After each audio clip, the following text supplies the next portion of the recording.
And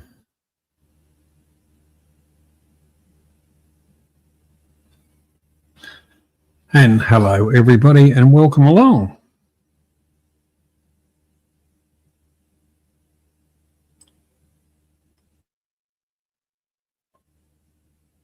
Turn that off. Yeah.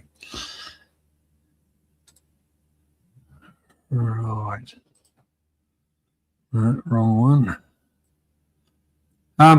Yeah, so anyhow, tonight's just going to be trivia. Mr. Perrin, kind of a last minute thing, won't be joining because, as you know, he has younger children, and younger children also have friends. So he's got a house full of kids. And good luck to him. I think he really enjoys it. And I don't blame him. But there's a question to ask him next week. Just ask him about the dog. Welcome, Ron. Welcome along.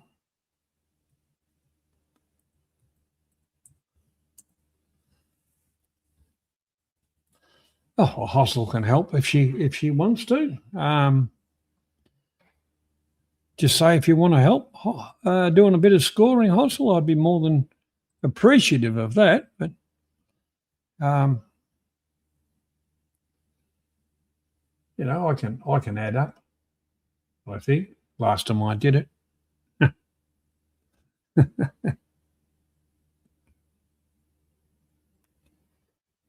It's a on those bloody things, Dave. 35 days is it's a long time. It's a bloody long time. You know, I used to do 2 weeks and one off, and yeah, that was a little bit hard at times because it's confined, and you know we were out doing all the pipe work, so it didn't matter what the weather was, as long as it wasn't high wind.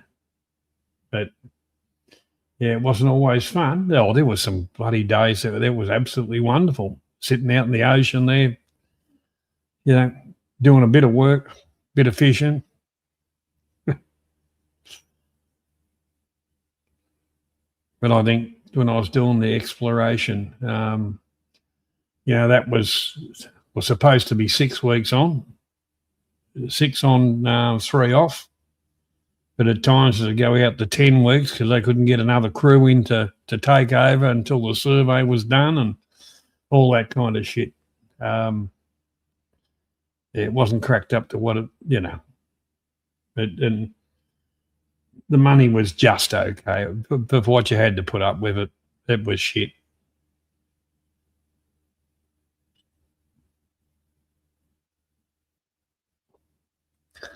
But I will put the link in the chat.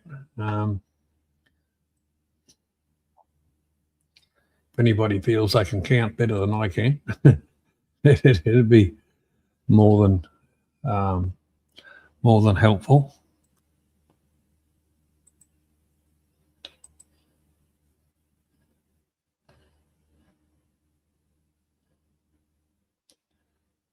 Yeah, Dave would be cashed up, Oz.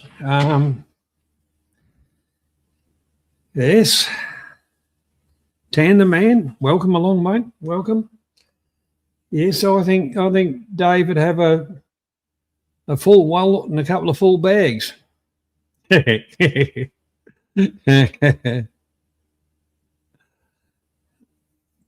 well, that's a good thing, Dave. You know,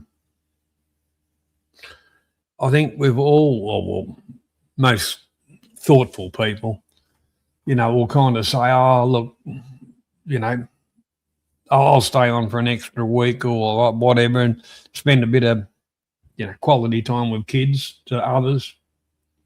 And they appreciate it. If you want to be covered, they'll be the first ones to stand up and do it for you. It goes around in a circle. But Christmas is a family time. I cook dinner, lunch, for our lot. Welcome, Hossel. Welcome. Yeah, I cooked dinner for our lot, and not everybody was able to get together on Christmas Day. So then the brother-in-law did like an impromptu Barbie thing today, which was some of his family, a bit of ours, and whatever. And it was a very good day, good fun. So catch up with a lot of people.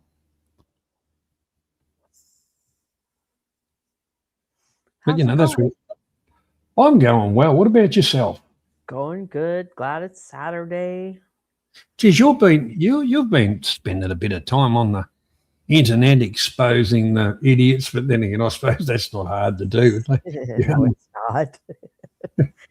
It's just crazy that you can listen to one episode and then the next one you're like, wait a minute, that's not what you said last week. Yeah, it's just crazy. But yeah, I don't get it, Johnny. I don't understand why they're so willing to try to destroy someone on the internet, and now it's involving the little boy. So I don't get it. Well, they've always been like that. That project themselves as something they are not. Mm-hmm. Usually of a higher caliber than what they really are. Yeah. When they're really just dumbasses. Yeah. And you get little Davy always asking other people for receipts for his accusations, but he's never ever shown one receipt for anything for the fantastic achievements he's made in his life. Yep.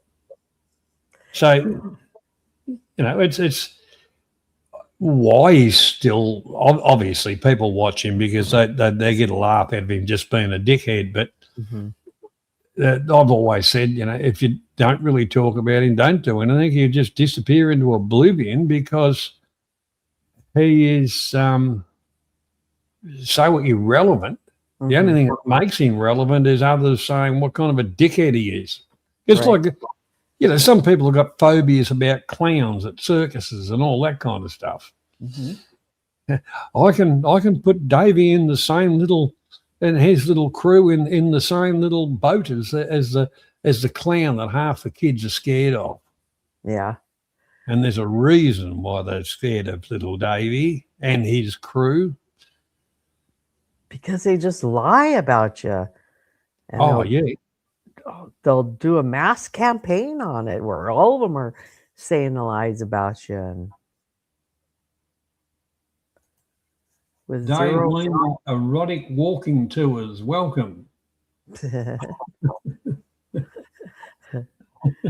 Oh, that's a bloody mouthful, isn't it? It is. I just like to call him Mr. Erotica Rogers. Is what I like to call him.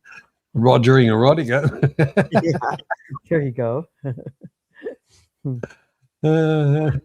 Oh, he hasn't seen the size of Johnny. Are you tall, Johnny? No, I'm not even 5 foot tall. Ha. If you believe that, you'll believe anything. We know better than that. Well, put it that's the word on the internet. I'm like a pull through for a 22, like a piece of string, and I'm only 4 foot tall.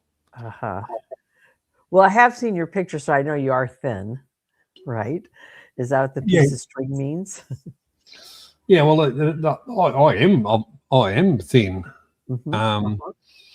but I can honestly say that every ounce of my body's all muscle. Yeah. By chance, did you get to see Stu D's live where he's showing a picture of Coco Road and talking about him being fat and bloated and all that? And I'm like, Stu D, have you looked in the mirror? Yeah, well, I was just going to say that's the kettle calling the fire black, isn't it? Yeah, and I thought that Coco Road, the shirt that he had on, you couldn't really tell if he was fat or what he was, but I thought he had a fantastic head of hair. I'm jealous about that, but Coco's not by no means a little lad, and he's certainly not fat.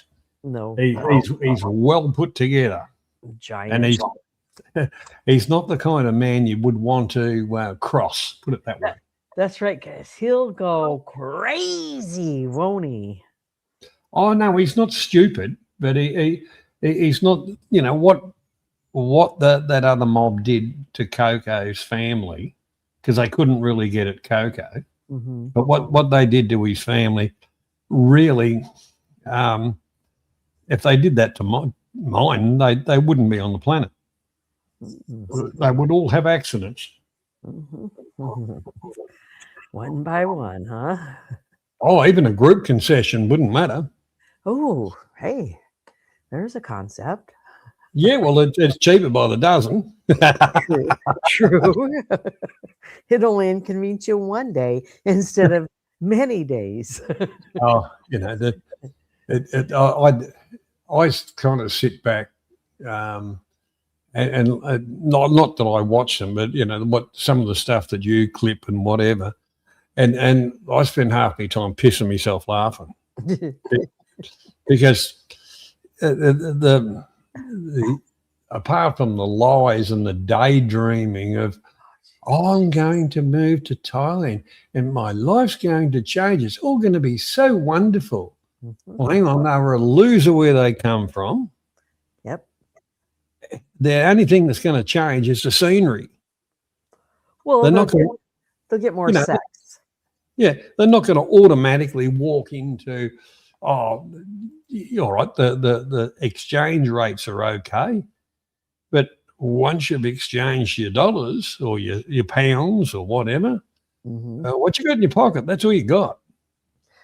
Well, and I've made the mistake of enjoying my vacation so much that I decided I wanted to move to that place.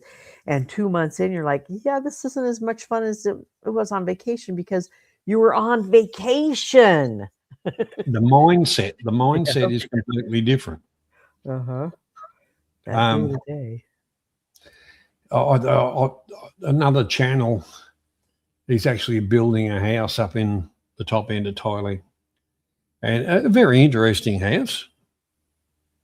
Englishman and his Thai wife, and he was commenting about a few things, and what he was talking about the tradition when somebody passes away.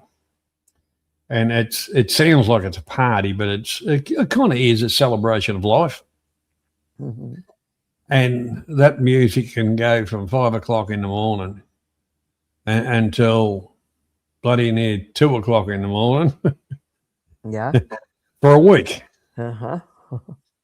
And then at 100 days, there's another celebration the same. And when they have the cremation ceremonies, and my last trip I went and I thought, oh, it'd be going to be nice and quiet and relaxing. Well, I think people were dropping like flies. There was virtually 3 weeks of it, just every bloody morning, every night, all that kind of stuff. And they only know how to play music at one, thing. It's just flat out. G'day, Cargo. How you doing, mate? Hello, mate. How are you? Good. I just thought I'd pop on, mate, because Stu D's going around saying that I'm a paedophile. Well, look, he says that about everybody because that's his new word he learned in kindergarten. Well, this is the thing, mate. You can call us anything you want. Fucking low IQ, fat, ugly, fucking whatever you want. But as soon as you start saying that, you've got a fucking problem. I'm going to give Stu D 48 hours to make a public apology. Or when I come home, I'll come straight to his house. So that's totally up to him. So, Stuart, if you're listening, pal, you've got 48 hours, mate, to say that you didn't mean to say what you said, and it's forgetting about. If I don't get that apology, as soon as I get home, I'll be coming to Peterborough. Yeah. And can I get any further than that, can you? Oh, that's exactly right. Well, you remember when they said I killed that child I've been called everything under the sun, but I just laugh at them because they're fools. They wouldn't even know what they were. But that's how they get their shock horror thing, because that's their thing. Everybody's a pedophile, even half their Well, crew. the thing is, though, mate, it's a little bit boring, isn't it? You know what I mean? Yeah. You can insult somebody in one way or another, you know what I mean? It's all a laugh and a joke. But once you start seeing things like that, it's crossed the line a little bit, like, and basically that's what Stuart's just done. So he will, unless he apologises, I will be paying him a visit, like. I don't blame you, mate. So it's just up to yourself, mate. It's totally up to yourself. The ball's in his court now. 48 hours, public apology. See, he didn't mean to say what he said. It's forgetting about. If I don't get that apology, as soon as I get back to the UK, I'll jump on a train down to Peterborough. I've already got his address. So, fucking 21219 fucking Home Road or some bollocks like that. I've got his address here. I just walk straight through his front door. So, well, if you didn't have his address, I've got it. I could have given it to you. Yeah, I got it. I got it too. Fucking everyone's got Stuart's address. Fucking hell. Yeah. So, but what were they saying online about this hustle? I've been getting loads of grief, haven't I? Yes. What they've been saying. Yep. A lot. Well, I'll tell you one thing, Coco. I don't believe any of the shit they say about you, because I've known you too long, and the whole thing about it is. Yeah, but that's the thing, mate. Off it's just one big game. Do you know what I mean? We can all insult each other and it's a laugh and a joke. But there's some things you don't see about a man, and that's what Stu's done. You know what I mean? You can call it anything you want. You can call me family, me fucking brother, me sister. I've had it all, and it's water off a duck's back. But as soon as you start seeing that, well, it's a little bit different, isn't it? You know what I mean? Well, I'm giving Ron a hard time at the minute about saying that about him, and to be fair, I've seen the videos. I didn't really justify what Ron done and the girl he's not about with. She does look a bit young, but they still kind of start seeing that. You know what I mean? It's not good, like, especially when then we've got Brian Flowers. You know what I mean? Flowers, he's been fucking banged up for it. You know what I mean? So it's just again. Yeah, you know, the thing is, Ron's not. You know, Ron's Ron. He's not the sharpest tool. He's not the sharpest tool. And the point I'm making is they've got fucking Brian Flowers as their little buddy, and he's just been to fucking, what's his wife been fucking banged up or something for fucking human trafficking, having fucking 16-year-old girls working in the bar. You know what I mean? But then them can say that about me. So end of the day, mate, I'm only came on to just say to Stu, 48 hours, mate. It's up to yourself. So you enjoying your trip, mate? It's fucking been fantastic, mate. Been fantastic up to now. I've only been here a week and I've got another 3. So, but I just keep getting little messages sent to us about Stu crying and that, saying fucking I'm trolling him on all these accounts. And personally, I think the man's totally lost the fucking plot. Like, completely lost the plot. I can understand how I can upset them so much by going on holiday. I've came on holiday and all of a sudden fucking Stu D's having a meltdown. It's fucking balmy, like. Well, let's face it, Stu wasn't blessed with brains, was he? Nope. He's a fucking idiot, absolute fucking clown, like. But like I say, mate, again, I keep repeating myself. I only came on for one reason, and the reason is apologise. Say you didn't mean to say what you said, and it's forgetting about. But if you didn't, as soon as I get back to the UK, I'll just jump on a train down to Peterborough, and I'll have it out with him face to face, and I'll say it as now, pal. You've said that about me. Say it as now, and I'll be stood in front of him. And I'll fucking just bang them fucking cold, like, and then fuck off back home. Job done. So, that's all I came on to say. I hope you all have a fucking good rest of the day, and I'll be in the chat. All right, mate. You take care and enjoy your trip. Don't worry about the dickheads. Also, like I said in that chat, now, if you need to get in touch with us, just speak to Mike Chef and he can pass on all my details to you. I will. Yep. Sweet. Catch you in a bit. Laters. Have a good one. Laters. All right, mate. Catch you. Bye. Johnny Siam, what accent was he? What is his accent? Is it Scottish, Irish? English, but there's put it this way: in England, there's that many different dialects, whatever, and that can be a couple of miles down the road. Okay. I was thinking Irish, but then I couldn't. Well, man, about you're saying Scouser, yeah, but it's kind of, if you listen to DWP, you can see some similarities and whatever. Just Yeah. Northern, it's a little bit hard, but I can usually work out what people are saying. Like Coco's always been a good bloke. He's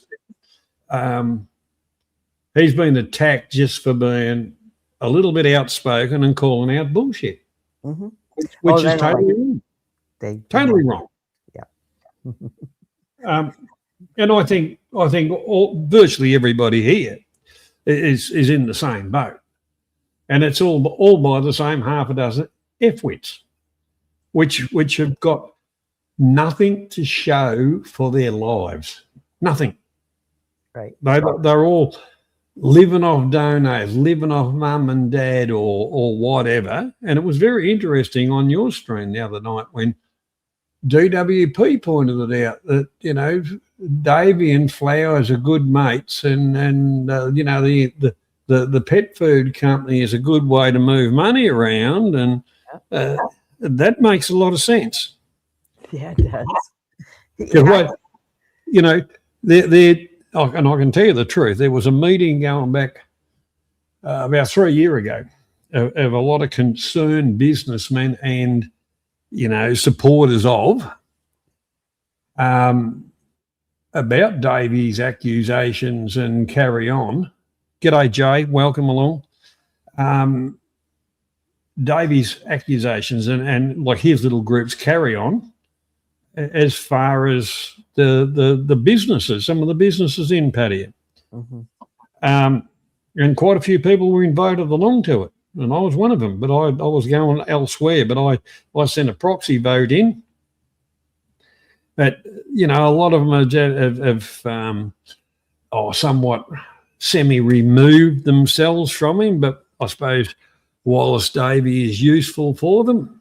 And as long as he keeps his mouth shut a bit, they'll keep him around. Otherwise, they'll just shut him out. That's right. Yep. Useful idiot. Has anybody heard from Lump since last week? Hang on. Was it yours I saw Lump on? I saw Lump on somebody through the week. Yeah, it was mine. Yeah, because I haven't seen Lump for a long time. Yeah, because I don't think it was the last week. I think it may be the week before. I get so confused because of the holiday. Yeah, it wasn't this week. I think it was maybe end of last week we saw him. But I was just hoping he made it through the holiday okay and stuff. So, well, realistically, traditionally, Christmas and stuff like that's about family, isn't it? If you haven't got any family or you're estranged from your family, then that's not necessarily a good thing, but it's a good time to take, have a good look at yourself or whatever, or have a good look at your family. Maybe it's the other way around, the other pack of arseholes. But the real thing is you can be lonely in a crowd too. It depends on the mental attitude. True. But I think Lump will be around for a while because he finds a bit of solitude in or peace in his solitude. Leo from Freo, mate. How you doing, buddy?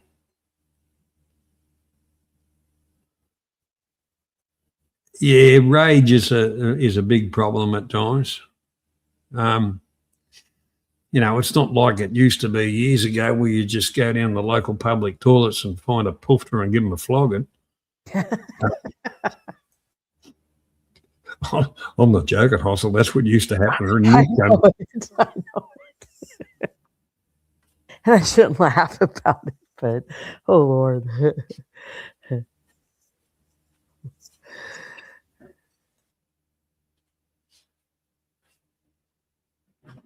So you need someone to count when you do the the game. Sorry. I just thought I could do a real slip slip to the fridge real quick and grab a can. What did you say? Sorry. That was a can opening, huh? Yeah. I said you need somebody to count when you do the trivia game. Yeah. Well, it just makes it a little bit easier. Mm-hmm. But if you would like to put your hand in the air for that, you'd be more than welcome.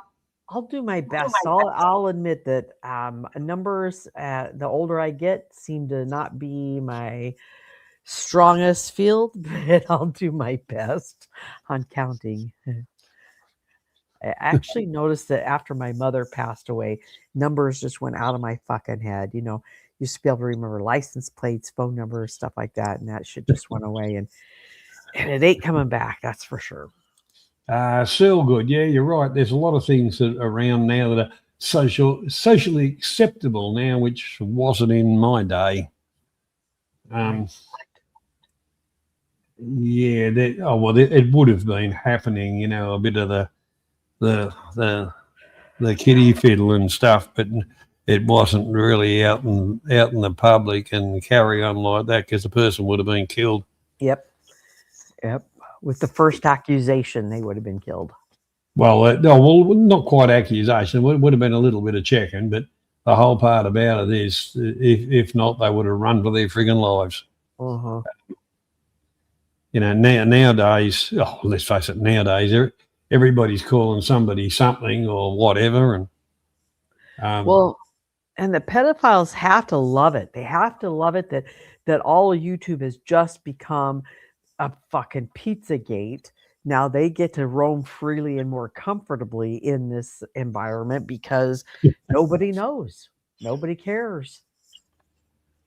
We're all pedophiles if you listen to Stu D. Well, he'd probably have more of an idea about it than any of us. Exactly. Because I don't think he's the way he is just because of his mental status. I agree. The same as Davey.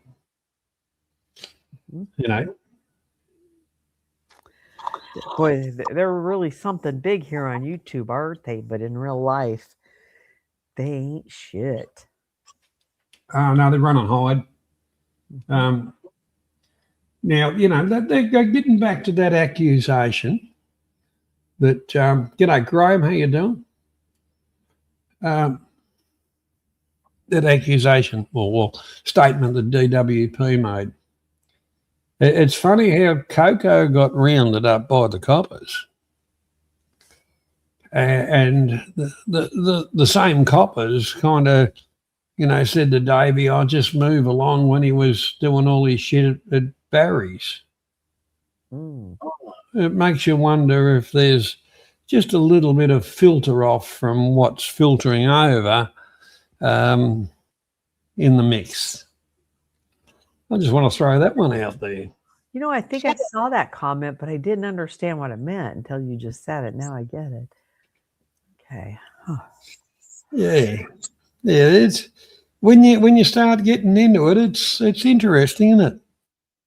Yeah, it is. I mean, DWP, I feel like has shed a light on quite a few things for us in the last 2 weeks alone. And speaking of, I'll tell you what, in honesty, like I've met DWP. He is a hell of a nice person. I know he can be. And he's very passionate about stuff. And the thing is, they hounded the guts out of him as well. They hounded the guts out of everybody. Some people cave in and, take the knee. Others just keep on fighting back. And DWP is one person that keeps on fighting back. He's got no problems about going on and calling them out on their own channels. Yeah.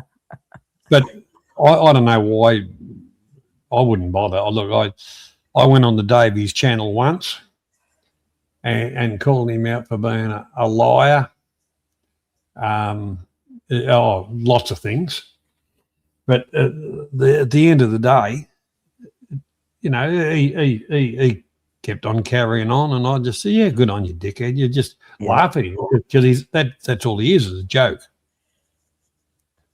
That's the real thing about it. It's a joke. Oh, I agree. Like I said before, the only thing we really know is he's got a dog named Loma. Erotic walking tours. Yeah. Now Hanley did that wonderful talk about geography. What was a couple of weeks ago? Hossel played it. Now what he was Bengals. G'day, mate. Happy New Year. Well, it's not quite Happy New Year, but hope you had a good Christmas and let's hope we all have a wonderful New Year. But the interesting thing was that Davey wouldn't answer a question. He kept on answering questions with questions, or he'd over talk or whatever. Then he named me the nastiest person on YouTube because I was calling him out for everything, trying to get a good bite. But he'll only talk when he's got control of sound levels and whatever. If it's another channel, he's got control in some way, shape, or form. Mm-hmm. Yeah, he'd never come on here and debate me. No, why not? Too gutless. He'd never go onto your channel and debate you. Mm-mm. Nope. And hearing from other people the same scenario of he first comes in and gets that wrench and then tells you who you should have in your chat and who you shouldn't, and it's for his protection, his wife's protection, and well, he keeps on talking about this non-existent wife. Yep. Or maybe he lives in a little glass bottle or something. In those things you get the little cone things and you shake them up and it's got like snow in them and a little environment that no one else can get into. That's maybe what Davey's head's like. Huh. Makes sense, doesn't it? Yeah, it does actually. Explains a lot of the flip-flopping. It's like, oh, the snow dome got shook up again. Mudrat, yeah, well, the whole part about he wasn't even good on the geography because I actually know the area he was talking about, so he was way out.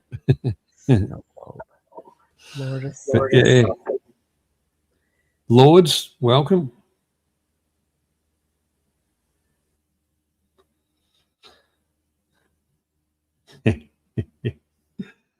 Yeah. That's Kelly Caldwell's wife. Is it? Yeah. Strong receipts are out there. She's been back in Thailand since September 2023.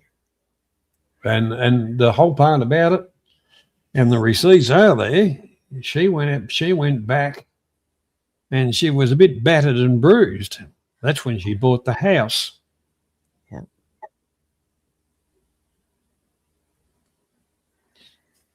Well, to me, it's very clear because he quit the $400,000 job for more free time with Loma.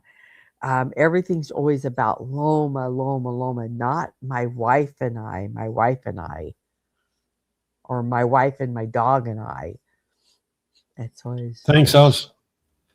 The whole part about it is like my picture, the avatar is a dog. Fine. He was a rescued dog, and from day one he wasn't shy or anything like that. He kind of walked in, did a bit of a speech, checked the place out, flopped himself down, and he felt at home. And anywhere, if I was going for a walk somewhere, he'd go along, and he's right beside you. He wouldn't run off or do anything like that, although I'd let him run off a little bit, but that was halfway through the night. When I woke up to go to the toilet, I used to take the dog for a bit of a walk to do the same thing. Mm-hmm. But with my wife, he'd kind of go, "Oh, well, you're watching TV. I'll park myself on top here and we'll watch TV together." Mm-hmm. And by the way, are we eating potato chips? If you've got a camera out, I don't think we've got a photo that dog didn't photobomb. Yeah.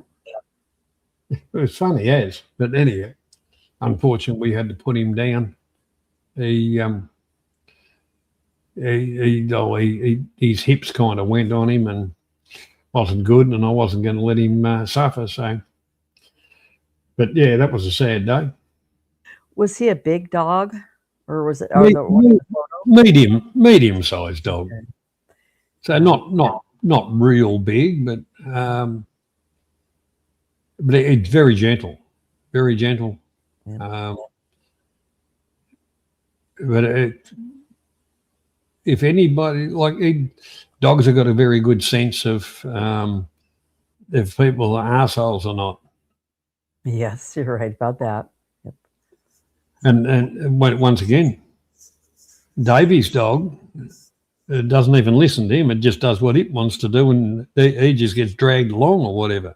True. The dog has got no respect for him. How do you think he trains him? Do you think he trains him with a treat or with his fist? Oh, where's our old mate Rogering David? Rogering Loma. Yeah. Yeah, well, I don't think he's even wouldn't know how to train a dog, because when he first got it was like a little 12-year-old kid. Oh, I got my first puppy. Uh-huh. Yeah. But yeah, the whole part about it is he's got no idea about life. He lives in a fairy tale land. Well, and Loma is his best friend, which tells me he has no real friends in real life. I don't think he really would have, because if you had a mate like him that was, carried on like he did, you'd either punch his lights out or just say, fuck off. Yeah. In realism. Mm-hmm. Well, and I'm not surprised at all about the bruises on her, because, I mean, look how he acts just in public, just walking the dog, and a stranger comes up or whatever, he talks about headbutting and punching and all that stupid shit. So he says he does, but right. I actually think it's the other way around. He's been a dickhead, and they either headbutt him and punch the shit out of him. That'd be closer to the truth. Yeah. Yeah, I agree. Because he is an asshole. The people that talk about fighting and all the rest of it, and talk about how wealthy they are, they haven't got any money. And the ones that talk about fighting can't fight. Mm-hmm. The ones that don't say nothing is the ones you've got to be bloody careful of. Mm-hmm. That's right. Everybody's tough on YouTube, right? I mean, you ever going to challenge that? Well, I remember that, the globally, the laws come in about bullying and all the rest of it. Mm-hmm. They're yet to enforce any of it. And the first day they did, Capra would be behind bars, wouldn't he? Mm-hmm. Lords. Because he's got a prior, right? Or he's got probably a few, but because he's been taken down the police station a few times because of his carry on. Yeah. Lords, well, I wouldn't might. I definitely would. There's plenty of people out there. Yes, there are. So you think that Capio has more than one prior? I'd say there'd be a full filing cabinet. I wouldn't doubt it. Oh, you handle it the way you want. I don't mind having a bit of fun.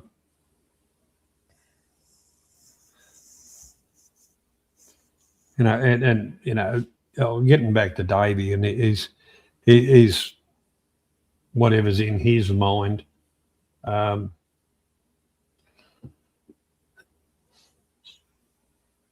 really can't work it out because he's more like a schizophrenic. I think so. Yeah. You know, he's got all kinds of issues, and I think one of his issues is some of the family members when he was a child. Mm. Mm. Keep going.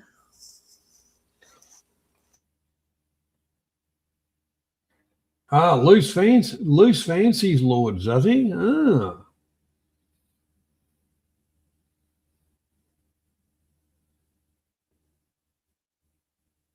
Well, if he didn't like the way she looked, he could always wax some render on. True.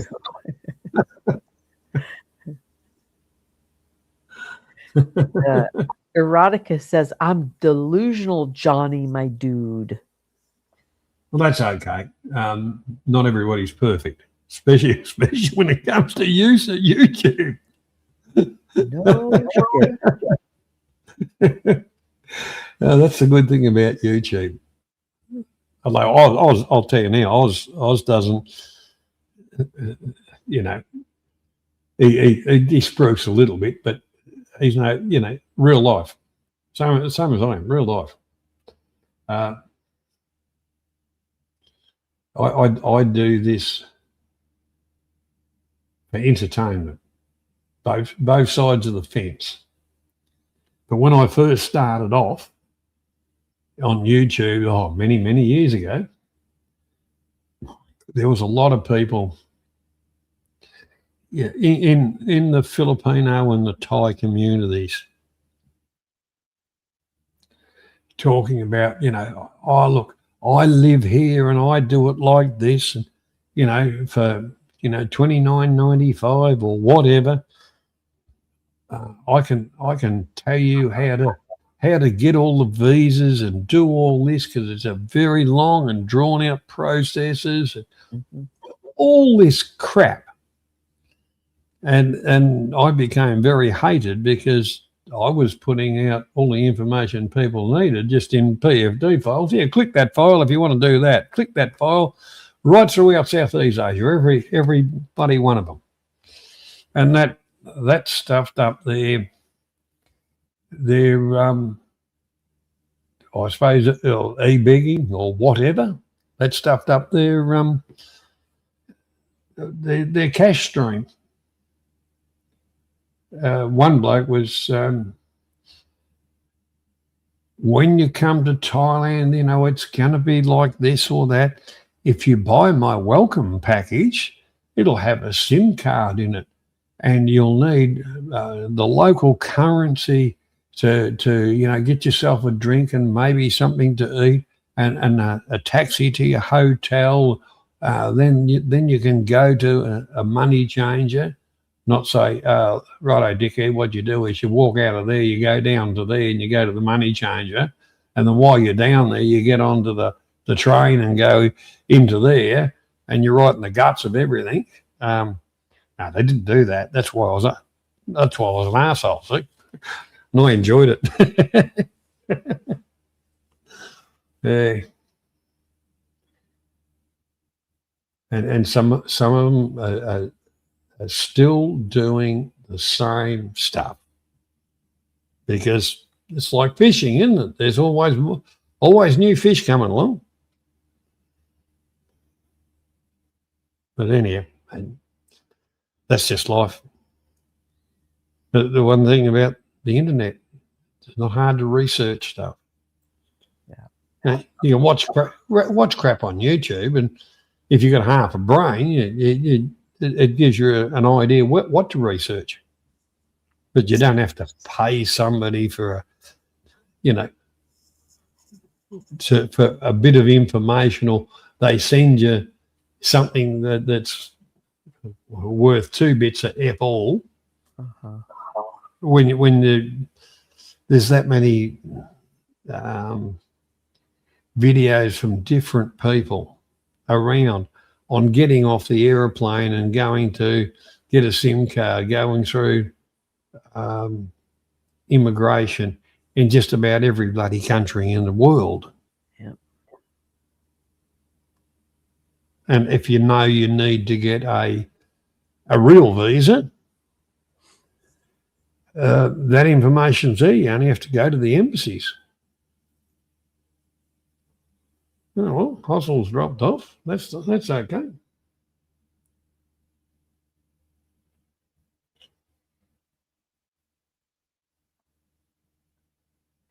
Yes, Oz. I should have been doing some of this, but I've been yapping, haven't I? That is a very good one. A lot of YouTubers, saying, how expensive things are in Thailand, or how expensive things are in the Philippines, or all the doom and gloom things. It's bullshit. It depends on what life you want, what you're trying to do. For example, I'm not talking about fine dining. If you've got your ass out of your dax type of thing, you can go to the markets and you can buy some soups and some rice and a bit of stuff, and it more than feed yourself for a couple of dollars. That's Australian. If you want to live the running around bars and picking up hookers and all that kind of stuff, yes, you're going to be paying. But that's not the only thing. And every country's got those kind of areas or whatever. It's not...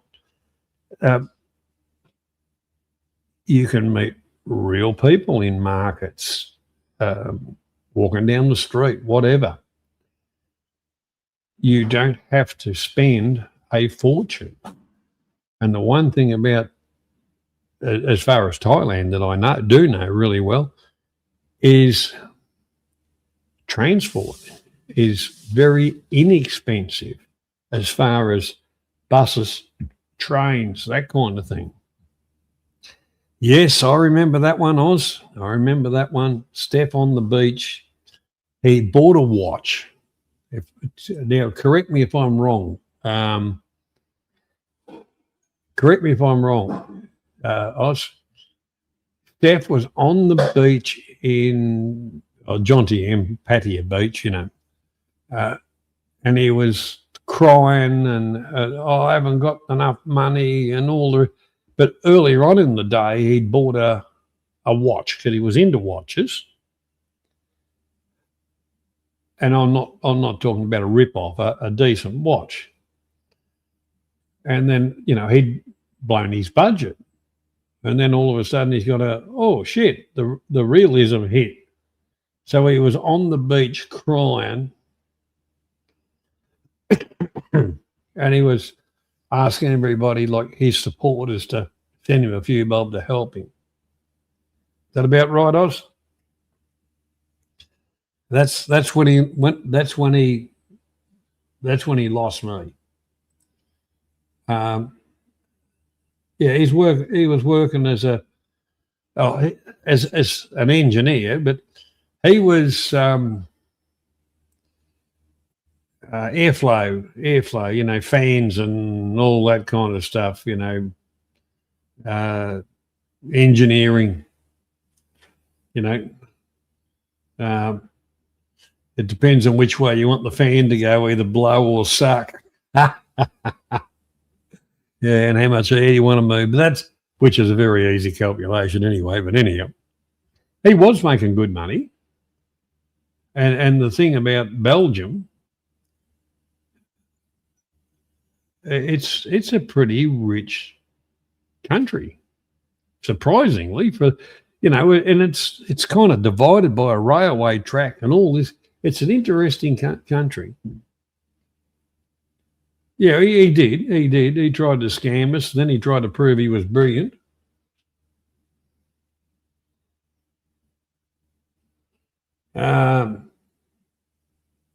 Erotic walking tours. That'd be a good idea. You should do that. You'd be surprised who'd turn up. Yeah, it's quite interesting. Quite interesting. Oh, Hossel must have dropped out. Yeah, vodka, a lot. Yeah, you're right, Leo. A lot of that kind of stuff's very bloody cheap because they haven't got the taxes and that.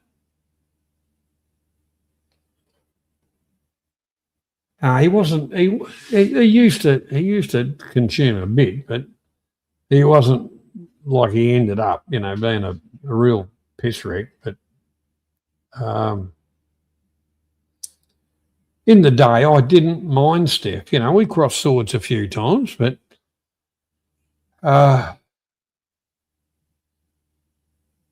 as time went on, and you're right, and he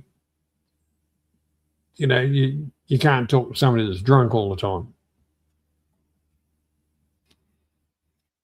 It's kind of like talking to Papa Jib. Yeah.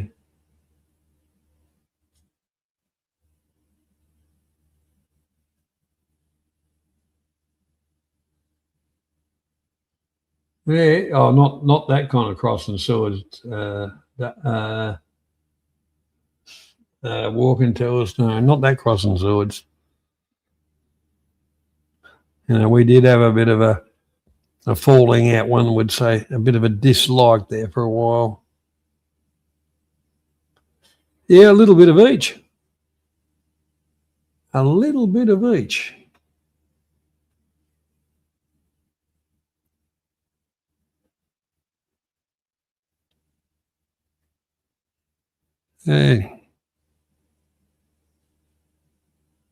But it was actually surprised to see him.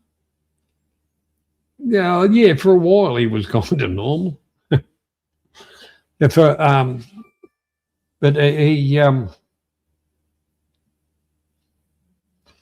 he kind of ran off the rails there. Both, Leo. But Steph was. I'd spoken to Steph, off YouTube, quite a few times, and the right time of day was, very normal. But I don't think he projected himself in the best light on YouTube, to be honest with you.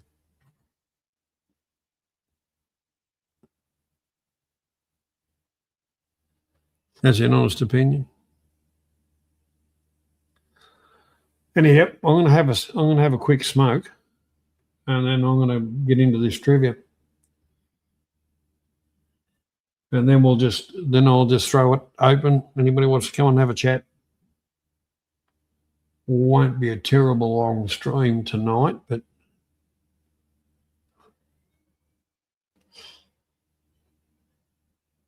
Mudrat,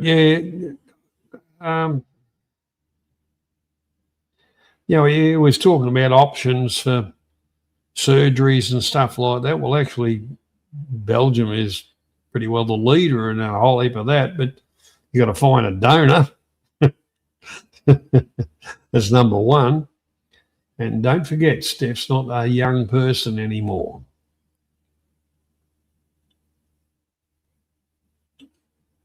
Now, on that, I'd say go and get yourselves a drink.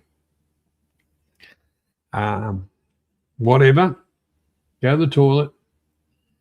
And when I come back, we'll get into this trivia. Won't take too long. It's a bit of fun because I don't want to waste all the time I did on the bloody questions. So about 5 minutes.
Yeah, while I was just out having a smoke, it reminded me of a bit about gullible, and I mean gullible. the want that, I'm not going to call it the Cry family. I'll just call them the Fuckwit Brigade, because that's what they are. And we all used to talk fairly freely about different stuff. And Oz was talking about some acquired property. And they were saying, oh, you can't do this, you can't do that. Well, they've got no idea. You can do a lot of things. And then I come along and said, well, it's not just that, it's the Bamboo Hotel. And put out a location. And so you even look it up on Google. And then they kept on grilling for years. They grilled Oz about the Bamboo Hotel. How can you do that? You can't do that. You're a foreigner. You can't do that. For friggin' years. With the Bamboo Hotel. And they still talk about the Bamboo Hotel. That's the biggest joke on fucking YouTube. And these people are experts and they don't know what you can do and how you can do shit. And that's the real part about it.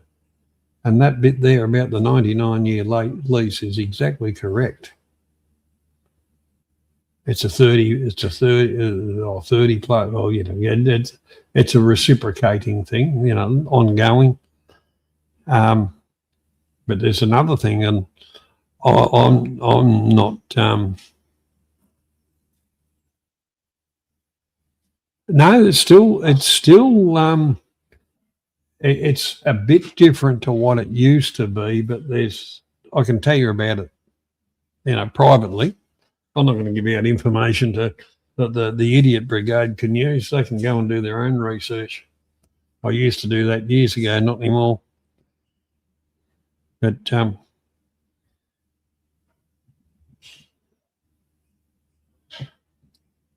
or they can research people on YouTube that actually have put it out there, but it's been around for years.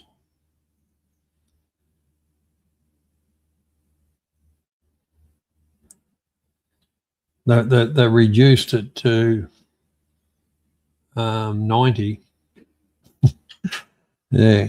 If you're 30 and you've got a 90-year lease, you can actually still will that to your siblings or whatever.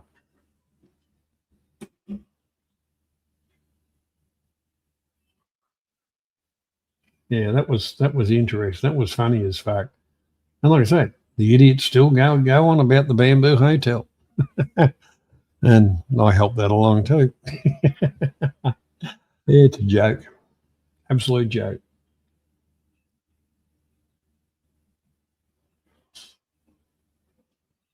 Mudrat,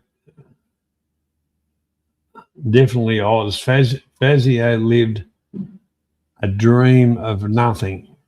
He was an everything. What, a Jewish rabbi? He was, God knows what. What he was a bust-ass yank that lived on e-begging.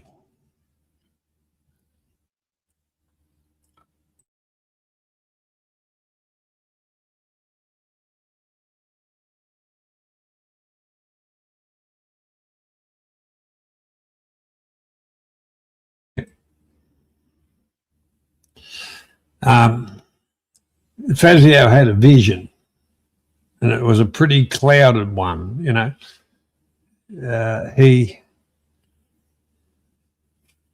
had, what was her name? Just trying to remember the young girl's name, but anyhow, living in a shipping container. Imagine living in a shipping container, parked out with no shade, no nothing, while you're building a resort. Yeah. Well, that was a load of ridiculous bullshit.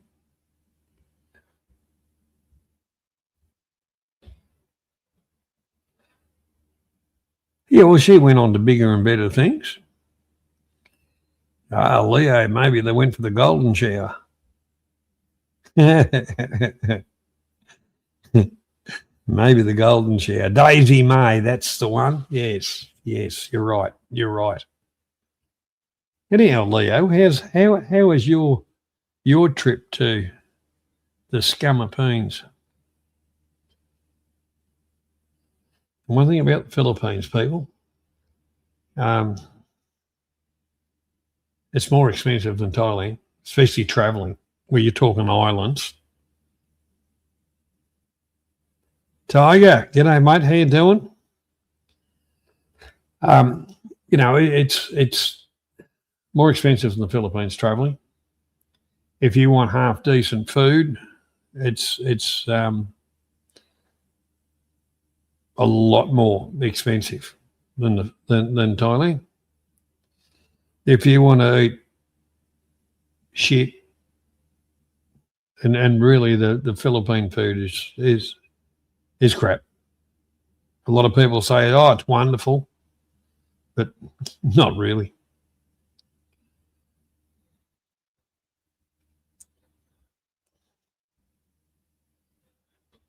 Yeah, well, he had nothing going for him. He was big and fat and huffed and puffed and God knows what, and he really didn't have two bob behind him. He was running on donos.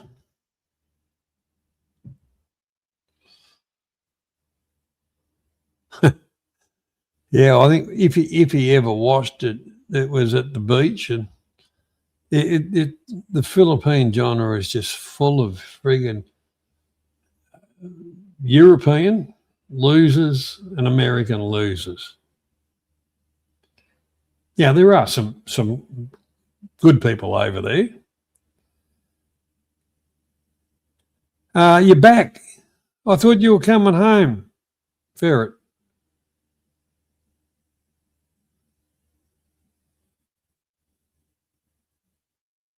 Yep, that's Ferret. So you're back ferreting again, mate.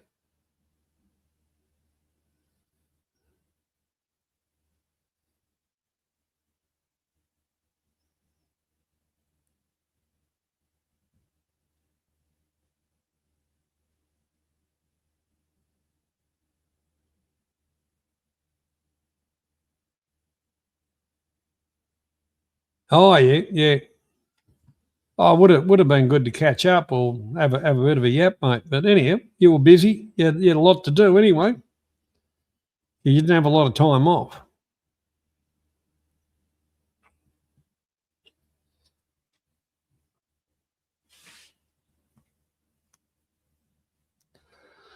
But yeah, well,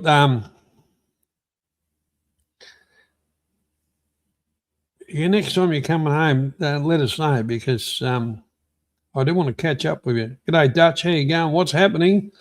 Not a lot at the moment. We're reminiscing. Dutch.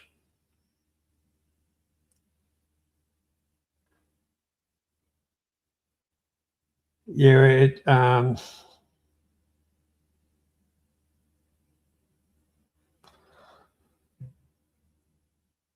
yeah.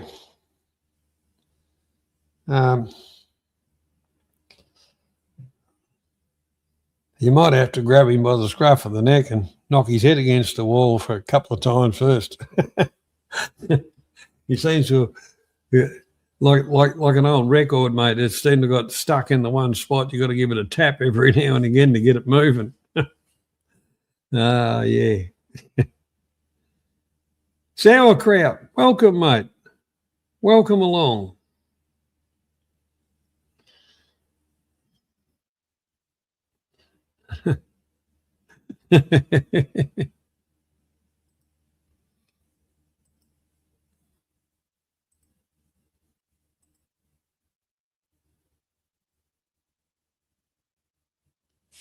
You haven't done a stream, Jeff. I was looking forward to when you were doing a stream. Either that or I've been busy and haven't got the notification. G'day, Debs. Welcome.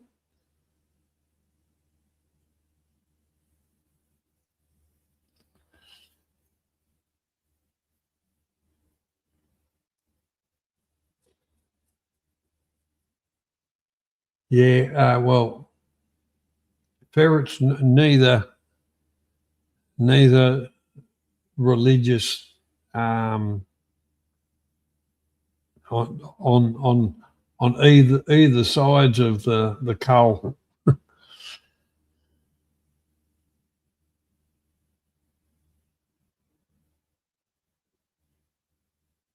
But that's that's a very political type thing. I'd love to comment on it, but I don't want to be arrested. Yeah, more so in PNG.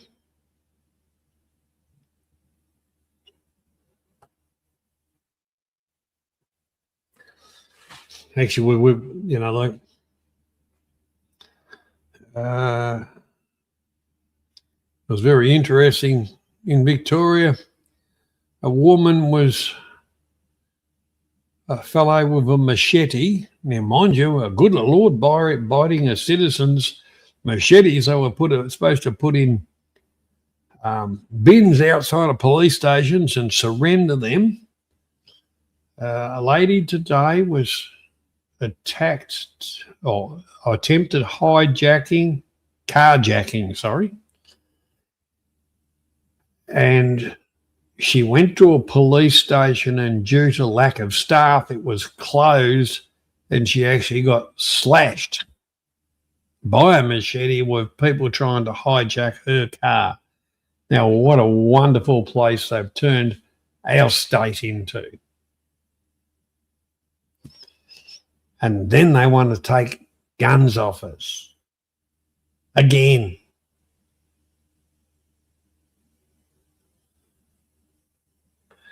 They should go the other way. Everybody should walk around with a gun strapped to their bloody waist or a holster under the armpit type of thing. That'd change the whole lot of it.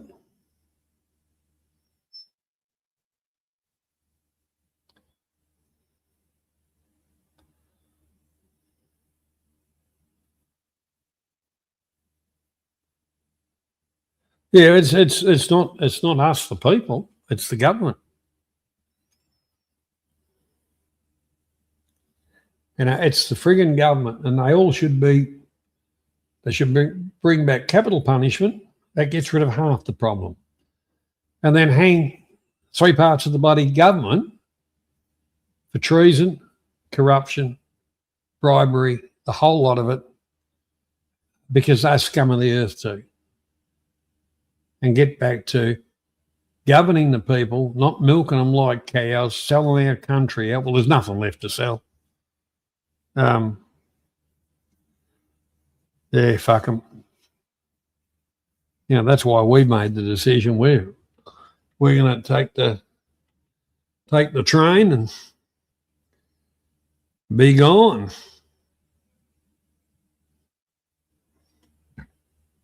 Well, as has got a communal barbecue going. And why is that? Because all the money drained. And all the government department people that look after stuff have all been sacked. So when something happens, there's no one around to fix the problem, because the problem wasn't fixed before it started. That's something I can really get going on. I've watched it deteriorate, because I used to work for the government, and we got called lazy, and we worked harder with nothing to achieve something. And I can understand frustrated people saying, you pack of fools, you fuckwits, you whatever, fix the fucking thing properly. Well, we didn't have the money in the budget. Yeah. Yes, anyhow.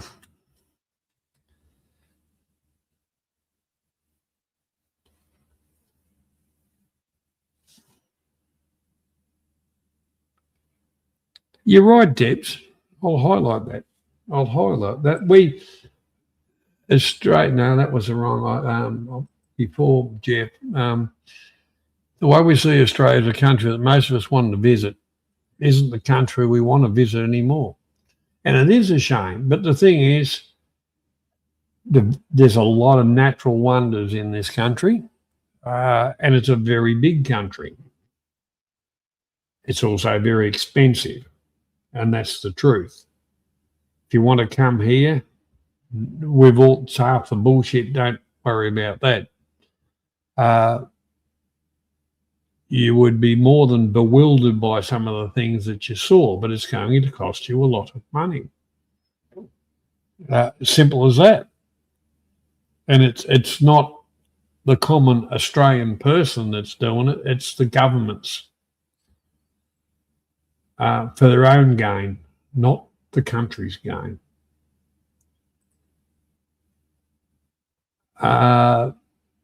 Jeff, yeah, there's too many Indians in this country. I'm not really prejudiced. I hate everybody equally. The whole part about it is there's too many.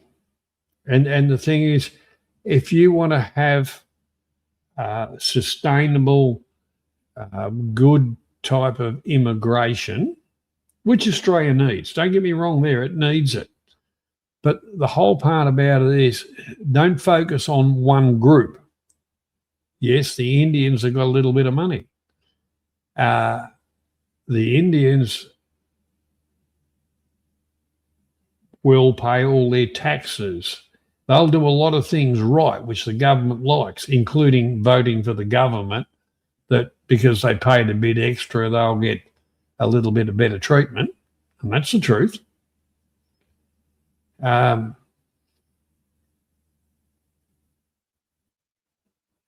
There was an Australian movie about an Indian girl was promised to another Indian, and this is in Australia, and the show drop was Sydney, which wouldn't surprise me. And the girl was out kind of night clubbing and clicked onto an Australian bloke. And the family didn't like the idea of that. And she kind of ended up moving in with the bloke. But their ways were, no, you were promised, you have to.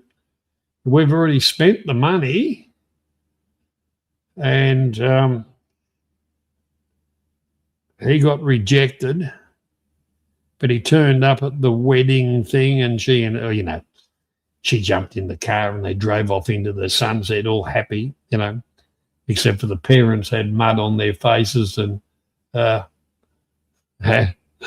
other mob had said, well, where's our money, bastards?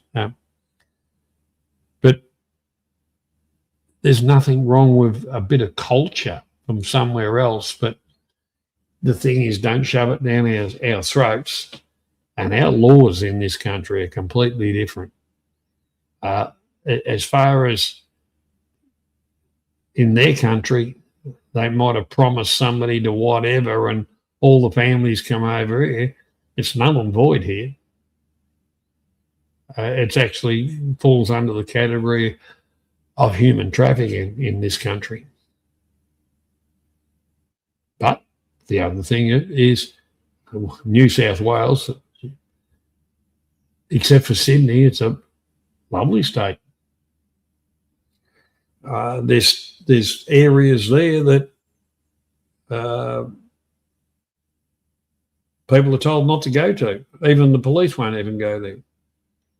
Now, the whole part about it is if those people want to create an area which is their own laws and the way they used to live in their own country, fuck off back to where you come from. This is Australia. Not your country. It's fucking my country. But by saying that, I'm classed as racist or prejudiced. It's not. It's assimilate, and that's the word, assimilate. If they won't assimilate, don't be here. There's plenty of empty containers. Go back to wherever, just fill the fucking things up. And the one thing about the Asians, they do assimilate. Like the Italians, the Greeks, the Yugoslavs, a lot of the. If nowadays you go back, go through history of a family, say your neighbour, your young neighbours, they'll be very mixed up with assimilation, crossbreeding, because a lot of people, they bought a lot of their ideas and that with them, but it didn't take them long to realise they didn't wash in this country, because it was either assimilate or you were really out in the cold. In other words, you wouldn't even get a fucking job. You'd be really, I went to school with a few Asians, a lot of Europeans, I'm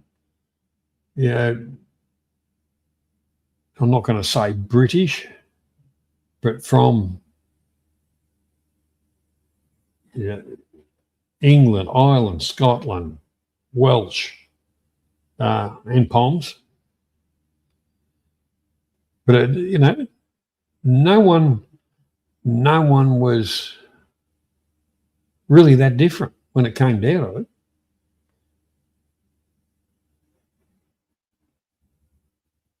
And I really can't see how,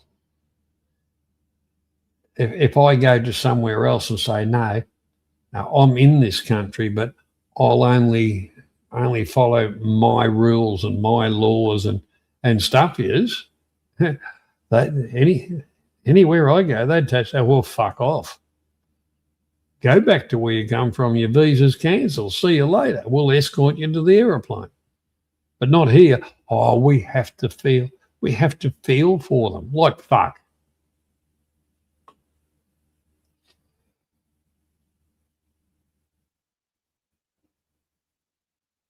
What's wrong with Thais cooking eggs? Actually, Thais cook eggs very, very well. The ones that can't cook eggs is Americans. You ever noticed that? Oh, I want mine sunny side up or over easy or whatever.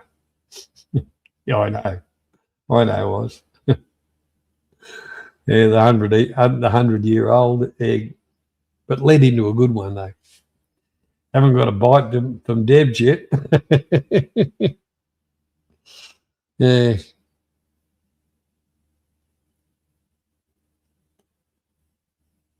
Actually, the French are the ones that think that they're the one that always cook eggs correctly.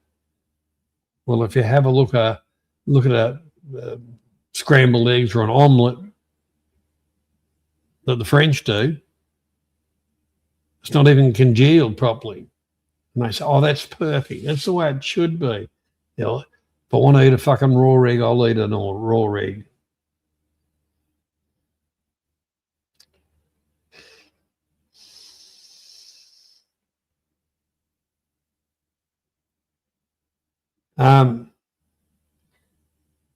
Yeah, interesting that, Debs, because even in Australia, eggs have got expensive. That's because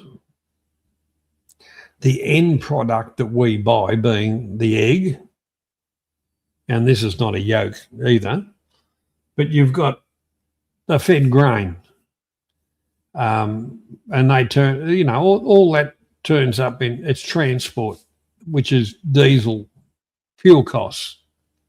All that's gone up. The people who are producing the grain, they use a lot of diesel doing that. That goes up. the whole supply line all the way through, where this country has let everybody down. Our prices don't need to be as high as they are. It's just because they sold everything out. So we're producers, but not for ourselves. So we're 100% consumers. And our governments don't do anything for us because they've got a thing they've got tariffs, they've got excises. And then after that, they've got a GST, which is a get stuff tax, goods and services tax. So the more it costs, the more they make. And they don't give a shit about how much it hurts the common person. They're just interested in how much they can get out of it, which is not really a government for the people, is it? Eggs Benedict. I think the best eggs you can get is avocado.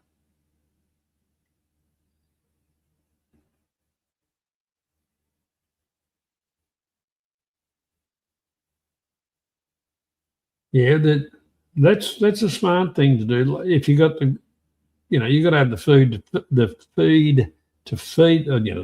feed them. Chooks. Chooks are a good thing. A couple of chooks in the backyard is a good idea because you don't have to buy a lot of food. You can just give them like table scraps and things like that and trimmings from the garden. Chooks are a pretty resilient animal. Eyes of Browns. I used to like the Eyes of Browns. They're very good egg layers. Once they had kind of eased off, there wasn't a lot of meat on them. It was only just a bit of meat out of the breast, and that's about it.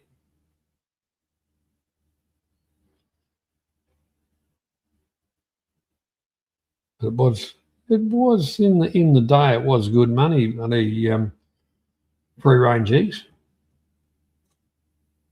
very good money.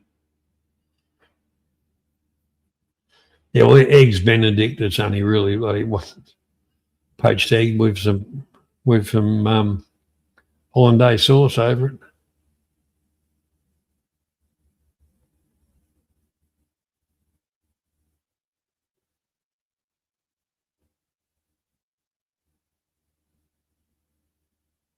Well, the whole part about it, normally the egg, they'll do it as a fried egg.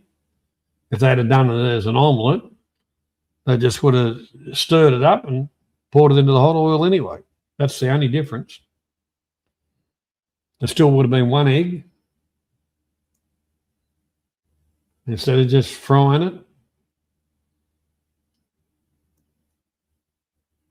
What's an omelette? Just a stirred up bloody egg, and that's the only difference, Dutch.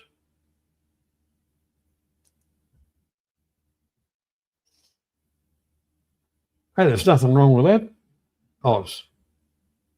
Teaching kids, giving them a task of looking after an animal, and then with a chook, for instance, they can see the end goal when that egg comes out, and they get to eat that egg. Chooks are a good one. But like I say, I was brought up on a farm, so there was chooks, ducks, pigs, cows, a few sheep.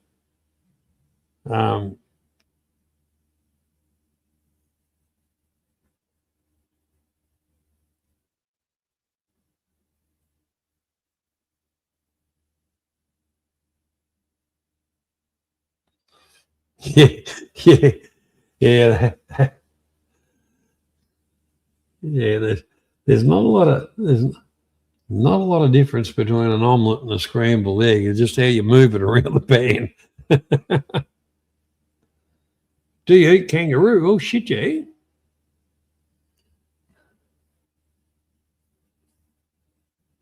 Yeah, there's better, like a back straps off a kangaroo. They're not bad eating. Yeah, when you get down to the leg, a bit tough. No such thing as a poor kangaroo. They're bloody near in plague proportions in places.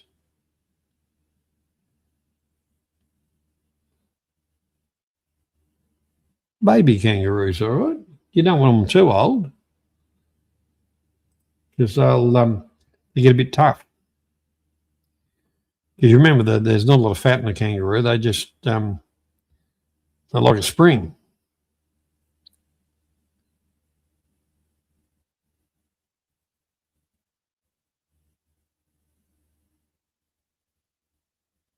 Yeah, that happens too, Debs. The foxes.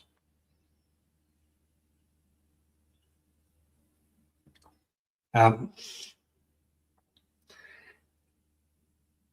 the only there was some natural predators in this country, but the English, in their wisdom, when they settled the country, because the gentlemen, they like to hunt the foxes and all that bullshit.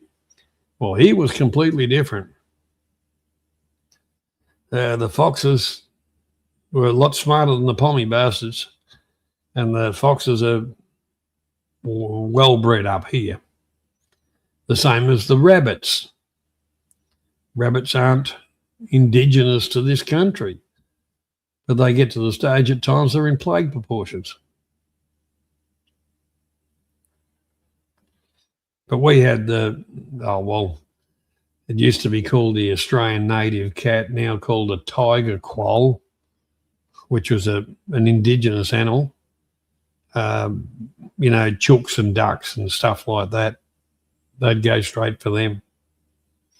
If they were hungry, a sow that was just having a litter of pigs, they'd grab a young pig.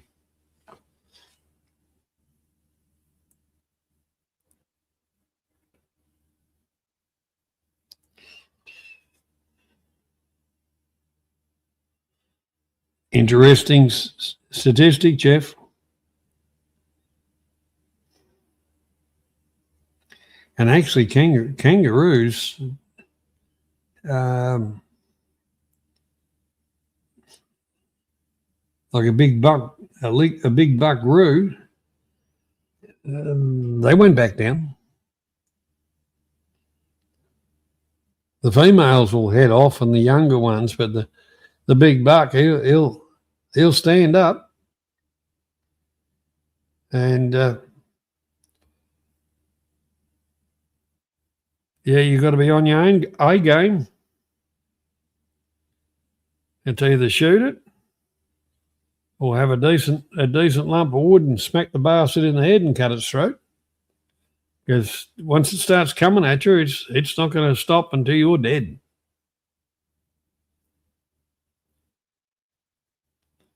Dingoes are a native dog, which are predatory. But they were actually brought here by the so-called indigenous people that, walked around hundreds or thousands of years ago, and that was their dogs. So they're just a species all of their own. They've got their own DNA, the whole lot of it. Dingoes. Very smart. Dingbats. Yeah, there's plenty of them, Tan. They're breeding them. They're breeding them every day of the week.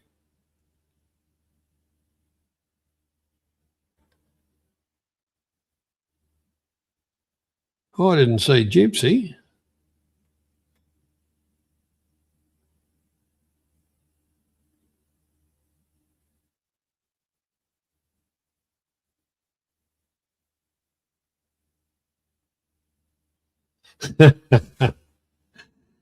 Yeah, old grey hands. There's Gypsy. How you doing, mate? Welcome along. No, Az is not a dingbat. Az is a very smart man. Astute is the word. Astute.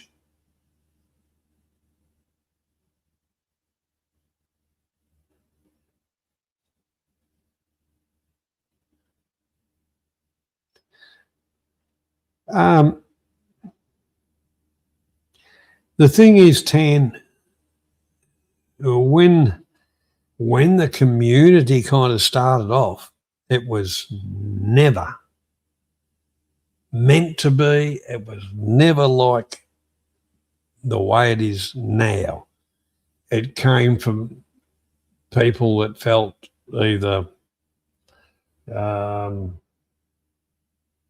threatened, inadequate, jealousy, and split it off in all different directions. Once upon a time, it was going from channel to channel, and it was all about, having a laugh and a joke and telling a few stories about the last trips and whatever. And, if a different thing come in on visas, a bit of a discussion, a good source of information, the whole lot of it. And then all of a sudden, and, I could point my finger at half the people that started that crap. And they happen to be on a different side of the fence, crying about everything.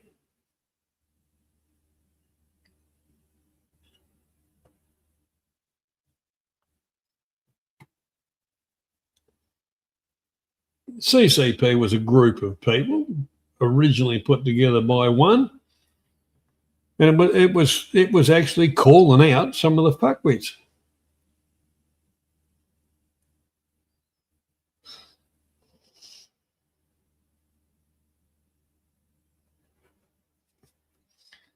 Gypsy, well, I think we're all the same way.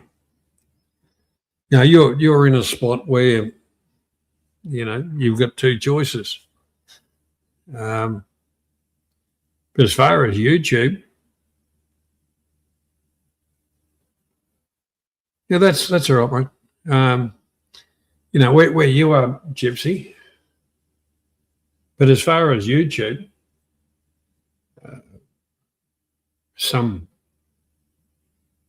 degenerate trying to justify themselves as a better person by putting disgusting labels on someone else when they've got no proof, they've got nothing, just insinuation to what? Make themselves appear that they're smarter than the average bear? I don't think so. I know what you're talking about, Oz. Actually, I haven't seen you streaming for a while, Gypsy. You were going to kick ass and stream every day of the frigging week, and what did that last for? A week and a half? 2 weeks?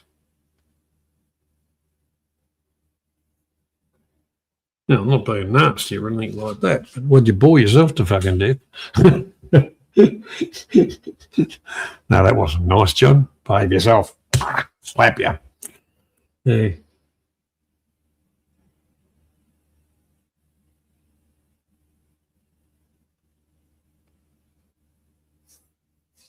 But yeah,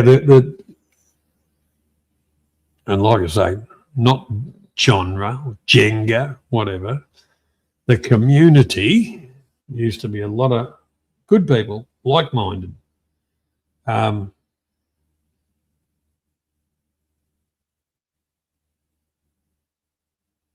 it was, from Friday through to Sunday night, it was all good vibes, bit of entertainment, whatever. It wasn't rinse and repeat. It wasn't.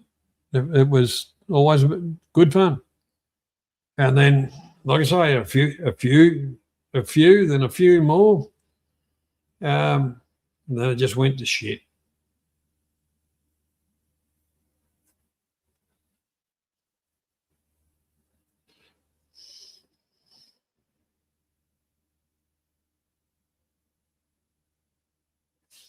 Hang on, I don't know. As far as I'm watching both Oz, on Top Chat, it should be live chat. That's on YouTube.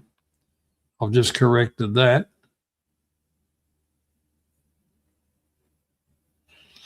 But I've got YouTube on Oz, but no sound, which pisses me off. I can't turn the sound off until it goes live on YouTube on the channel. Anyhow, and then if I piss around with the volume on the computer, then I don't get the volume and stuff like that on the StreamYard part of it. Anyhow, that's just grizzling. But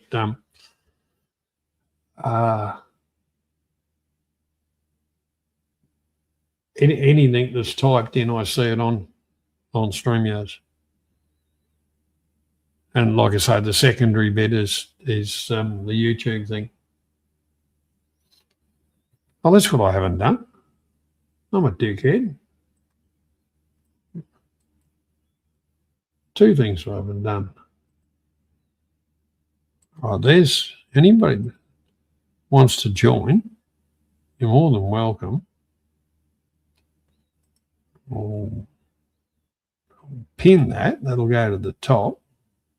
Anyhow, so that's pinned. Jeff, yeah, that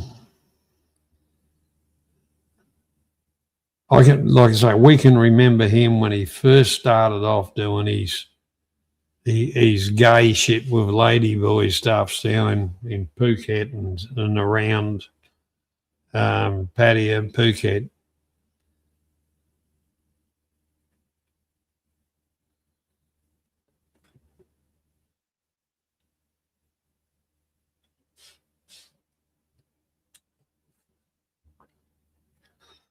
Right, what I'm going to do is call a 5-minute smoke break. And when I come back, I've done all this fucking work on these questions. We're going to do them. We'll separate the men with the boys on who's dumb and who's not. No, not really. It's all a bit of fun.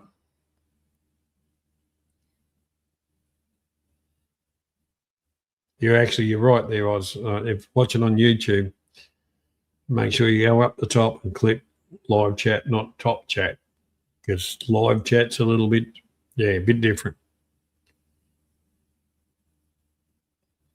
Oh, you're going to be on best behaviour tonight, Gypsy, if you're with the girlfriend's family. Snowing, Debs. You want to become an Australian, Debs.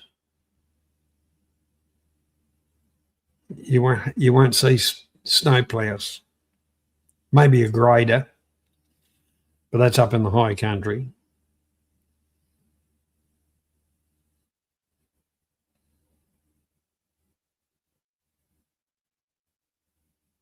Yeah, that's the other thing.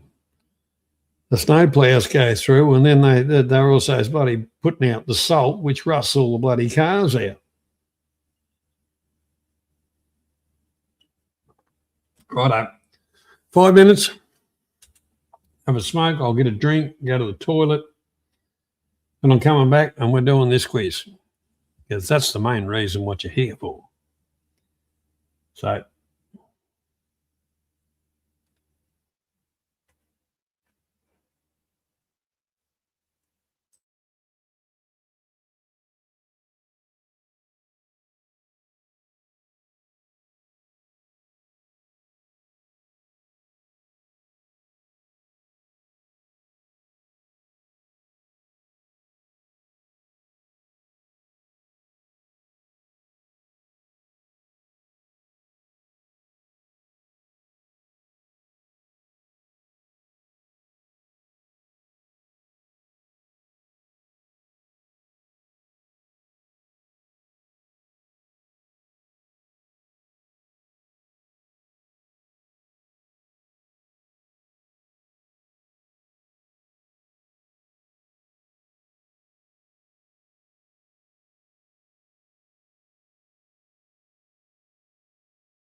Okay, I'm back.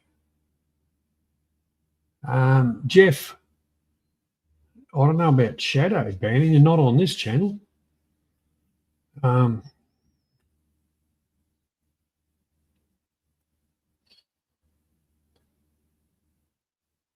Oh, maybe you'll have to talk to Hostel about that.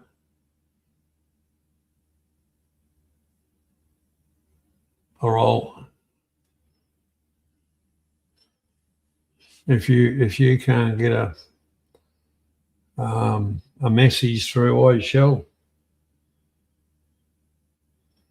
Yeah, I went along to Smooth Operators, to start with.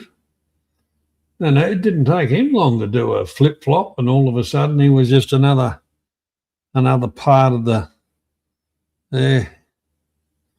Yeah, that didn't rub right with me. I can tell you that now. Anyhow, because I don't smoke inside the house. I only have smoke outside the house. And because I was, up against time and all the rest to grab a beer and go to the toilet. Jibs, he can be a scorer if he wants to. And he has to click the link and it's there, it's pinned. Be more than welcome.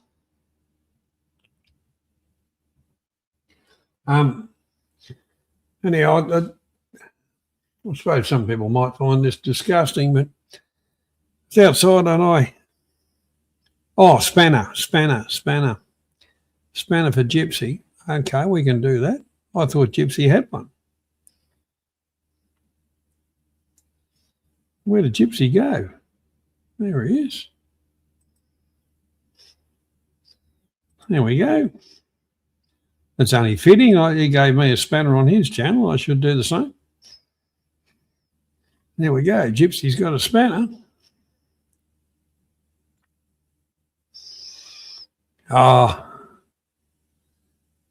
It's a different spanner to what yours is, Az, and Oz's.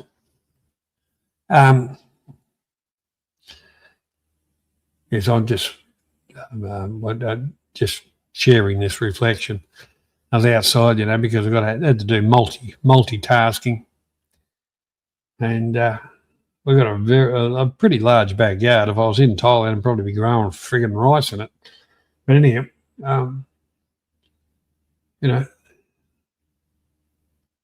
urinating out in the grass, and I thought, oh yeah.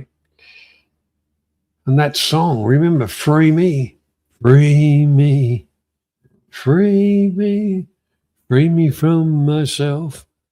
I never really understood it until I was standing out there having a smoke, having a piss at the same time. I thought, fuck yeah, I got it now. Rightio. That's enough rubbish. Righto. I'm going to put it to the chat. What would you like first? Set 1, set 2, or set 3?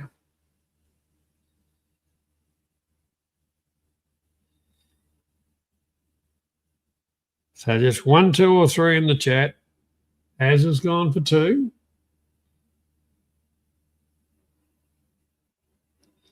Man About Oz has gone for 2.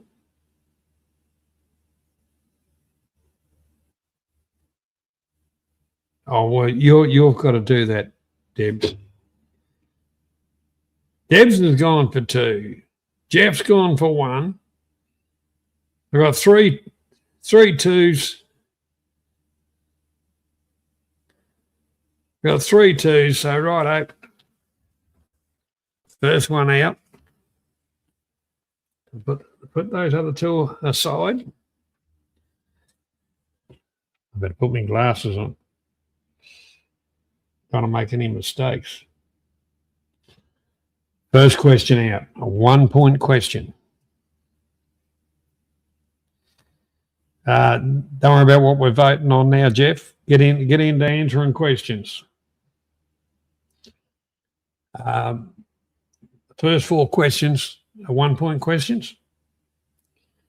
And the judgment will be the first one that I see on StreamYards because your screens are different to mine on YouTube, but I'll run by StreamYard. So, okay. So the first one out gets the point.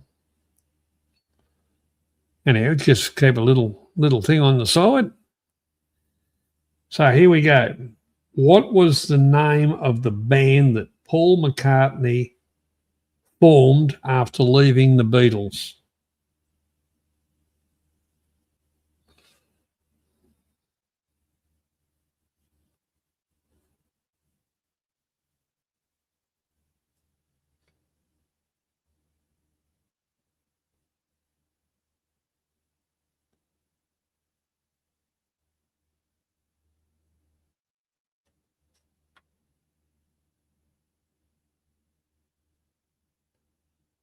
And the correct answer on that is Wings. And the first one in was Az. So Az gets a point. You'll catch up next question, Dutch.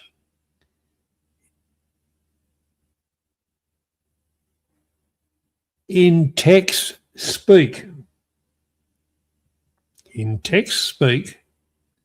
what does ROFL stand for?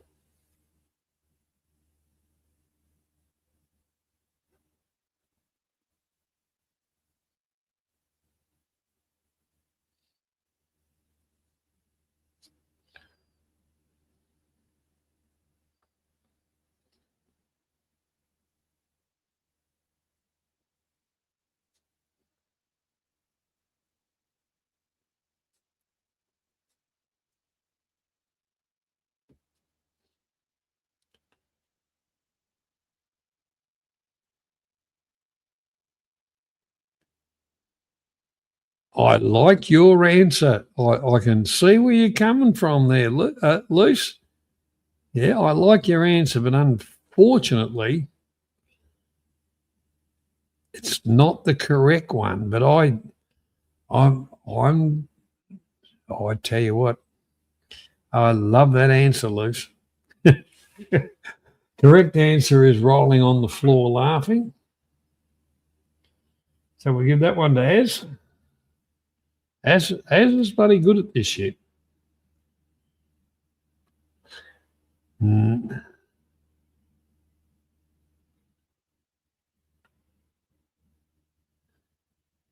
All right, question 3. In what country would you find Stonehenge?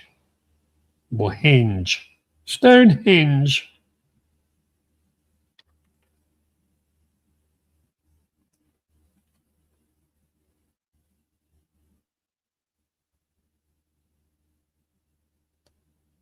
What country?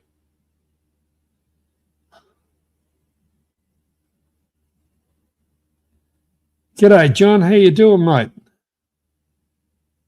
Actually, you just reminded me. I haven't come down there and fixed that fucking lock for you, have I? You should have reminded me.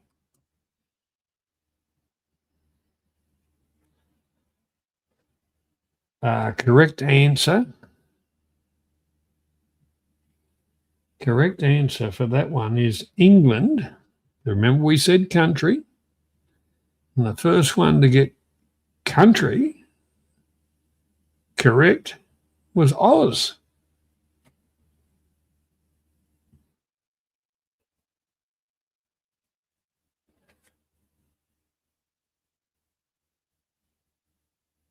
Okay. In this segment, the last of the 1 point questions, beginning with K, what mythological creature is often depicted as a giant octopus?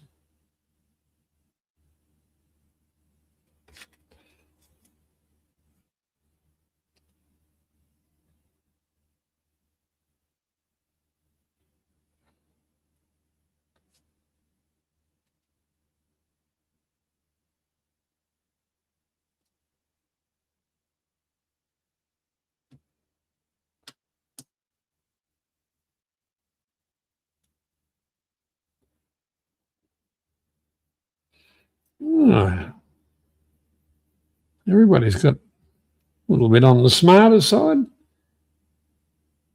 The Kraken. The first one in with the correct answer on that was Oz. Not Oz, Az. Okay, the next 4 questions are 2-point questions. uh,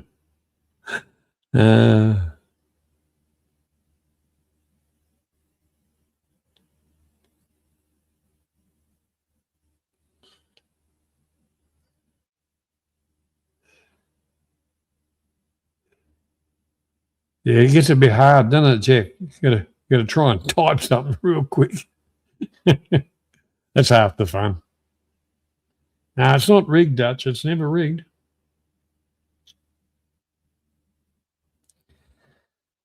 I got about hundreds of these sets of questions that when we were doing it during the disease we had to have and stuff like that, I researched a hell of a lot of them. Spelling doesn't matter as long as we get an idea, you know.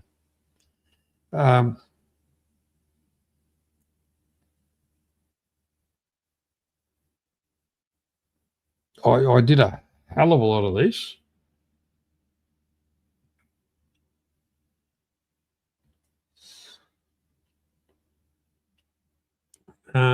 What Dutch is saying, spelling's always, you know, because we've never really gone 100, but as long as it's pretty close. You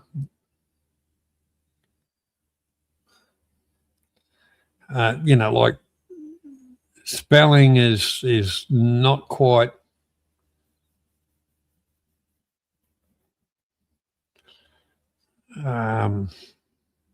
like Lou's put down can't. Well, the bloody things are cunts of things, but yeah, they're still edible.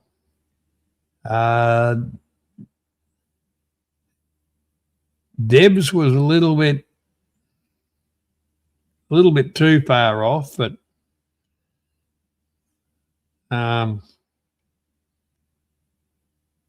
your answer is exactly right. Don't forget, I take all this into account in a split second. That's my focus level. Righto, where are we up to?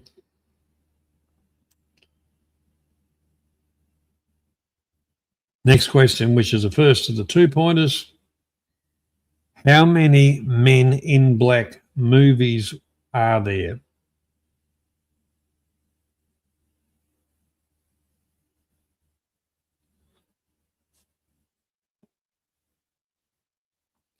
How many Men in Black movies are there?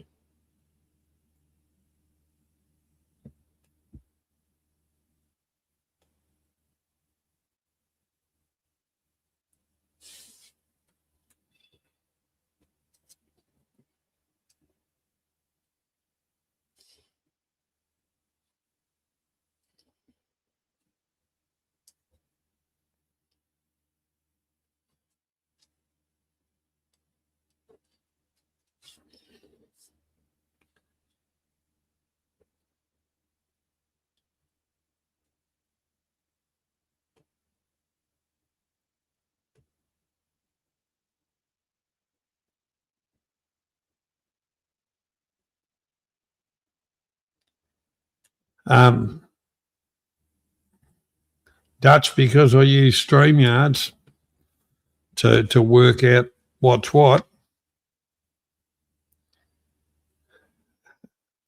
Yeah, and as is right, it's going to the US before it's coming here. So it's what picks it up in the US, which makes everybody equal, because the people typing from Australia, it's got to go all the way across and then come back. Anyhow, the correct answer is 4. And who got 4? I think that was Loose. Good on you, Loose. Jeff was Jeff, you come in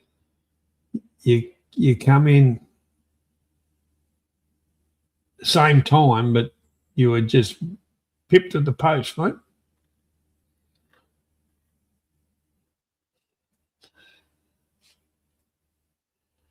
Okay, next question.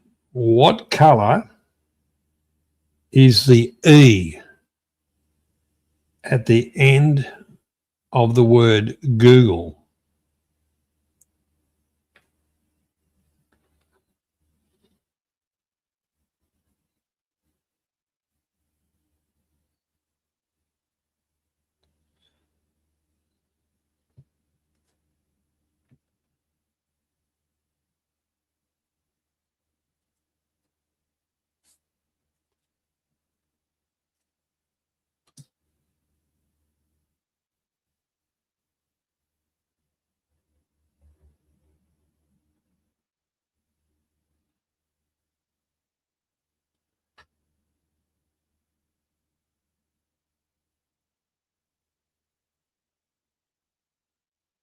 Well, the whole part about it is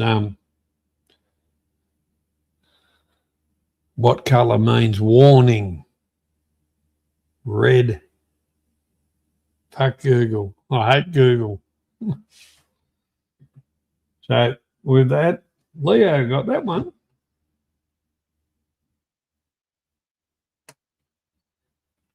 Next question. What annual 200 lap stock car race is NASCAR's biggest event?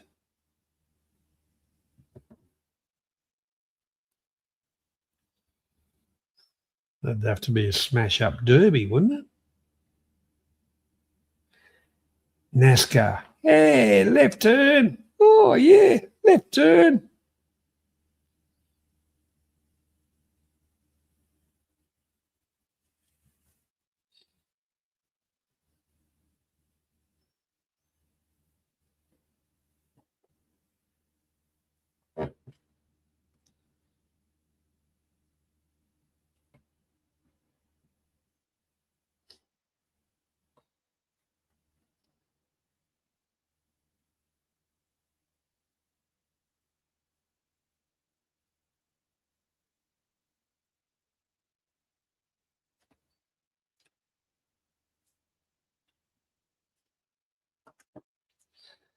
And the correct answer is not 500, and it's not Derby, it's Daytona 500. And it's not Indy 500. Daytona 500 is the correct answer.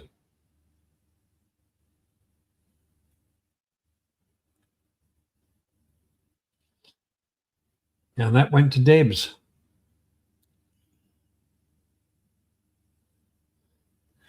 All right, the next question is,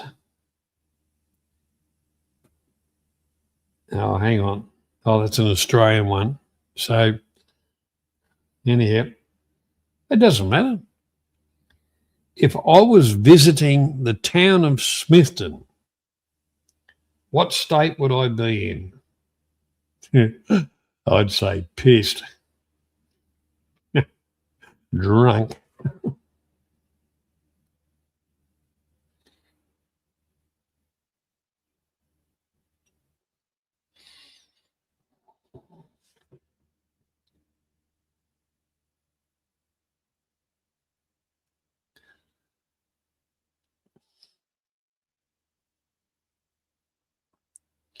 How about I give you as a clue? There's a boat race on at the moment.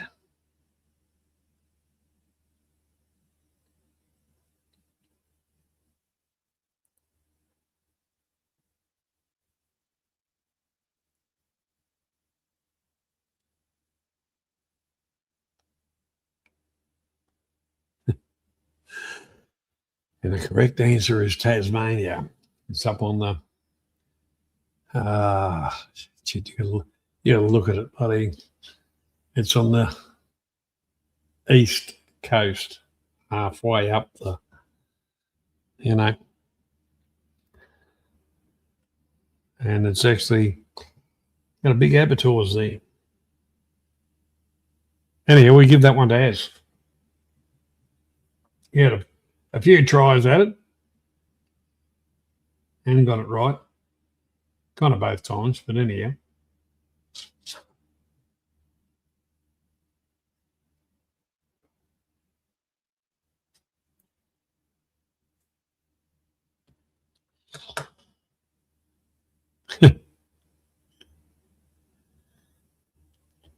Yeah, one thing about it, Jeff, over here, if you find a girl that you like, you're having a bit of a chat, you just say to her, show me a map of Tassie.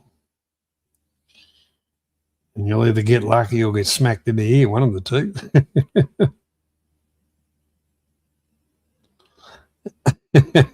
Yeah, well done, Dutch.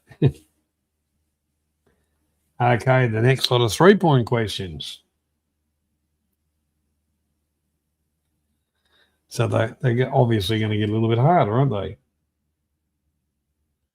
What 3 zodiac signs are associated with the fire element? So you got to put down 3 answers here. What 3 zodiac signs are associated with the fire element?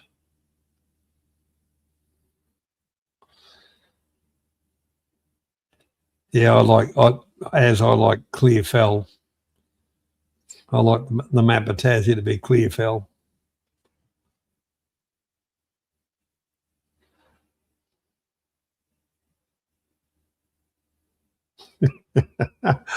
Ah.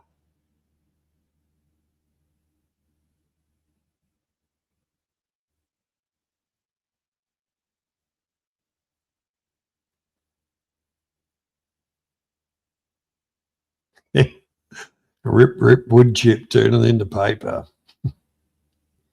Well, he's all given up.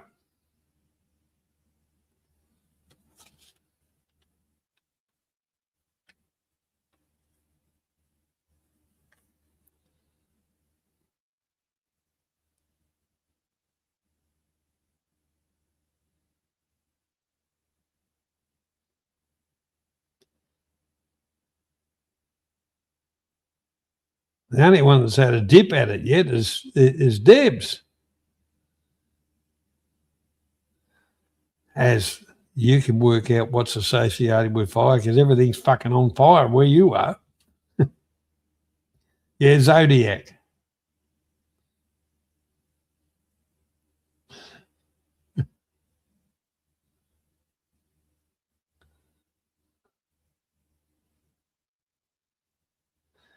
Well, I can tell you, Debs is the closest because she's the only one that's put an answer in yet, but she hasn't got it 100% right.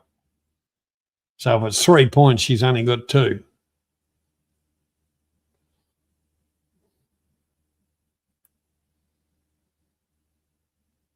Remember, there's 3 signs.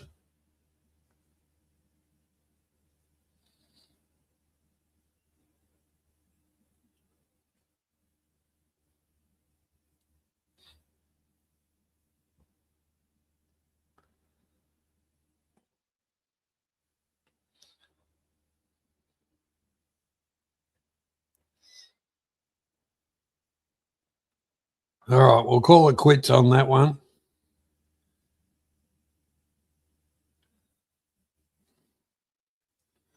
We'll call it quits on that one. The answers were Aries, Leo, Sagittarius. Now, Debs got 2 out of 3. So I'm going to give Debs 2 points.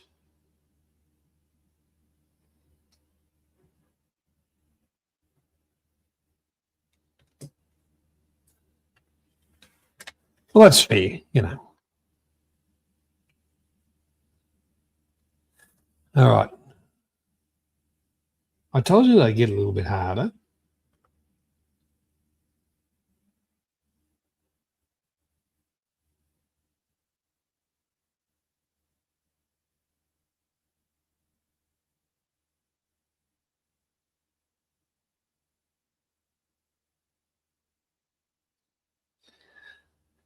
The Parthenian marbles are controversially located in what museum? That's Pathenon.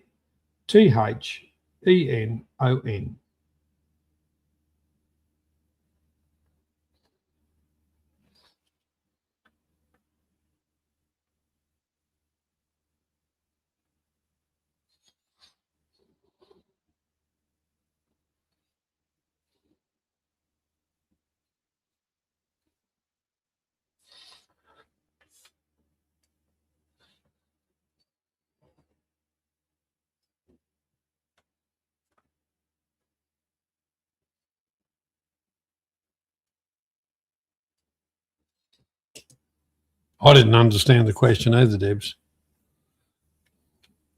Mythological marbles are in what museum? It doesn't matter.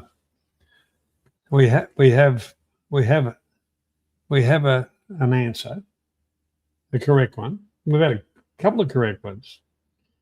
They're actually in the British Museum, England, British, Pommy. That one goes to us.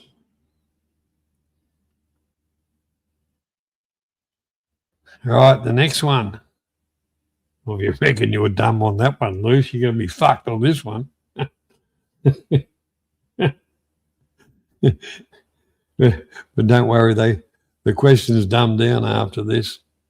It doesn't matter if he was guessing or not, he got it right. The British Museum. So it was, what country? In phonetic alphabet, what word represents the letter S? In the phonetic alphabet, what letter represents the letter S?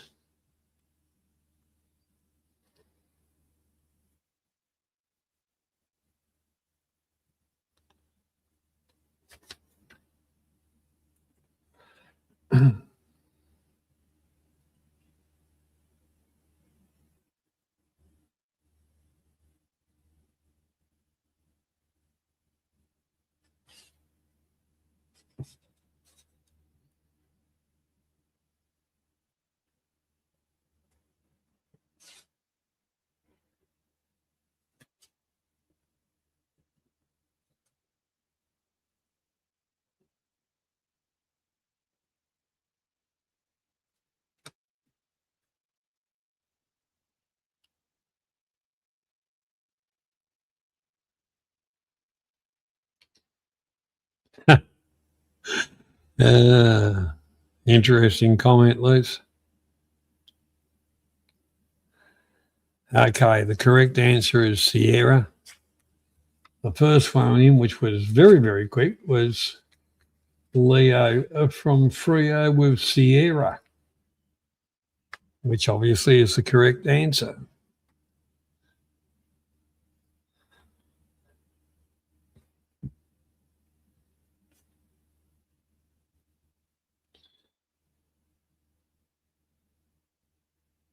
Rightio. The last of the 3-point questions is cashmere comes from which or what animal?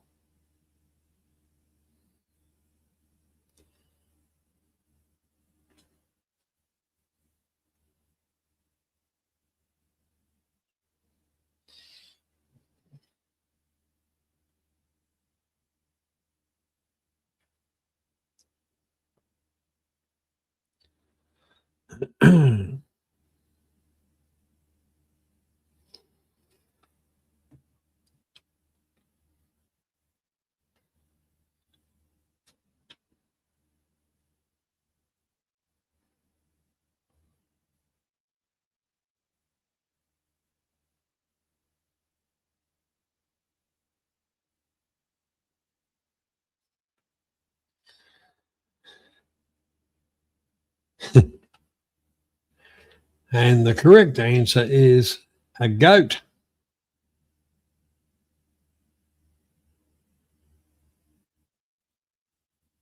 And the first one to get goat was Oz. All right, so now we're going into 2 4-point questions.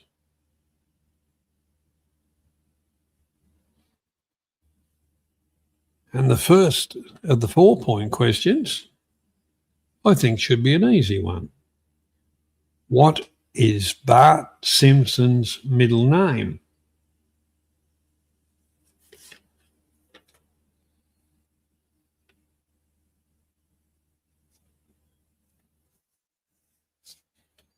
What is Bart Simpson's middle name? Homer was his dad.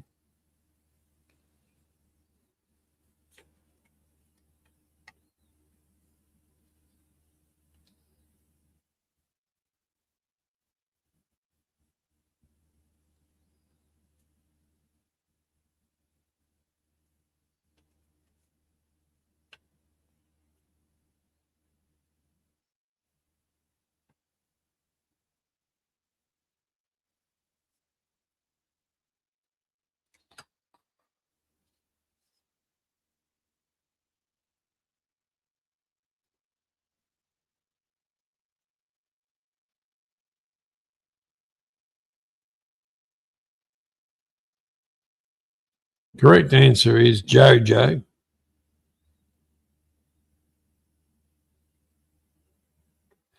And the first one in with that was Oz.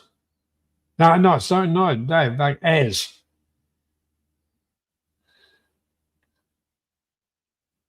All right, the second 4-point question. A rhombus is also another word for what shape?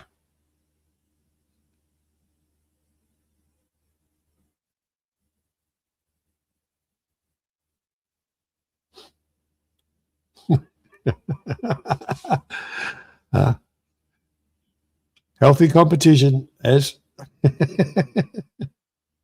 rhombus.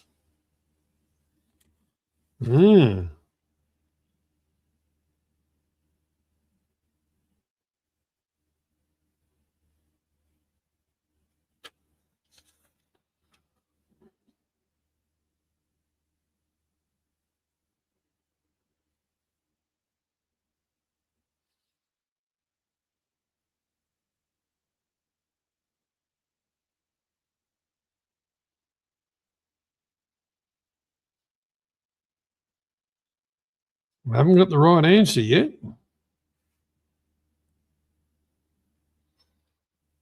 Sometimes I repeat myself. But these are completely different sheets. As anyhow, no, it's not a square. It's not a cone.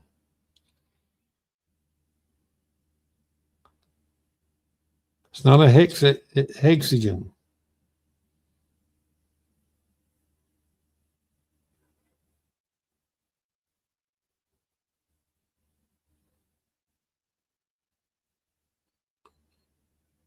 Not a pentagon. Pentagon's more,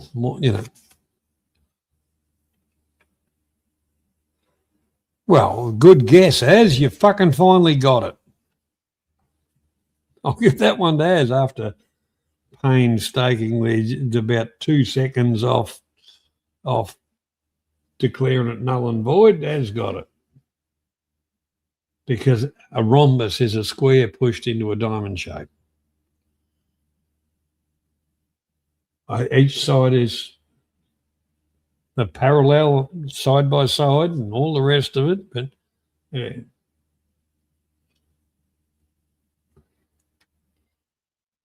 We had a frustration, Az got it. That's a 4-pointer.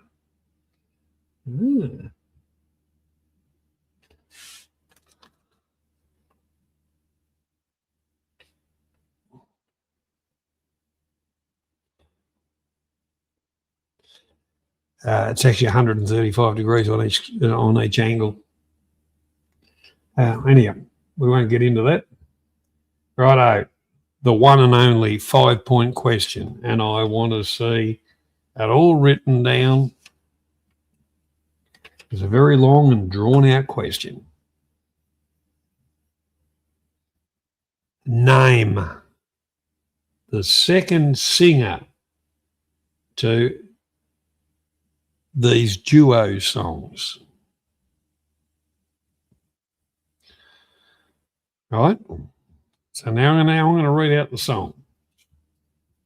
Islands in the Stream, Dolly Parton, and 2, Shadow, Lady Gaga, and 3, Cold Heart, Elton John, and Sienora, Shawn Mendes, and Endless Love, Lionel Richie, and I want to see the whole lot in one hit. How are you going to work for that one? You want me to repeat it? Let me know. Well, that's not going to get you, buddy. 5 points, as Kenny Rogers, don't know. Repeat it.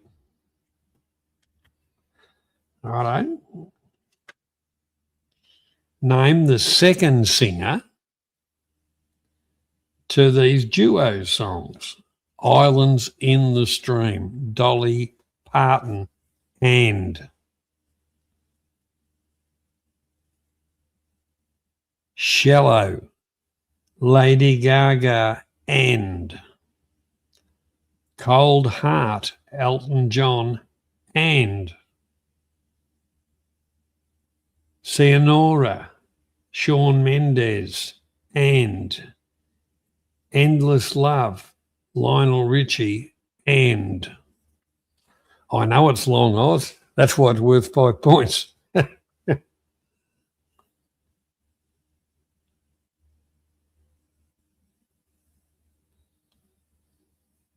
If you want to declare, just say declare.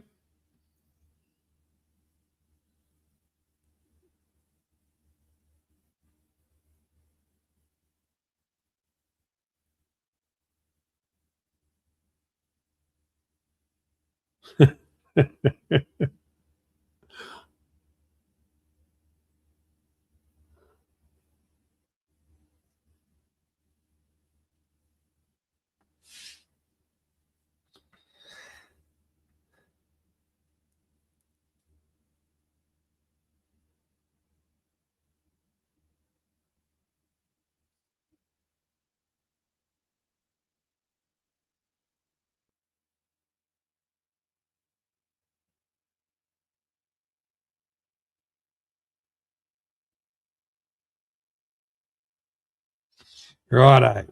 If everybody's given up, I suppose I'll be generous, and you tell me. We'll give that's the end of this round, Oz. I'll give a point to each one right. Whoever gets the most is first one. Dolly Parton and Kenny Rogers, Lady Gaga and Bradley Cooper. What was the other? What was that? The Hispanic bloke? No, hang on. Lady Gaga, Cold Heart, Elton John.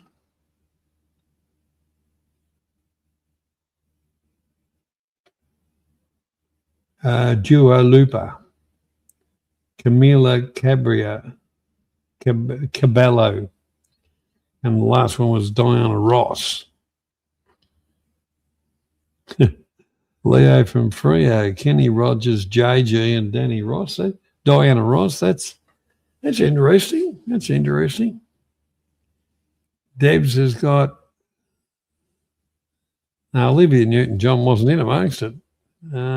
I'm trying to be nice here. Kenny Rogers, don't know. Kenny Rogers says Olivia Newton-John. All right. Michael Jackson, Kenny Rogers, and Diana Ross. That's 2 as.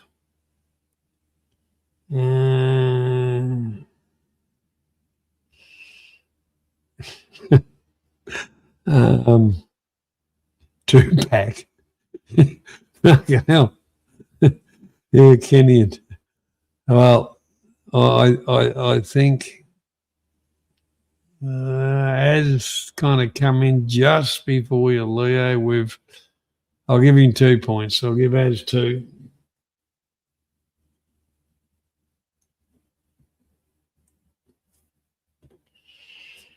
And actually, as far as round 1, that puts Az on 15 points. The closest to Az was Oz on 7, Leo on 5, Deb's on 4,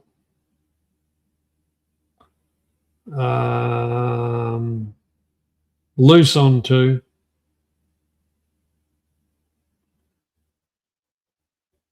Oz and Loose, Oz and Deb's on 4. Yeah, that was a good round. Bit of fun. Challenge the mind. That's what it's all about. Challenge the mind. Righto, go and make yourselves a cup of tea. Little boy's room. Grab a drink. And then we'll get into round 2, which you'll have to say it'll either be 1 or 3. Which ones you want?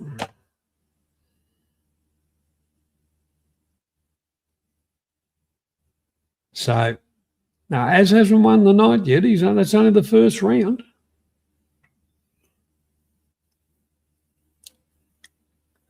So, all right, go and grab yourselves a drink. Do the toilet break, all that kind of stuff. And we'll be back in a moment. Read the chat, Oz says.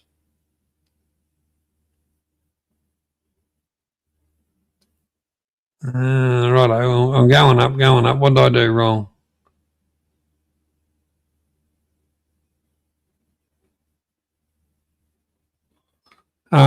I kind of said, well, it was a bit of a hard one, so I'd give a point for each one, long as an Az had 2. Leo had 2, but Leo come in second. And everybody else had virtually 1 or none or...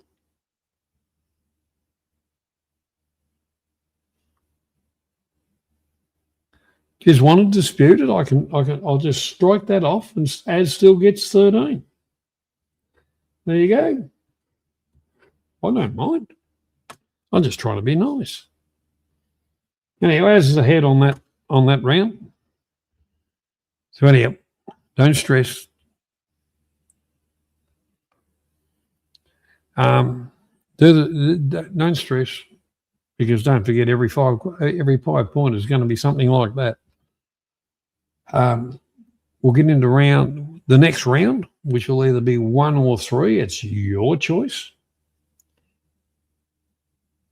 So have a cigarette, go to the toilet, make a cup of coffee, grab yourselves a drink, have a 5-minute break, and we'll be back in a tick.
I forgot to tell you that down the back of the hall in the anteroom, the CWA women are serving tea and coffee, cake, biscuits, and scones for a slight donation.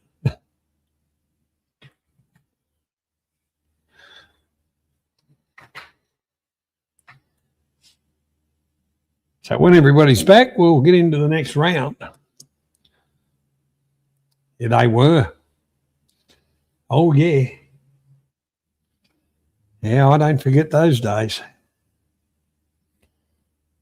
When people were people. And there was none of the bullshit. If you're a cunt and nobody fucking liked you. So you fucked off. If you're a half decent person, you're accepted. There was none of the political bullshit. There was no Karens. There was none of that.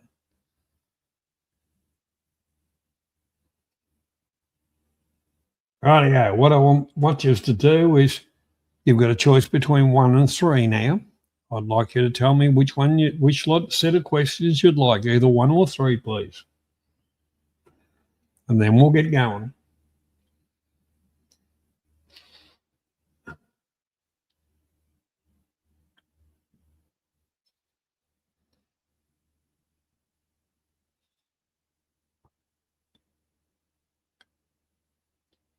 Okay, set 1, it is.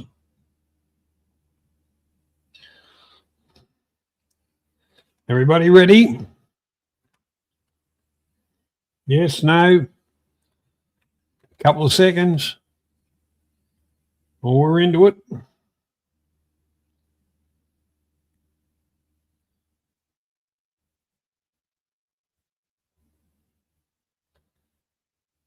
Rightio, here we go. First question. 1 point question for round 2.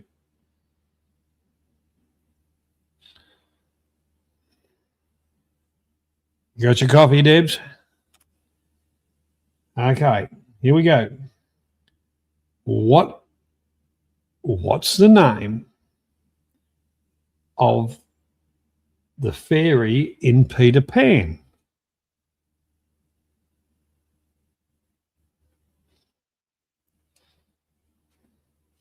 What's the name of the fairy in Peter Pan?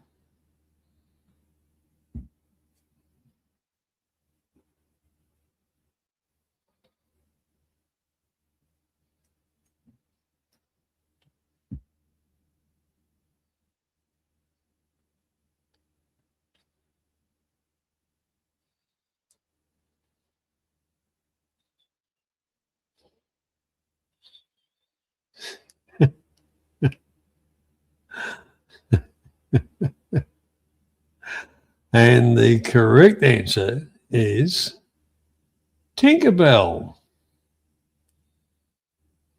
And have a guess, the first one in with that was Az. So Az gets the point. We're back on the 1 pointers, 4 of them.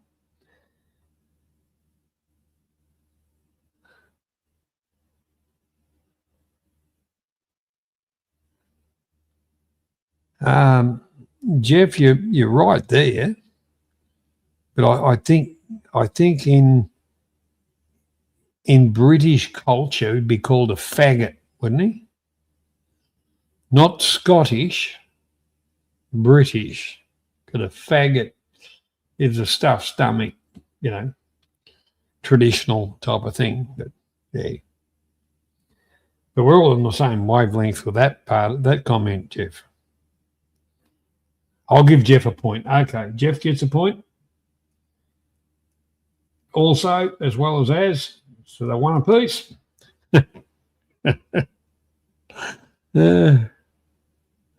Yeah. Righto. Oh, here's yeah. Now, you should know something about Australia. Now, this is an interesting one. Which New South Wales river is renowned for its paddle steamers?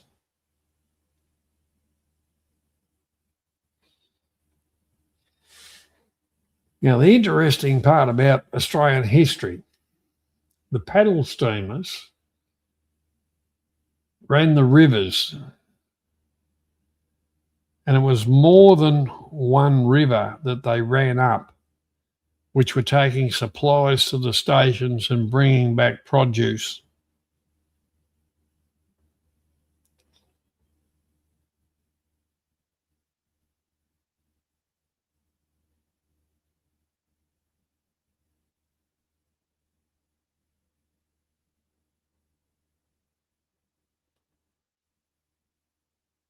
Actually, Debs, you said that like the Mississippi were the paddle steamers. We had the Murray River, and it's actually called the Murray Dowling. And the Dowling River, when the water was up, you could go the border of Victoria, which is down the bottom, and New South Wales, which you relate that to Sydney, all the way up into the outback of Queensland. And you had the sheep stations and all that kind of stuff where all that freight came down the rivers and was exported to England. That's how England made money out of Australia. But wonderful part of our history, actually, with ingenuity and all the rest of it. Anyhow, the correct is the Murray River, and the first one in with that was Oz, which puts Oz equal with, as Jeff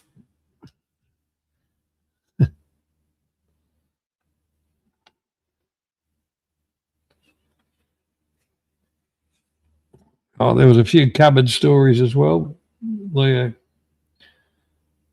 Okay, what are the names of Steve Irwin's children?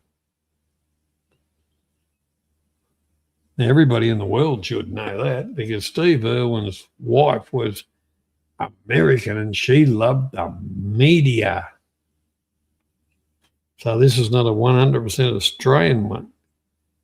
Australian.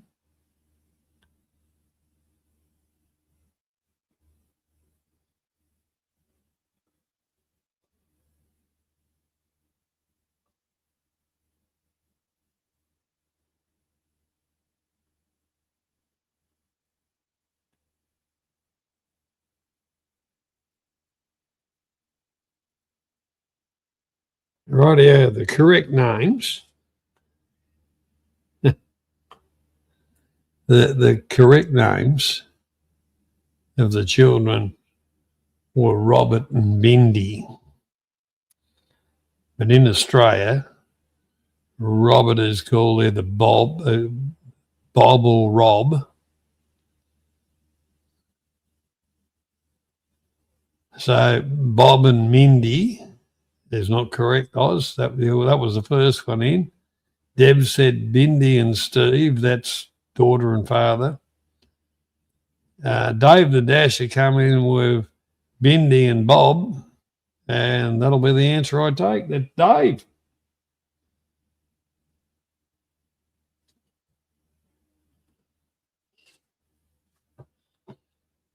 Okay, next 1 point question is, who does the voice of Princess Fiona in Shrek movies?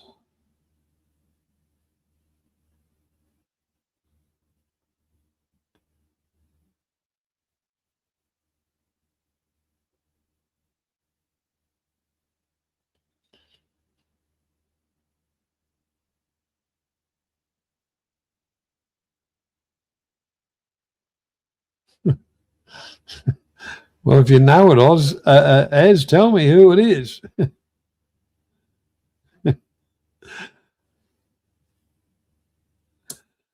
Well, Princess Fiona wasn't, until she changed back, she wasn't. She was,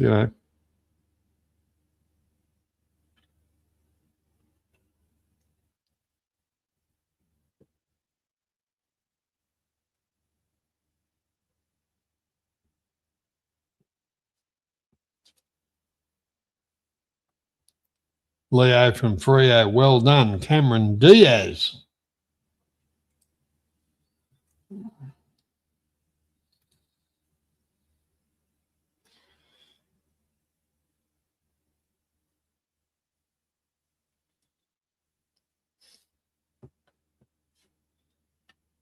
So that's the last of the, on this round, last of the 1-pointers. Now we go into the 2-pointers. So obviously getting a little bit harder.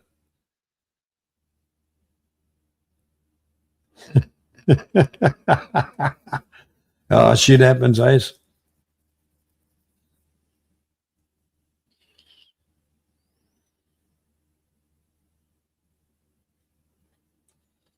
What year did the first man land on the moon?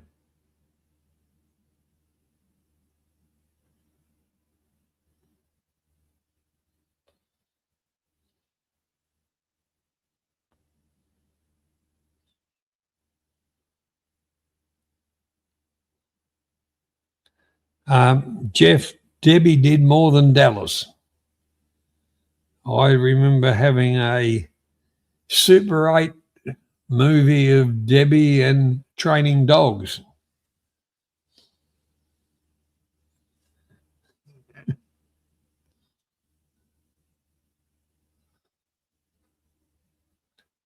Put it this way, the moon landing might have been fictional. It might have been a lot of things, but the world stood up and had a look at that, didn't they? All right, we could rephrase it. The biggest fast in the world was in what year? It's still the same number.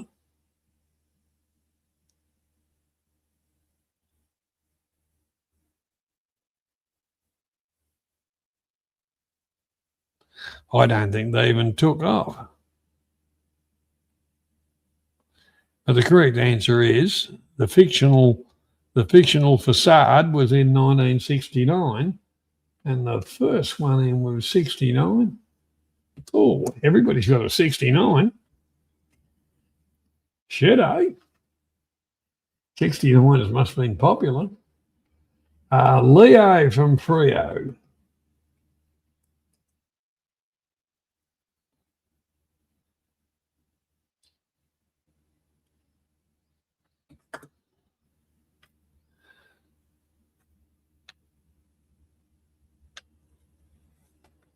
I'm looking, Debs. I'm looking.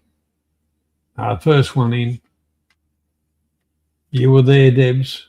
And I tell you what, everybody came in at 23.57. And it was Leo, Az, Dave, Jeff got it wrong, and then yourself, Debs. So I just go with the first on the list. That's the fairest way to do it. Right, the next one.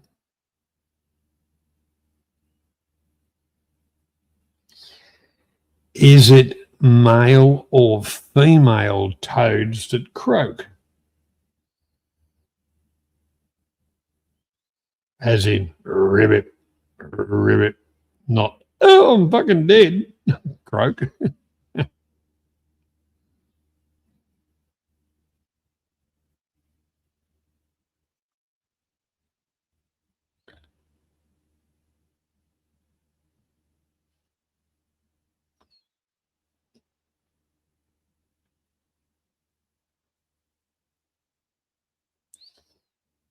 And the correct answer to that is the male.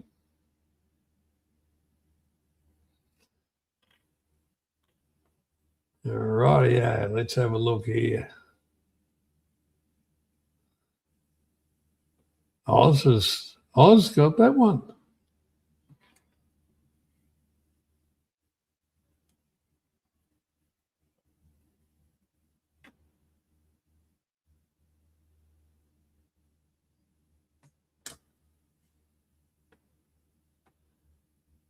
Actually, cane toads, when you drive down the highway or when it's raining, you've got to run over them head first and then they pop. If you run over them bum first, they just go, Nothing. Head first. Pop, pop. Good fun. Yeah, that sounds terrible, doesn't it? Righto, next question. I think you played with a lot of things in cans. Oz. Golf was the go with the cane toes. George O'Dowd is better known as which 80s pop singer?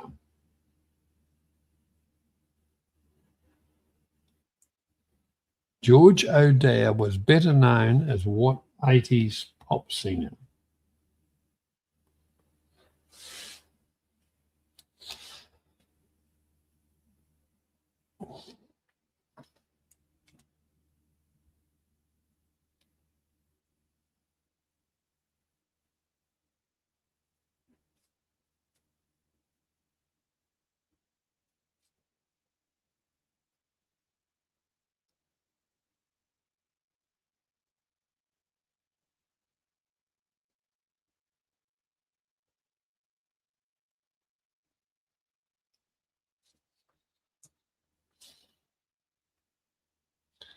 Yes, that's correct.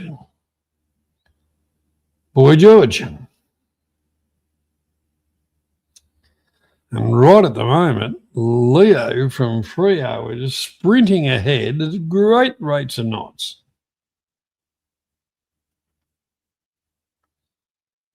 On a dartboard, which number sits to the right of the number 20?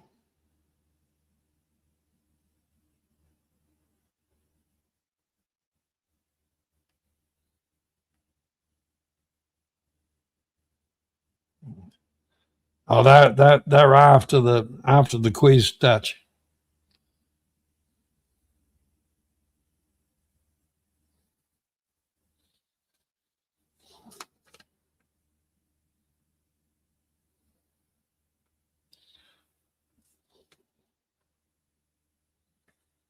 Haven't seen the right answer yet.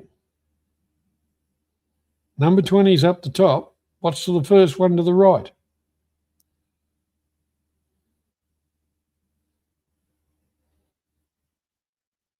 I don't accept multiples.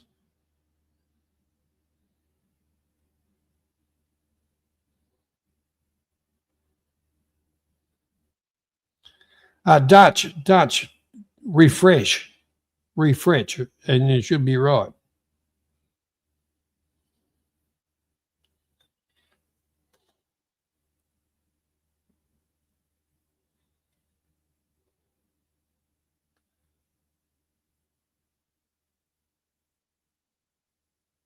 Anyhow, the correct answer is 1, and that goes to as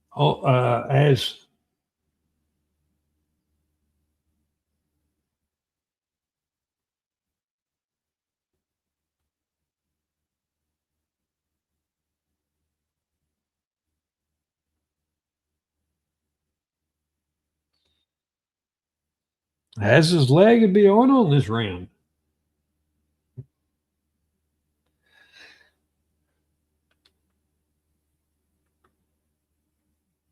I'll go out and come back in. I'll wait a couple of ticks. Dutch.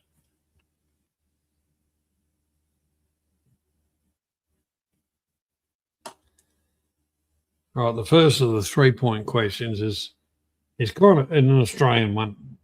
Sorry about that. Oh, why did I put that fucking question in there? Oh, I'm just looking at the other one. Righto. The Waratah is the floral emblem of which Australian state?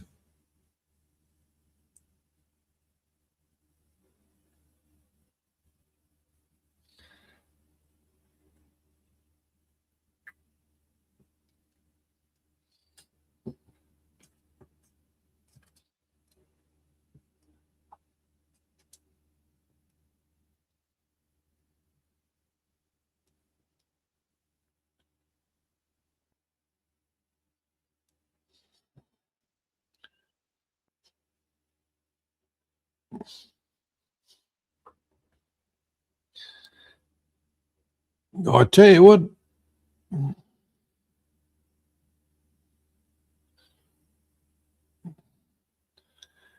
Jeff, just refresh you. Anyhow, the answer to the question is New South friggin' Wales. And that goes to Leo.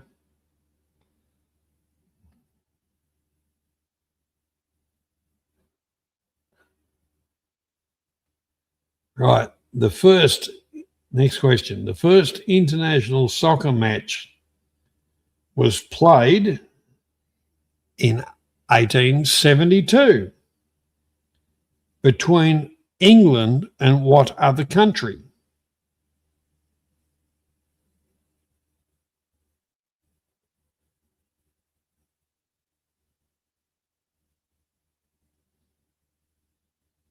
First soccer match. England and what other country?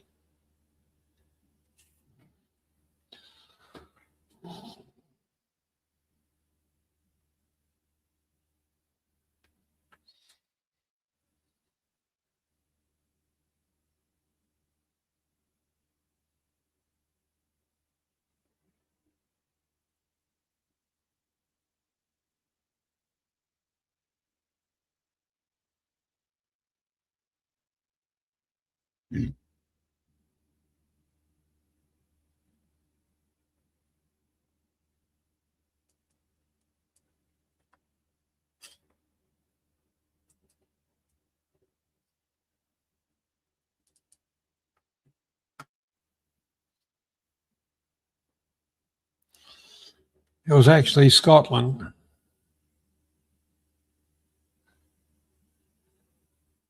And even though it's abbreviations, but I understand the abbreviations, England versus Scotland. Leo from Freo. The next one in by a 15th was Jeff with Scotland, which is the correct answer as well. Same thing. Okay, so the next question. What four colours make up the fucking Indian flag? Now, I don't know what tribe, but that's what four colours make up the Indian flag. Like we're supposed to know.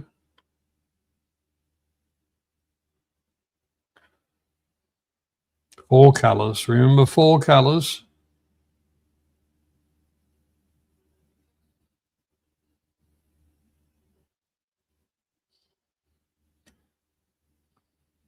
What colour's the skull and crossbones?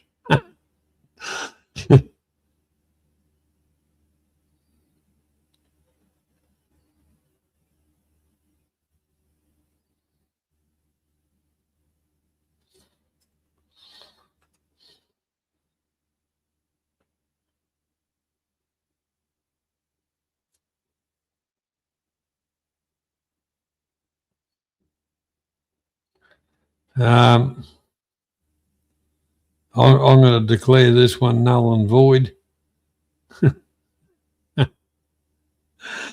Yeah, you can't rage quit yet, Dutch.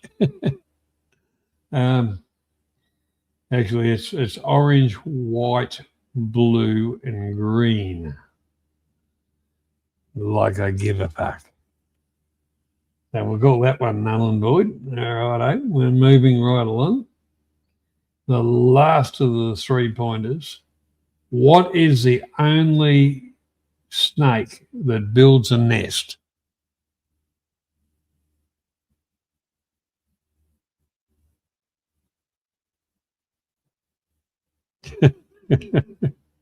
What's the only snake that builds a nest?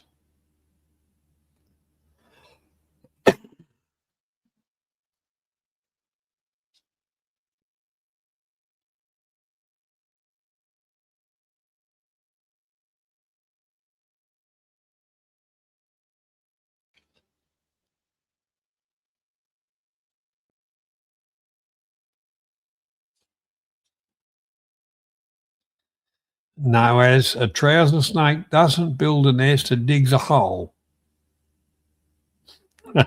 Yeah, that's a snake. I don't know about building a nest. It's more like a hovel. And yep, I'll put this out of your memory. It's a king cobra. Now, who got the cobra? Who got the cobra?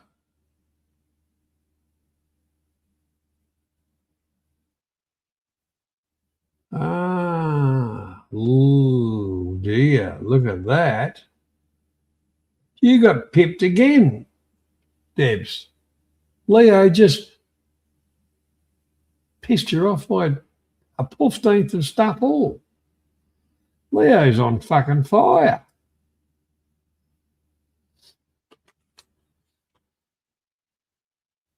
That was the last of the 3-pointers.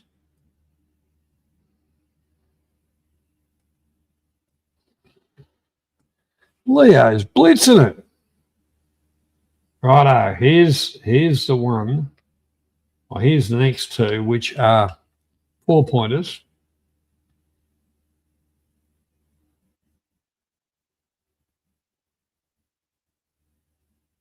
Inhuman anatomy. Now that'd be easy to do, Dave. We might do that later after the next one. After the next round, we'll do that. In the human anatomy, what body part does the hallux refer to?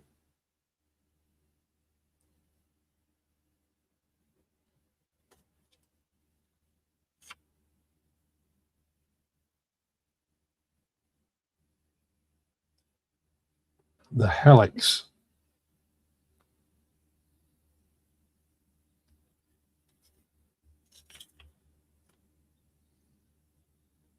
I'm glad you haven't got your bloody first aid certificate, Dave.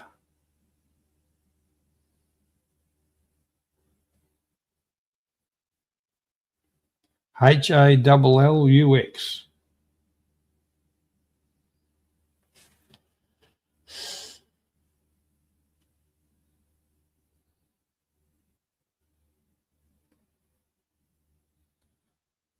Oh, I'm going to call it in a tick.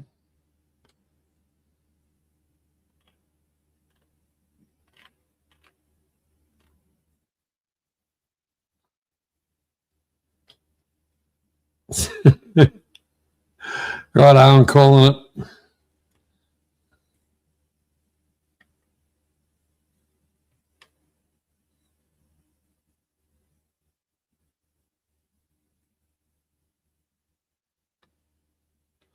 I'm calling it, but it's actually the big toe. And yep, right, we're going on now. The next one.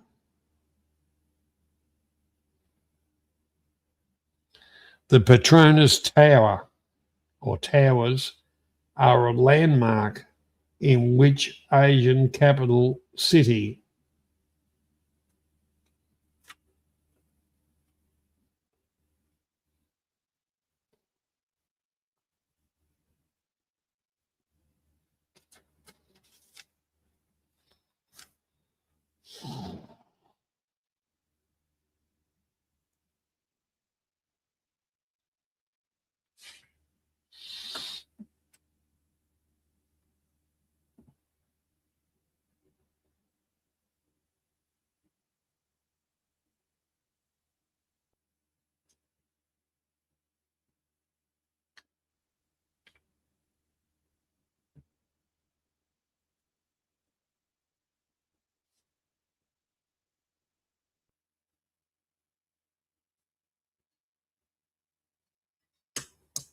All right, I'm going to give that one to Az. It's Kuala Lumpur. He was the first one in with KL, which is abbreviation for Kuala Lumpur. Rightio, here we go with the long and drawn out 5-pointer. And we've had this before the other week. I just remember I've rewritten this because I reckon it was, Yeah, you got 4 points, Az, but it still meant you got fuck all on the board. Rightio. Who were the 5 main singers of the Travelling Wilburys?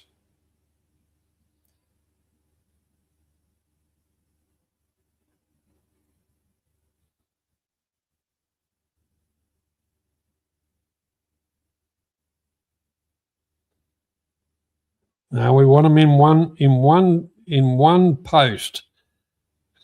In one post. The 5 main singers of the Travelling Wilburys.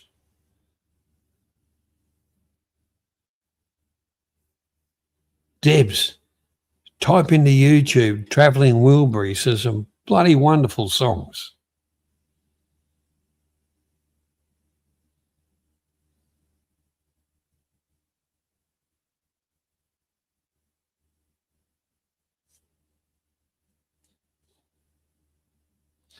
Actually, Debs, when the answers come out, you'll say, "Shit, I know most of them."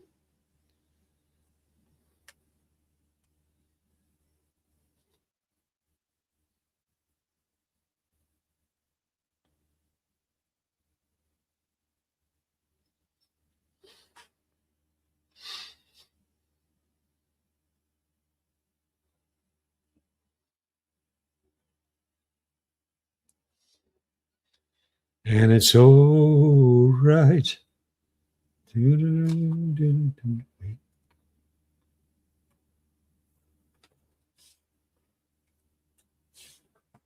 Hey, that's what's something I haven't done.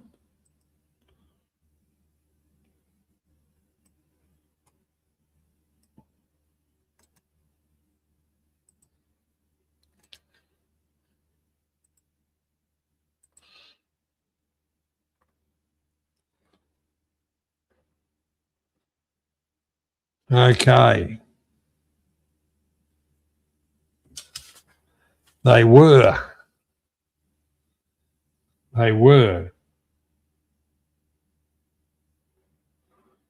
And the whole part about it,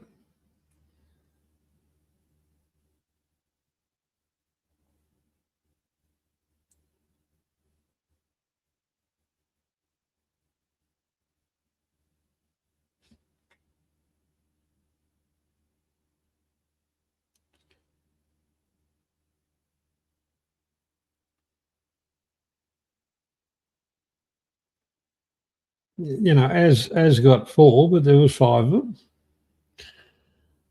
Well, all we wanted was 5, and their names were Jeff Lynne, Roy Orbison, Bob Dylan, Tom Petty, and George Harrison. Mudrat, well done. You got the 5 points on that one.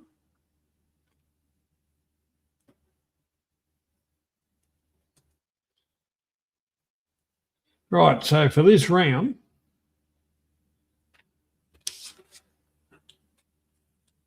we've got Leo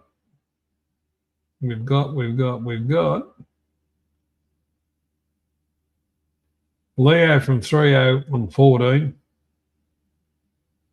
Az on 7, Mudrat on 5, Oz on 3, Dave on 1, Jeff on 1. I did say Az was on 3. All right. That's it. So, the drill. So what we're doing, another quick toilet break, smoke break, go and grab a drink break, and then we'll be back to play the last round, which was selection 3. Banksy, g'day, buddy. How you going?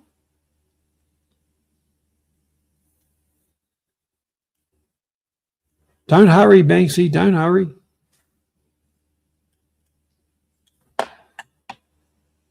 So yeah, just have a little bit of a break. But what I'm going to do, I'll probably I'll get a smack on the fucking wrist for it, but I think like I give a fuck.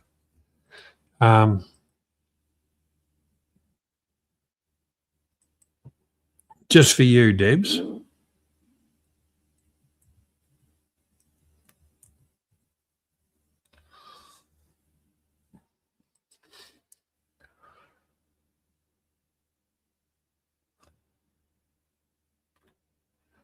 I'm going to play this.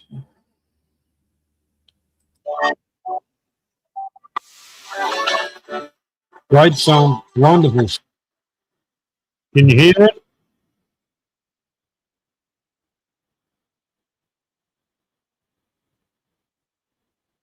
All right. It's all right. Doing the best you can do. Oh, brilliant. Absolutely brilliant stuff, Deb. Can't hear it. Should be able to hear it.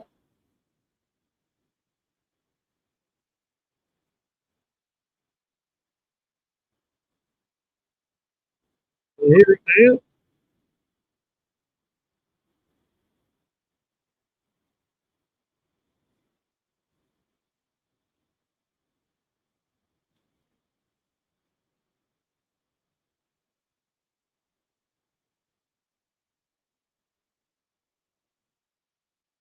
All right, what we'll do, we'll really bite the bullet on it. Go back to here. Go back to here. And we're going to go.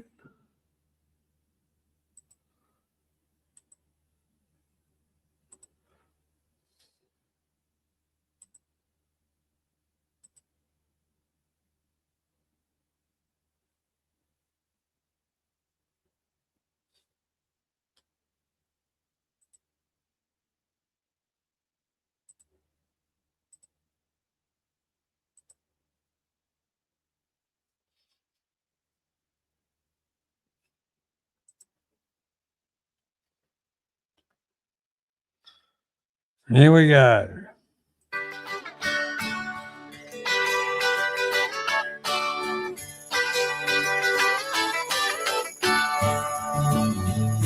Well, it's all right.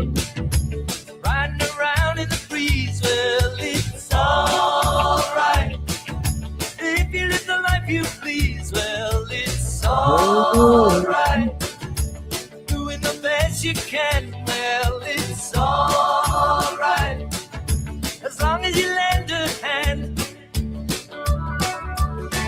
You can sit around and wait for the phone to ring. Waiting for someone to tell you everything. Sit around and wonder what tomorrow will bring. Maybe a diamond ring. Well, it's all right. Even if they say you're wrong. Well, it's all right. Sometimes you gotta be strong. Well, it's all right. As long as you got somewhere to lay, well, it's all right. Every day is Judgment Day. Maybe somewhere down the road away, you'll think of me and wonder where I am these days. Maybe somewhere down the road when somebody plays Purple Haze. Well, it's all right. Even when push comes to shove. Well, it's all right. If you got someone to love. Well, it's all right. Everything will work out fine. Well, it's all right. We're going to the end of the line. He did. Don't have to be ashamed of the I gave it to him. drive. I'm just glad to be here, happy to feel that. it don't matter if you're by my side. What if I fuck it up? If I fuck it up, that's Well, it's all about alright. having fun, isn't it? Even if you're old and gray, well, it's alright. You still got something to say. Well, it's alright. Remember to live and live. Well, yeah, it's still one anyway Alright. on that round. Best you can do is forgive. Well, it's alright. Riding around on the breeze. Well, it's alright. If you live the life you please. Well, it's alright. Didn't really matter much. Even if the sun don't shine, well, it's alright. We're going to the end of the line.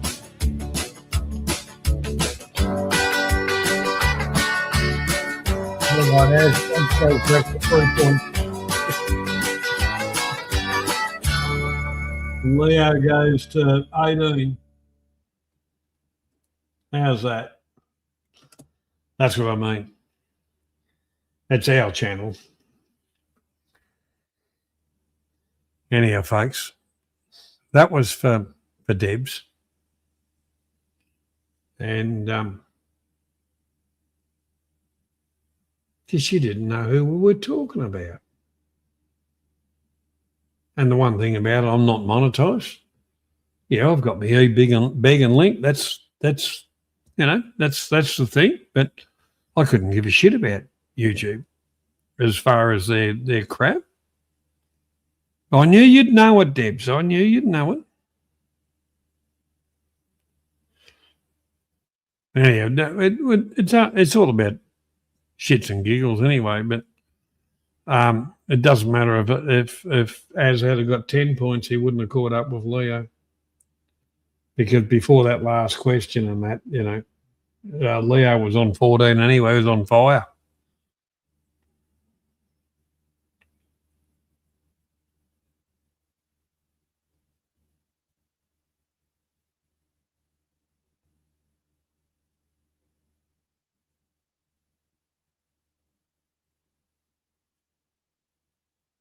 No, I gave Leo the 4 on that.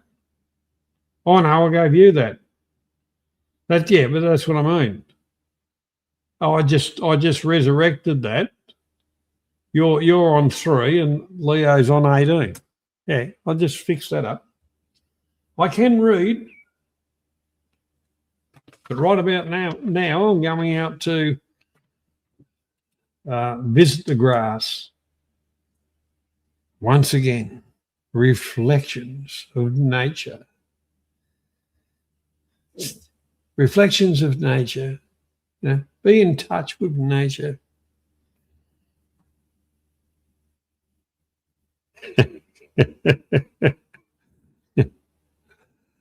The one thing, Jeff, I'll be honest, straight up and honest, what we used to do, which cost 2 bits of F all, now has got bloody expensive. I put that link up there. If anybody wants to help out, that's good. I also do it because I enjoy it. Yous entertain me as much as I hopefully entertain yous. And it's about rebuilding our community, about just people getting together and having a bit of fun. It's not necessarily based on Thailand or this country, that country. It's people with like-minded, like a bit of travel, like a bit of fun. That's what we're really all about. It's not about, he begged more than you last month. No, not with me. Never going to be like that. That's why I don't mind playing the odd song here and there. Yes, YouTube are going to say, oh, we can't monetize you. Well, go fuck yourselves, YouTube, because I'm not monetized anyway and never would be. If you monetize on YouTube, by the time you get anything, it's about 60% they take.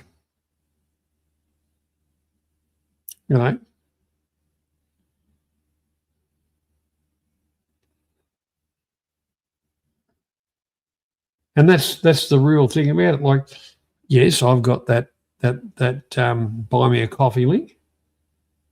Out of that buy me a coffee link, I actually get from that about 90%, which means I just put it there.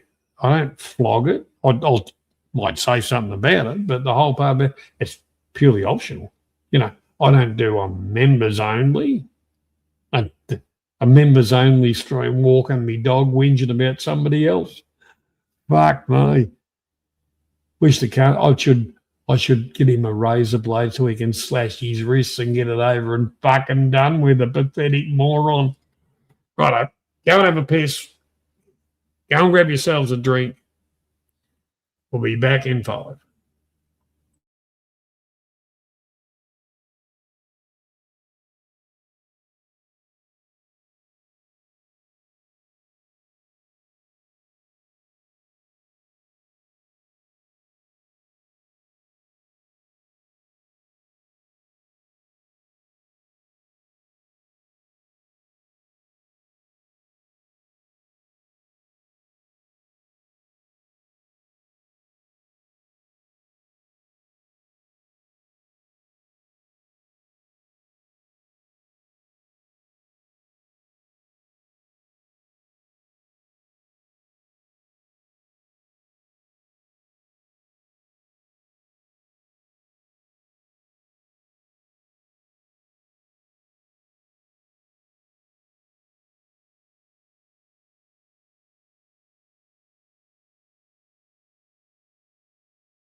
Righto, we're back.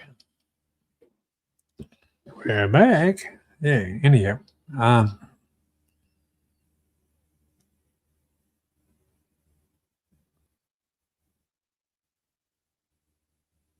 What was that something? I remember what you did last summer. That was in Cape Cod, wasn't it? Filmed?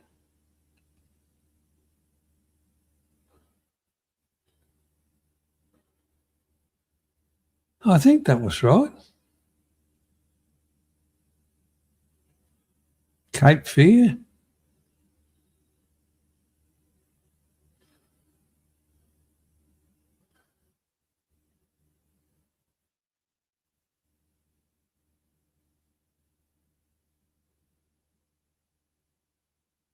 America's got a lot of capes. Cape Canaveral.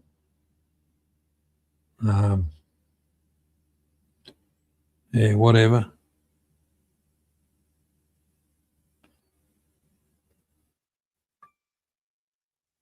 I was just trying to think who. Sarah, no, it wasn't Sarah Jessica Parker. Well, somebody with three names. She was a nice looking girl. Pretty sure it wasn't Sarah Jessica Parker. She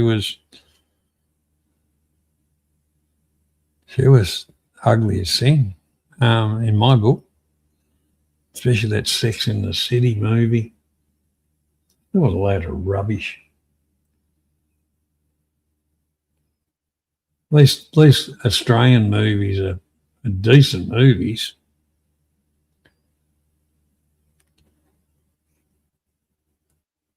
They are, Debs. Watch a few good Australian ones, like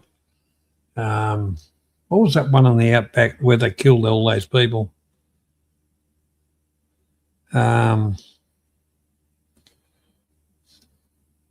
Wolf Creek. Mad Max. Actually,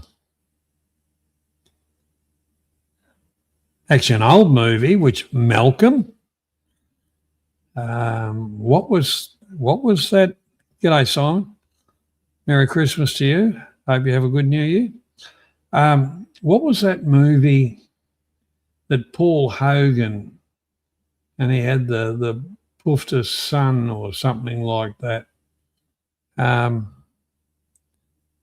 Aussies do some bloody good movies. It was based on a true story. Yeah, that's the scary part about it. You get out in that kind of country, Jeff, and I tell you what, it's different. It's bloody different.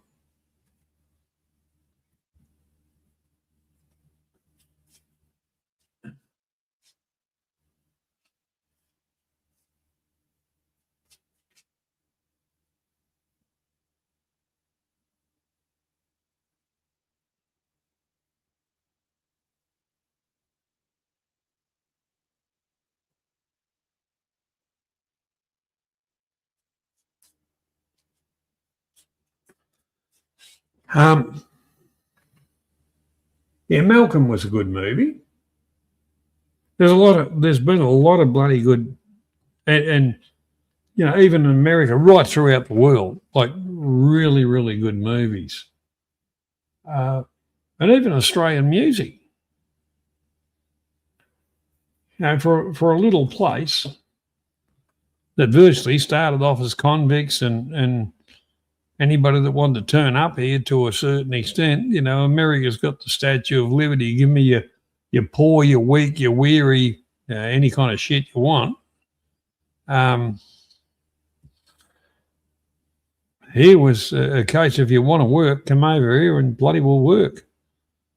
And we'll give you citizenship. But the thing is, you had to interact. You had to meld into the society that was here. You didn't stand on a street corner saying, I want it to be like it is, you know, or that, or whatever. All right. Everybody ready? We'll get into the final round. in excess, AC/DC.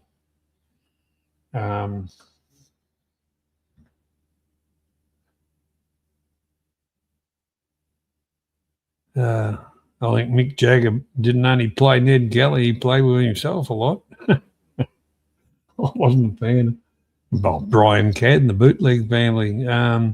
Daddy Cool. Oh, shit. Lots of them. Rightio, we're going into the last and final. Starting off with 1 pointers as usual.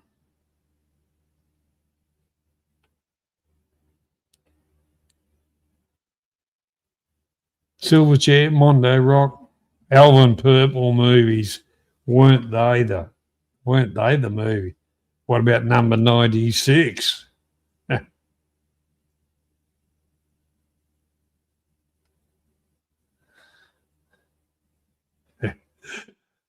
Jeff, I tell you what, you go wandering around in the bit of scrub where Oz is, and you don't walk out.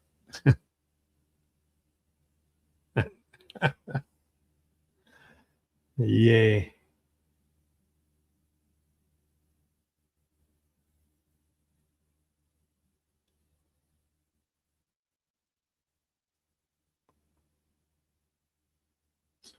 Right, here's the first question.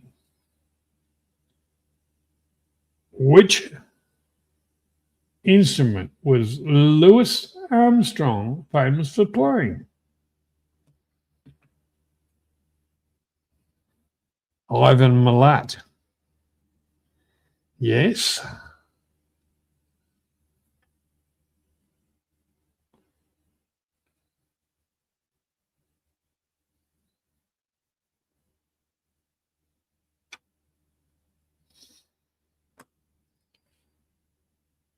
There was a lady in a place called Pyramid Hill. They couldn't get her on murder, but they got her on something. And she worked at the local abattoirs in the boning room. And her partner or whatever was pretty well a lazy dropkick. Didn't really do any work. And, they'd produced a few kids. And she got a bit sick of his womanizing and all the rest of the crap. And she dispatched him, boned him out, and produced meat products and fed the children. She actually stood up in court and said, well, by doing that was the only time he ever fed his kids. He was the biggest lazy mongrel drunken pisspot around. And she got a reduced sentence for that. Yeah, I reckon that was interesting. I used to do a bit of work up around that area, but I never used to date any women, let's say that. Okay, Louis Armstrong played the trumpet. Yes, Mad Dog Morgan. And let's go back in history. A lot of the bush rangers were pushed into it by British riffraff, which was sent here to be police guards, whatever the British interests. But they were so corrupt themselves, they pushed people over the edge, and when they fought back, they didn't like it. And they fought back bloody hard too, especially against the establishment. And that's the one thing about Australians that came from our ancestry. Fight against the establishment. They're all cunts. And you know what? History hasn't shown us anything different.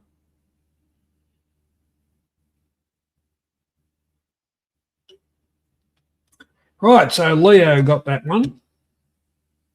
Well done, Leo. You're fucking on fire tonight, mate.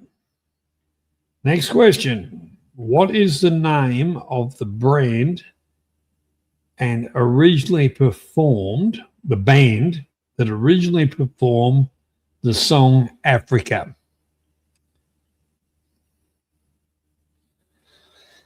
Bloody good song too.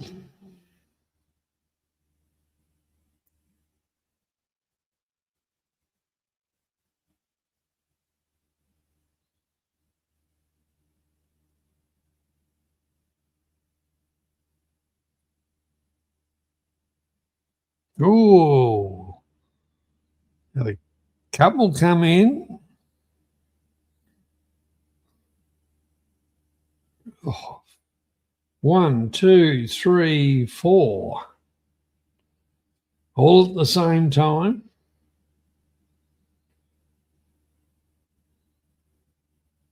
The first one that came in was correct spelling.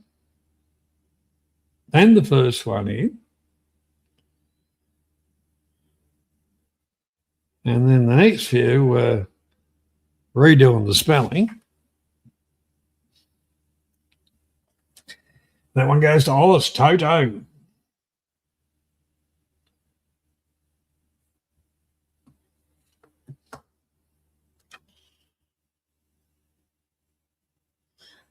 Here's a nice easy one for you. 1 point question. What direction does the sun rise from?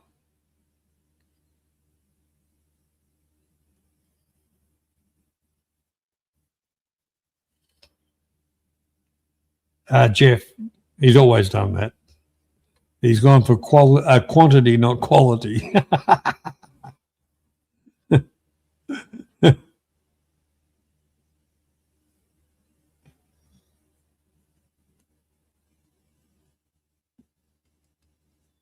And the first one in on that one was Debs. Well done, Debs.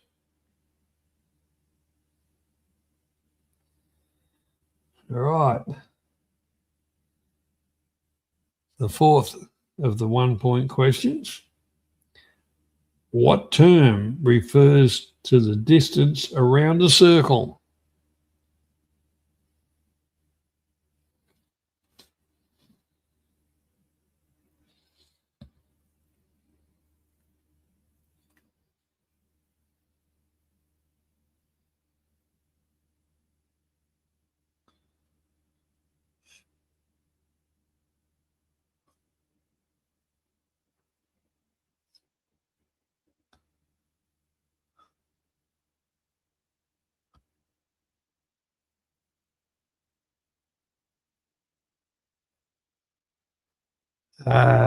You're right, Debs. You are right. It is a circumference. And if you go for pi r squared, that's how you get your circumference. But anyhow, that one's Leo.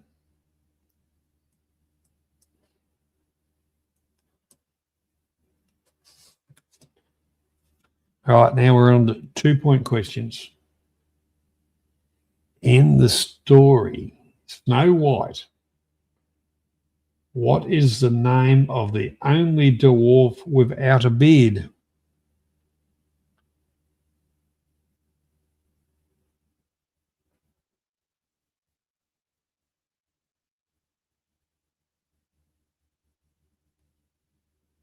The only dwarf without a beard.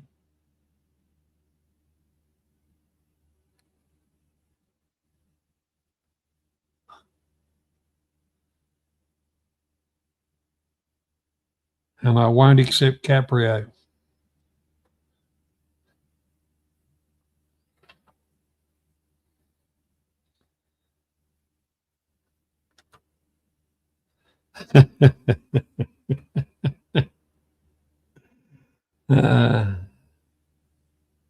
Or maybe I should have accepted Caprio because it's the same. Dopey. Yeah, it was the first to get dopey. Let's have a look. First one to get dopey was Az.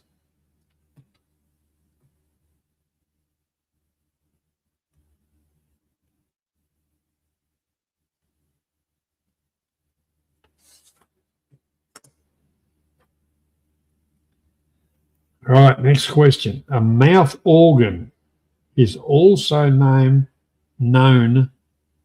A mouth organ is also known by what other name?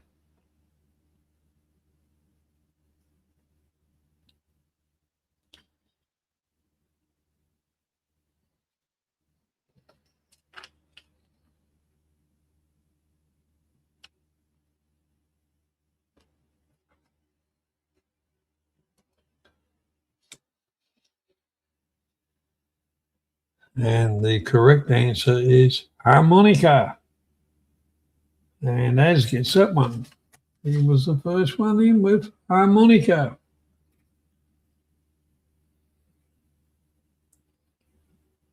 And so was everybody else, straight onto it too. And like I say, I'm looking at timestamps, and there's nothing between any of it.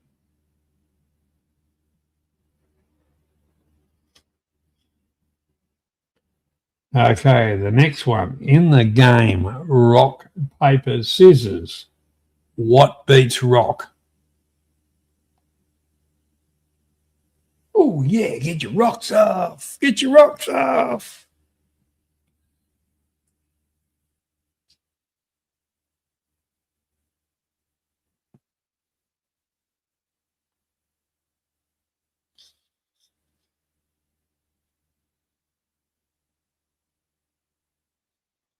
Refresh, Banksy. And the correct answer is paper. And the first one in was Leo from Frio, pipping Az by a 15th and everybody else.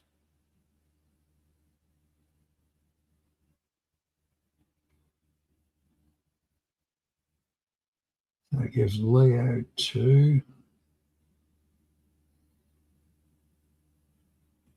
So right at the moment, we've got Az and Leo both on 4 points.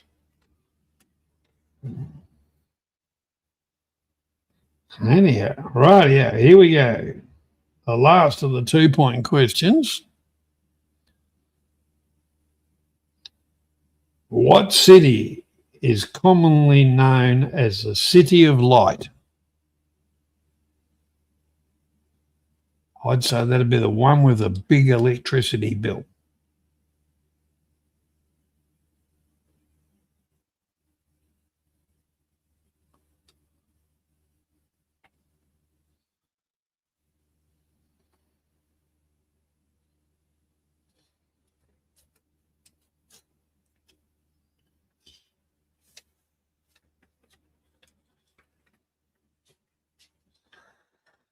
Ah. Well, we've got a right answer.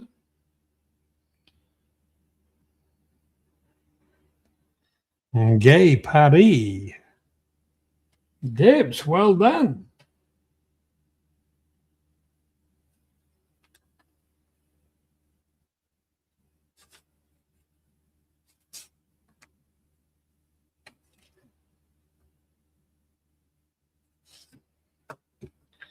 Paris was the answer, yes.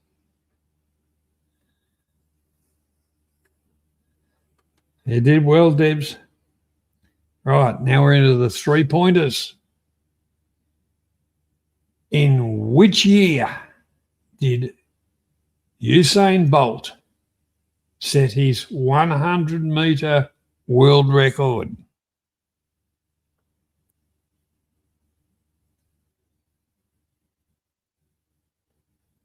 And they were in the starting gates, and the whistle's gone, the gun's gone, and he's bolted away.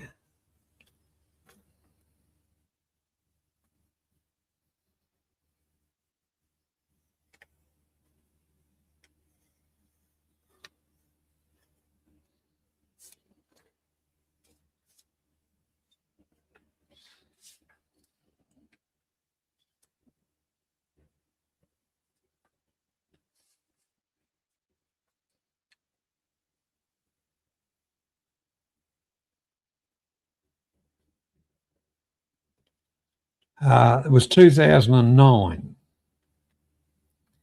And that goes to Az.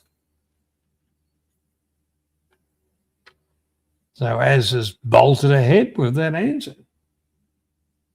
What's going on with Leo? Has he fallen by the wayside?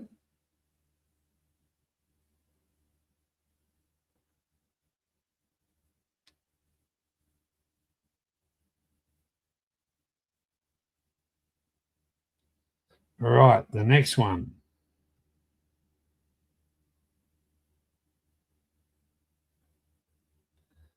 A little bit of geography. The Tigris and the Euphrates River run through what country?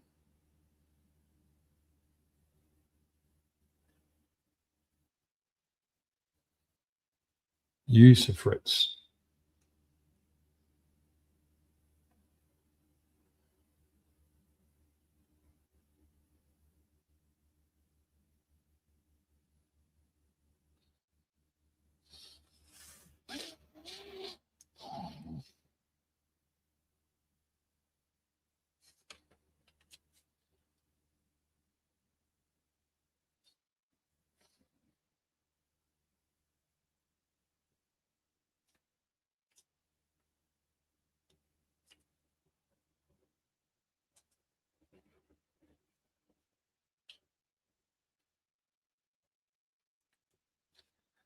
Correct answer is Iraq, and that was Oz.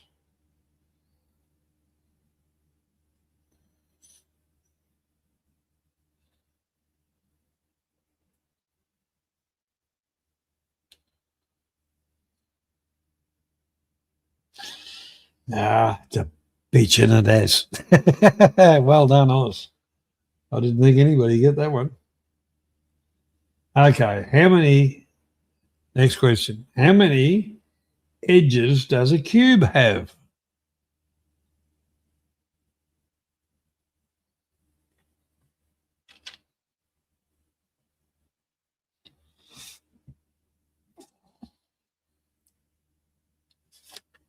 Remember the question, how many edges does a cube have?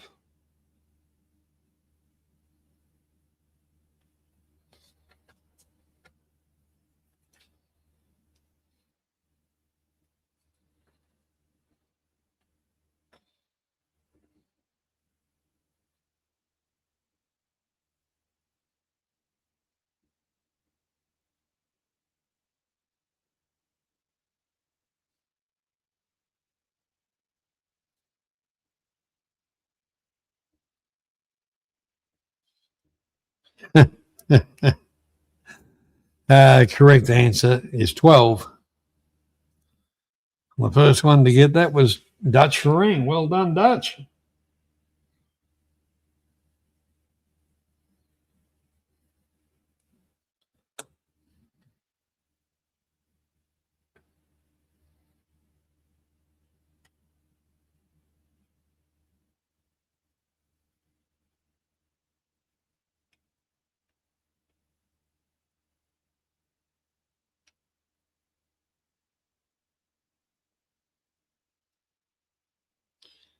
Yeah, they've made a lot of movies about that actual incident.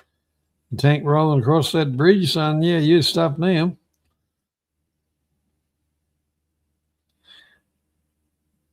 Do you reckon Az needs another coffee, Debs? We can have a coffee at the end of the round. I think he needs a fix.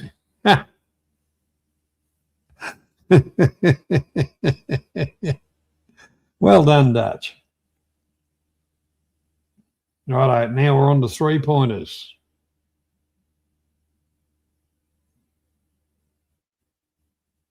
No, we're not. Yes, we are. The last of the 3-pointers, yeah. In which country would you find Mount Kilimanjaro? That should have been a 1-point bloody question.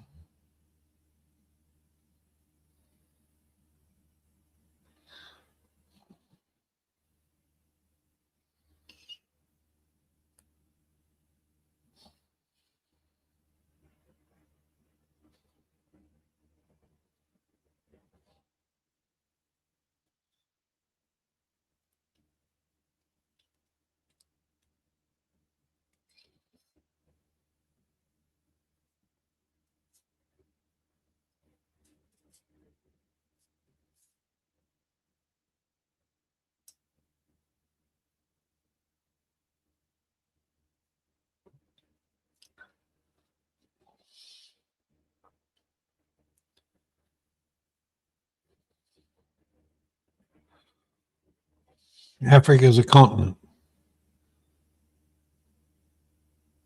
Okay. The whole part about it, the correct answer's there. It was from Leo. It's Tanzania. I thought everybody knew that one. Oh, well, I'm wrong. Maybe I was right putting it as a 3-point question. Anyhow, right at the moment, we've got Az and Leo sitting on 7 points apiece. Getting interesting, isn't it? They'll be struggling for the next 3 questions to see who comes out on top. Right, the first of the 4-point questions. Yeah, their age like our mounting debt, the mountain. Righto. What is the tallest type of tree? 4-point question. What's the tallest type of tree?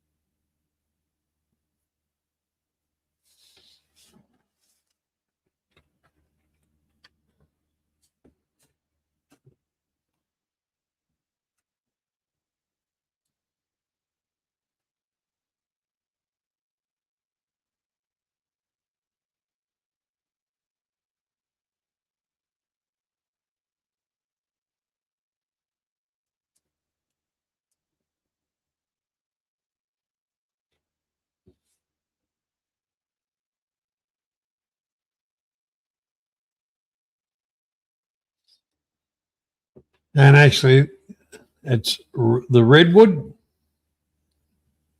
The first one in with that was Oz.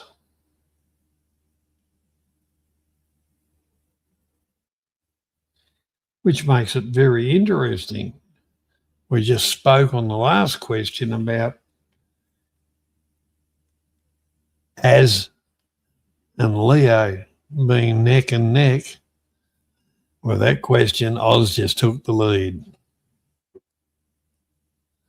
So you got to be in it to win it. Yeah.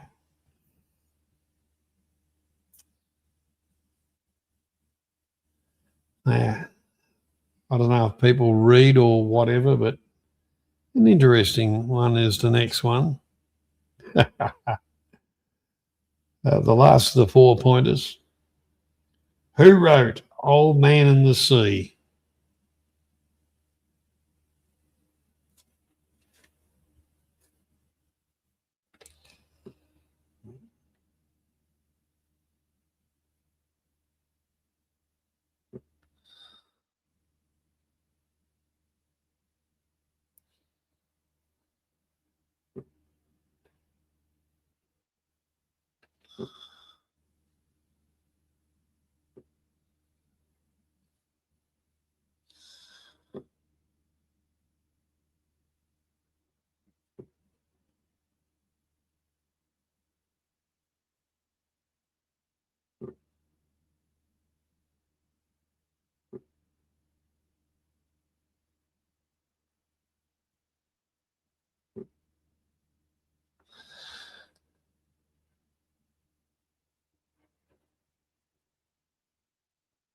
Okay. Another interesting one, isn't it? Ernest Hemingway. And let's just have a look. Yes, we've had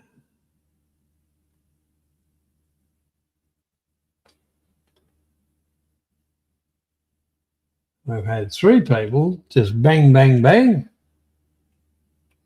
And the first one in was Az with Ernest Hemingway, which not spelled right, but we'll accept it. Next one was Oz with Hemingway and Leo from E. Hemingway. I would have accepted the whole lot, but the first one in was Az. So Az gets the 4 points for that one.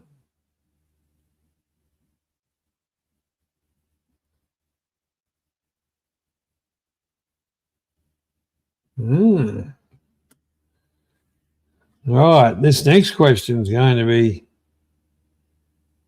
I've got to pronounce this stuff bloody right. So, 5-pointer.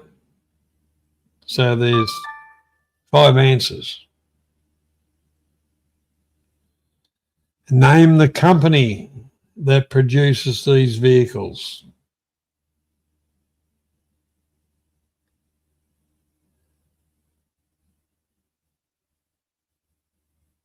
The Tugan, the Kawasaki, BT50, Accord, D90.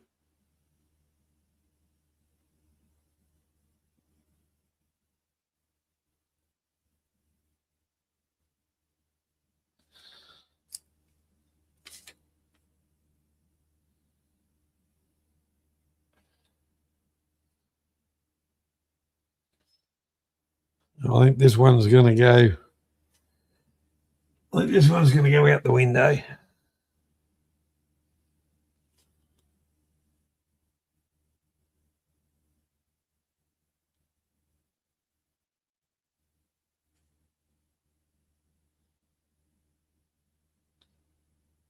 Az hasn't got it right yet. No one's got it right yet, Oz.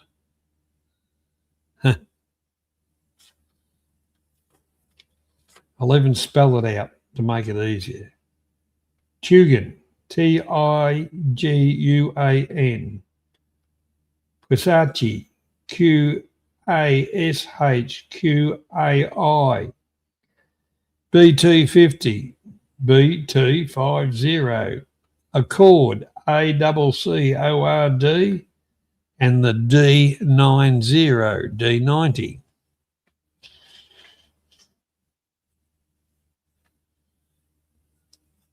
Northcote for the win, you reckon?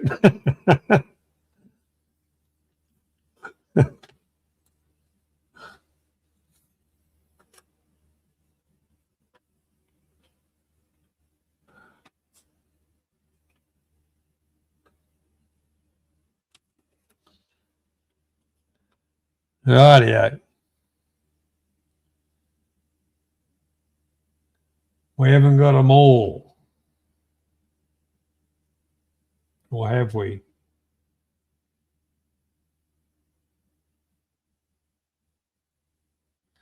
No, we haven't got them all. We haven't got them all right. We've got bits and pieces, but we haven't got them all.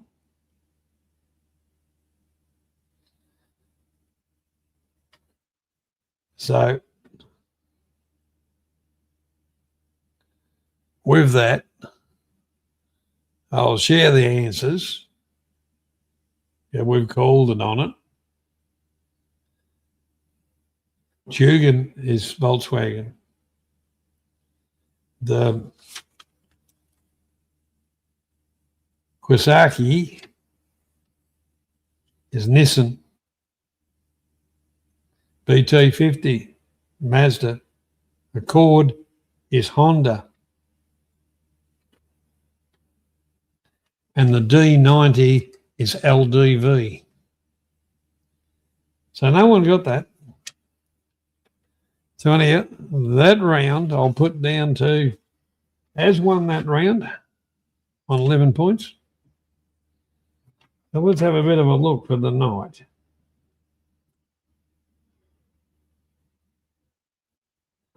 Az round one with 13.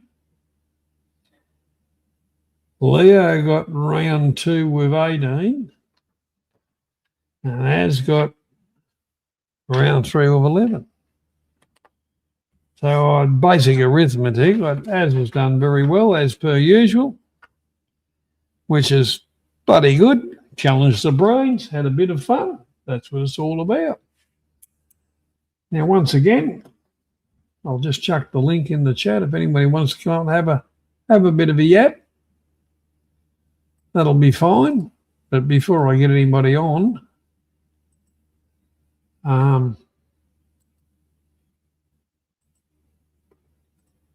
we'll have a short break.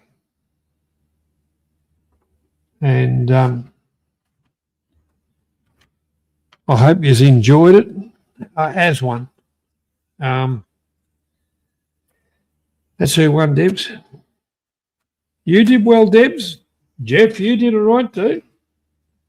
Challenge the brain. That's what it's all about. If you don't use your brain, it goes stale.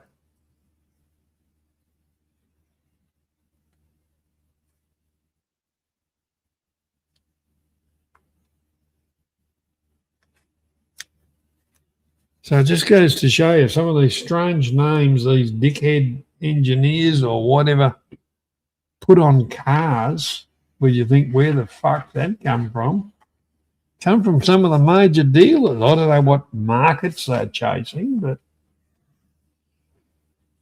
let's face it, the world is full of surprises, isn't it? Yeah. All right, so take 5, and then we'll come back. If anybody wants to join, they're more than welcome. If not, we'll call it a night, but we'll take 5 to go and refresh your drinks and, toilet break, have a cigarette, snort a bit of whatever you get on to. I don't care. That's not my problem. Be back in 5.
Okay, we're back.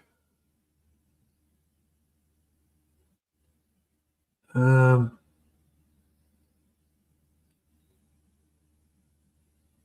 tell you what, Jeff, the media here and the Australian cricket wanker mob, whatever, they're grizzling that the test will be over in 2 days instead of 3 days. And the potential money earning from it was going to be, millions and millions of dollars. So they're pretty pissed off.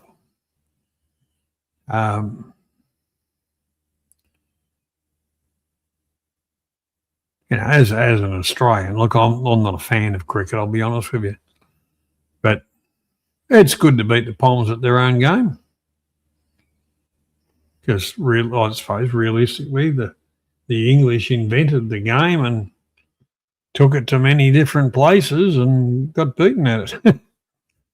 But yeah, I watched the news tonight, and it was like, oh, the poor bloody cricket mob. They've made billions over the years out of it, and they don't pay their players 2 bits of stuff all. They get their money out of advertising and crap like that. They don't get any real money out of playing for the team. Yeah, they were whinging and bitching. Oh, we're going to lose a heap of money, and yeah. And don't you think that was put together by the players because they're sick of being used and abused? Yeah, when Packer came in, he challenged a lot of that, but they pissed Packer off pretty quick. That was. At that time of the year when he started off his own series, we had Australia A and Australia B, and they couldn't have been beat. No one in the world beat them. And the playoff between the two teams, it was, oh, you win this one, we'll win the next one, and just bits of. They were just playing with the whole bloody thing, and it was the common man enjoying the game against the establishment, realistically, which is really the Australian way.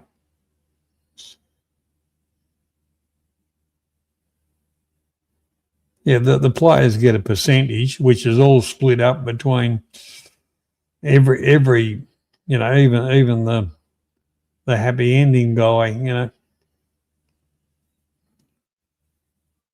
But I used to always laugh and say, if they had a World Series tippity run, which is like the T20 that they bought in, then you see some entertainment in the game, instead of just sitting there for days just going block, block, block. Yeah, big Joel Garner. Like personally, I didn't like Shane Warne as a person, but as a cricketer, he was pretty bloody good. He held the world record for drinking the most amount of beers from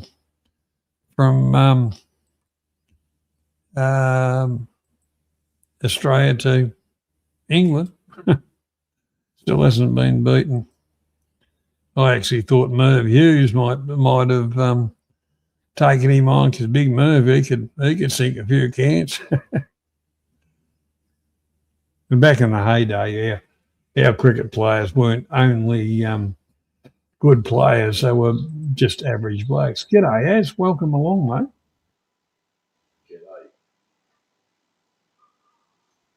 What are you talking down a drain pipe?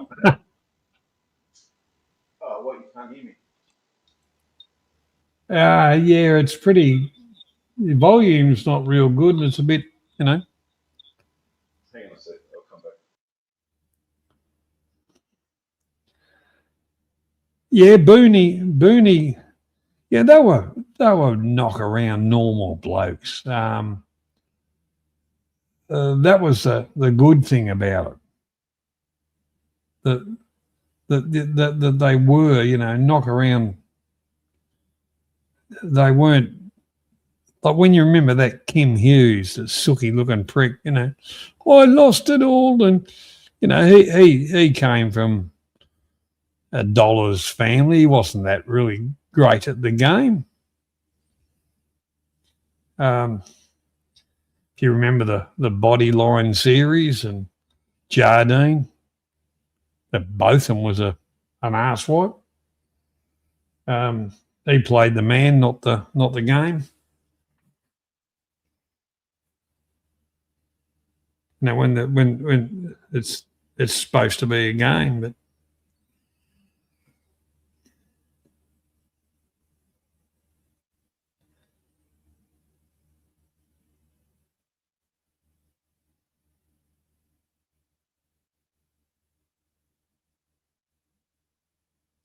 I didn't know Marsh and Warney died on the same day.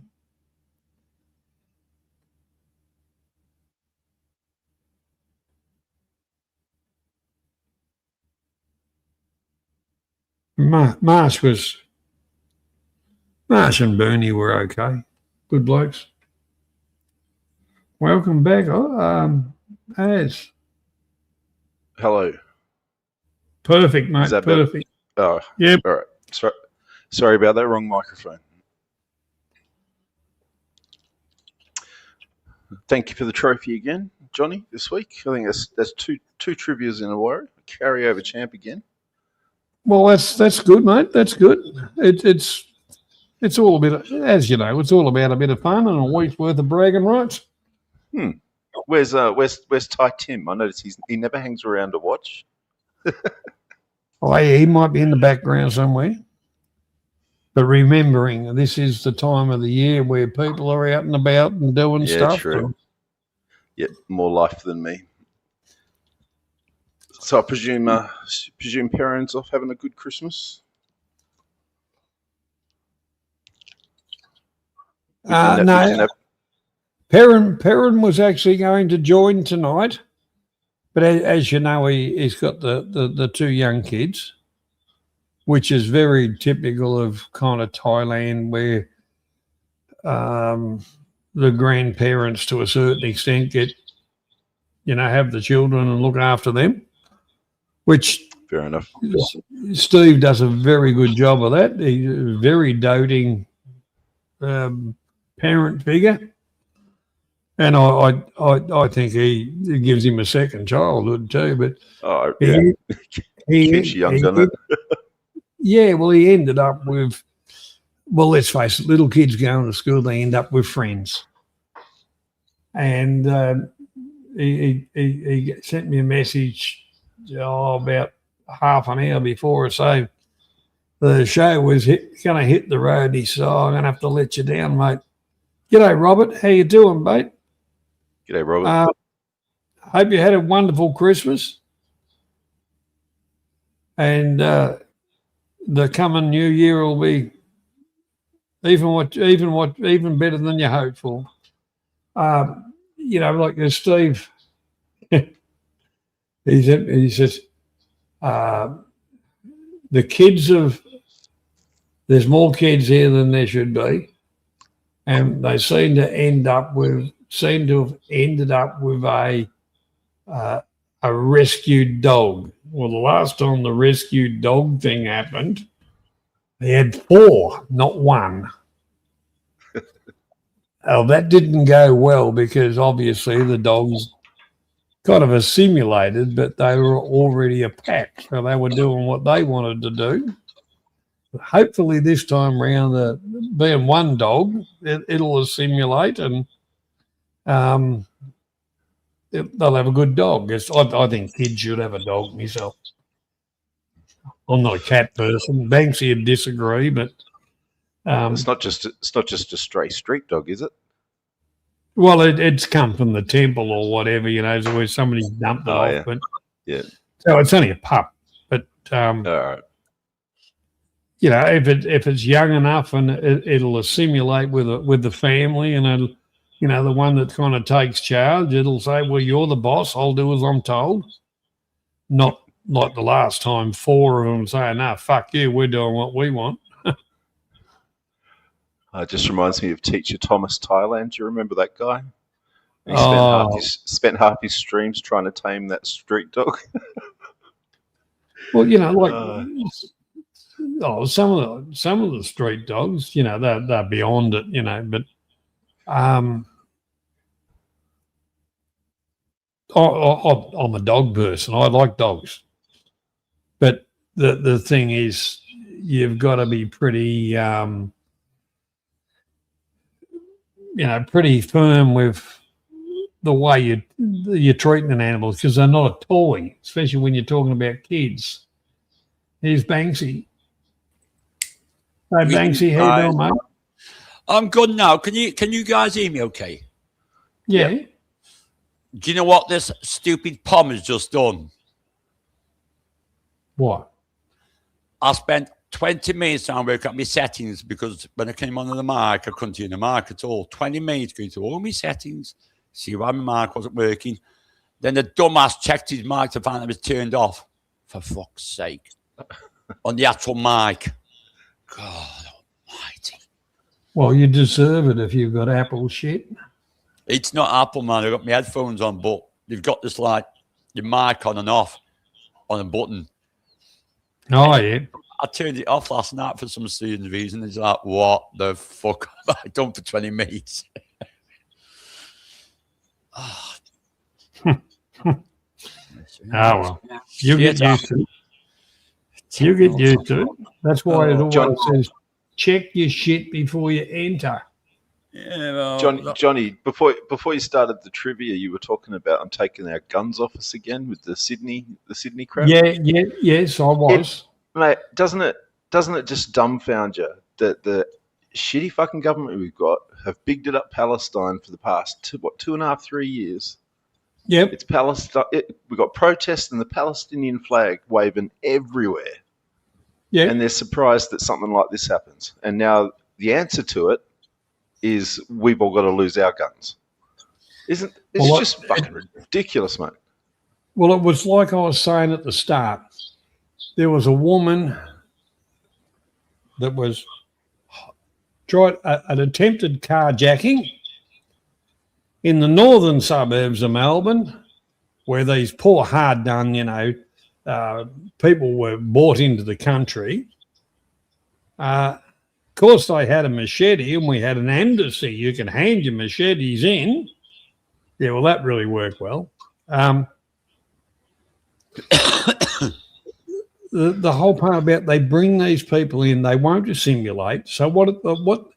Instead of telling all of us to curtail to their fuck ups, why don't they own up to it, fill the empty containers up, and send them back to where they come from? Because they don't appreciate what they've got, and as a taxpayer, I'm sick of fucking paying for them. And number two is, I'm not listening to this fucking government. I didn't elect them in. I don't think anybody did.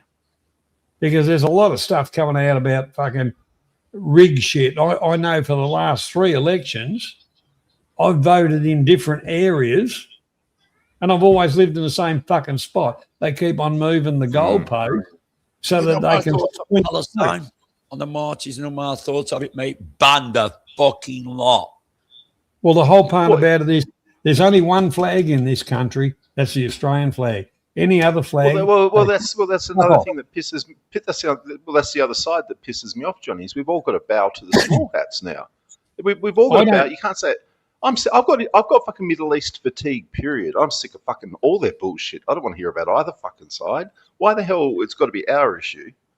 And now we've all got to. You can't say one word about the small hats, or you get charges. It's the same here, Oz. It's the same here. You say one thing wrong, it's racist, you're right wing. Fuck yourself. Well, you anti-Semitic, no good human being. Yeah. The whole part about it, I'm just going to put history in front of you.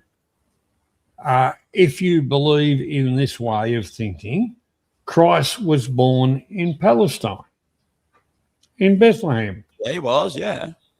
He was executed in Israel, in Jerusalem. So God's chosen fucking people killed their Palestinians. NATO. Well done with that. Now tell me that fucking sink ships or fucking, whatever. Get fucked to it. It's bullshit. They say God was a Palestinian, but at the end of the day, if these fucking rowdy little twats like walk through the streets of London or ours and shout they love Palestine so much, well, get on the fake fucking ship, go over there and fight for the fucking thing then and see how long you'll last against the Taliban. If you're a tranny, they'll throw you off the especially all the gays and trannies, all the lesos, gays and trannies. Well, I'll tell you one thing, Banksy. Your government is the most piss-weak, pathetic in the world. Weak as shit. It's about time you people rose up against your government and took control. Those people that walked in there and they're saying, here's some money, here's this, you poor hard done by cunt. Under the fucking rules, they were supposed to seek asylum in the first country they come to. I would put them in fucking containers and ship them back to where they come from. If they're too gutless to fight for their own fucking shit, don't come to another country and tell them they have to. Fuck off. Goes your fucking head in. He's just and that's not racist. That's a realism attitude. And it's happening here with all these cunts. Right, that war's supposed to be over. Not that it was ever a war. I don't give a fuck. Fuck them off. They're not welcome here. They want to simulate. They want to walk down our streets and tell us, blame France, the biggest piece of fucking shit country in the world, Oz. They are scum. France are scum. They were scum. I don't like frogs. I don't like frogs. They got their ass saved by everybody. They're fucking shit. Well, the Palestinian business has got all the Muslims in America fired up. Have you seen all the videos of them tearing down and attacking Christmas? Attacking all the public Christmas stuff. Yeah, that's how much they believe in the whole part about it. On Facebook. I agree with the Americans. They have the right to bear arms. That's attacking their traditions and all the rest of it. Just pull the gun out and just go fucking bang, fucking you'll finish it. Your soul can go back to Allah or wherever it wants to go to. Don't come and tell us what we do in our country when you're not born here. You haven't done fucking anything. You've lobbed there because the UN said they had to have you. Fuck them. And I'll tell you what, YouTube, if you want to take this channel down too, you've done it before. For these kind of talk, you can get fucked too. And we know what fucking side of the fence you cunts are on. Yeah, well, we're definitely what side of the fence they're on. Yeah, it's not that one, not this one of free speech. It's all right when it comes to other certain groups, but not for the groups that... Well, the whole part about it, I do have a... I do have a kick account. I'd already set that up a while ago. You've got to have. I've got a couple. Yeah, you've got to have. But now I'm sick of it, and watching the world getting pulled apart by the UN and all these other fucking bullshit. As far as I'm concerned, my country, there's one flag.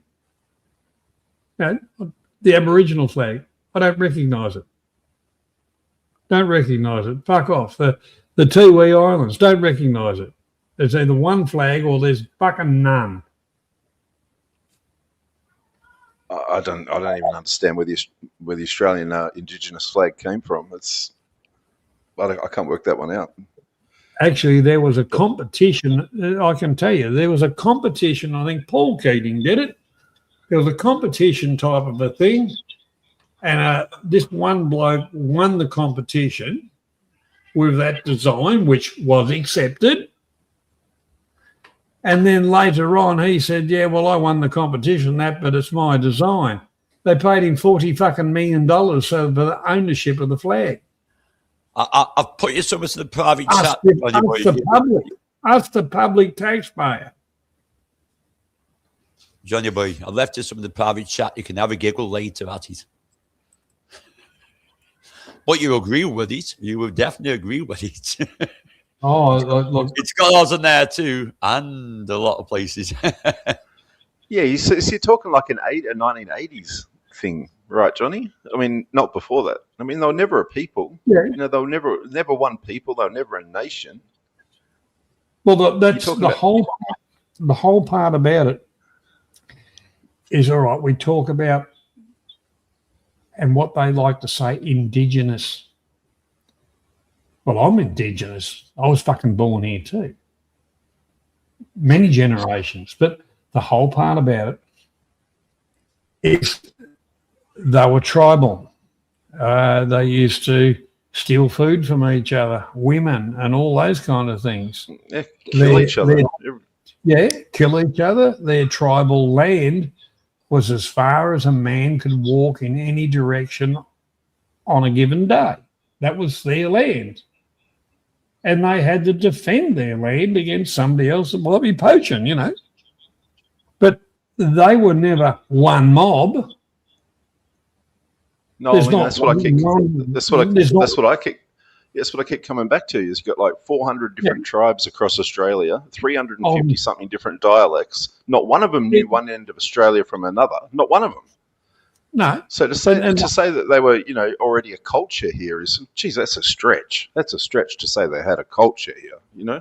Yeah, here we got Ferret. G'day, Ferret. How you doing, mate? G'day, Johnny and boys and panel. How are you all going? We're all going pretty good, mate. You doing well? Yeah. Having a bit of a half an hour break, sitting here at 800 metres underground again. Oh, you've got such a boring job. Pardon the pun. Yeah. 800 metres. 800 metres underneath, doing what? Drilling as a driller. That's why I said boring job. That was the punt. Yeah, Ferret's a driller. Yeah, I did guess when you said that one. You seem to be on fire a bit tonight, Johnny. I tuned in about 10 minutes ago. Oh, we're just having a bit of fun, but you know, like I've lost YouTube channels because I'm very passionate about this kind of stuff, and it doesn't come into the regime of politically correct. And I'm sick of it. Well, I'm sick of it. I'm sort of thinking along the lines of, you look at it. I'm touching on what you were talking about. You get let's say the Sudanese and everything that's caused a lot of problems in supermarkets and stuff like that. I don't understand why Australia says, okay, you're out the door and your family goes as well. Simple as that. Well, that's exactly right. Some of them are second, like they were actually born here, but their mentality is still back from when they come from. And where does that come from? Their family. That's why you're right, and that's what I agree with. It's not only that one. The whole fucking family group goes back. You mean the mentality comes from the Stone Age, to be honest? Yes, correct. They've got no law in their countries. They don't respect any laws. With a government throwing stuff at them, they just, I'll just be like what it used to be back home, or they get the red carpet. With that week, our Prime Minister, that week, they get the red carpet thrown out. Here you are, you can have this. You can first and foot the line with nationals. They're first for everything. Fuck yourself off. And then they complain and bitch and complain. But we say anything, you've got to be politically correct. Just our poor, hard-done-by people and all the rest of it. Well, fuck them. Why should my taxpayer money go towards this rubbish when they are disrespectful? That's the first one. Well, we've got our second march coming up in May, which they estimate about 3,000 there. Could United Kingdom the flag again? So that's going to be good at 3 million. Well, the whole part about it, for a government to say the Cross of St. George, which was the original flag was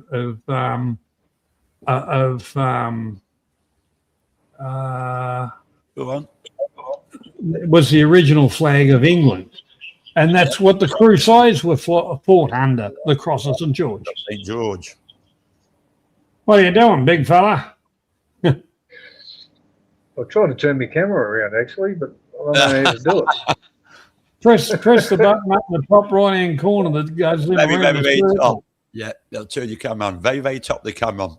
Just switch it should turn it around. I'm on a mobile phone here, so it's not exactly. No, that's what it says on the top corner. Use on the left hand side or something. You'll see a camera. Hit the camera. Yeah. It turns around. No, all it says is camera and microphone give permissions. Right, you're on StreamYard. Yeah, you got to give your camera and fucking whatever permission and yeah.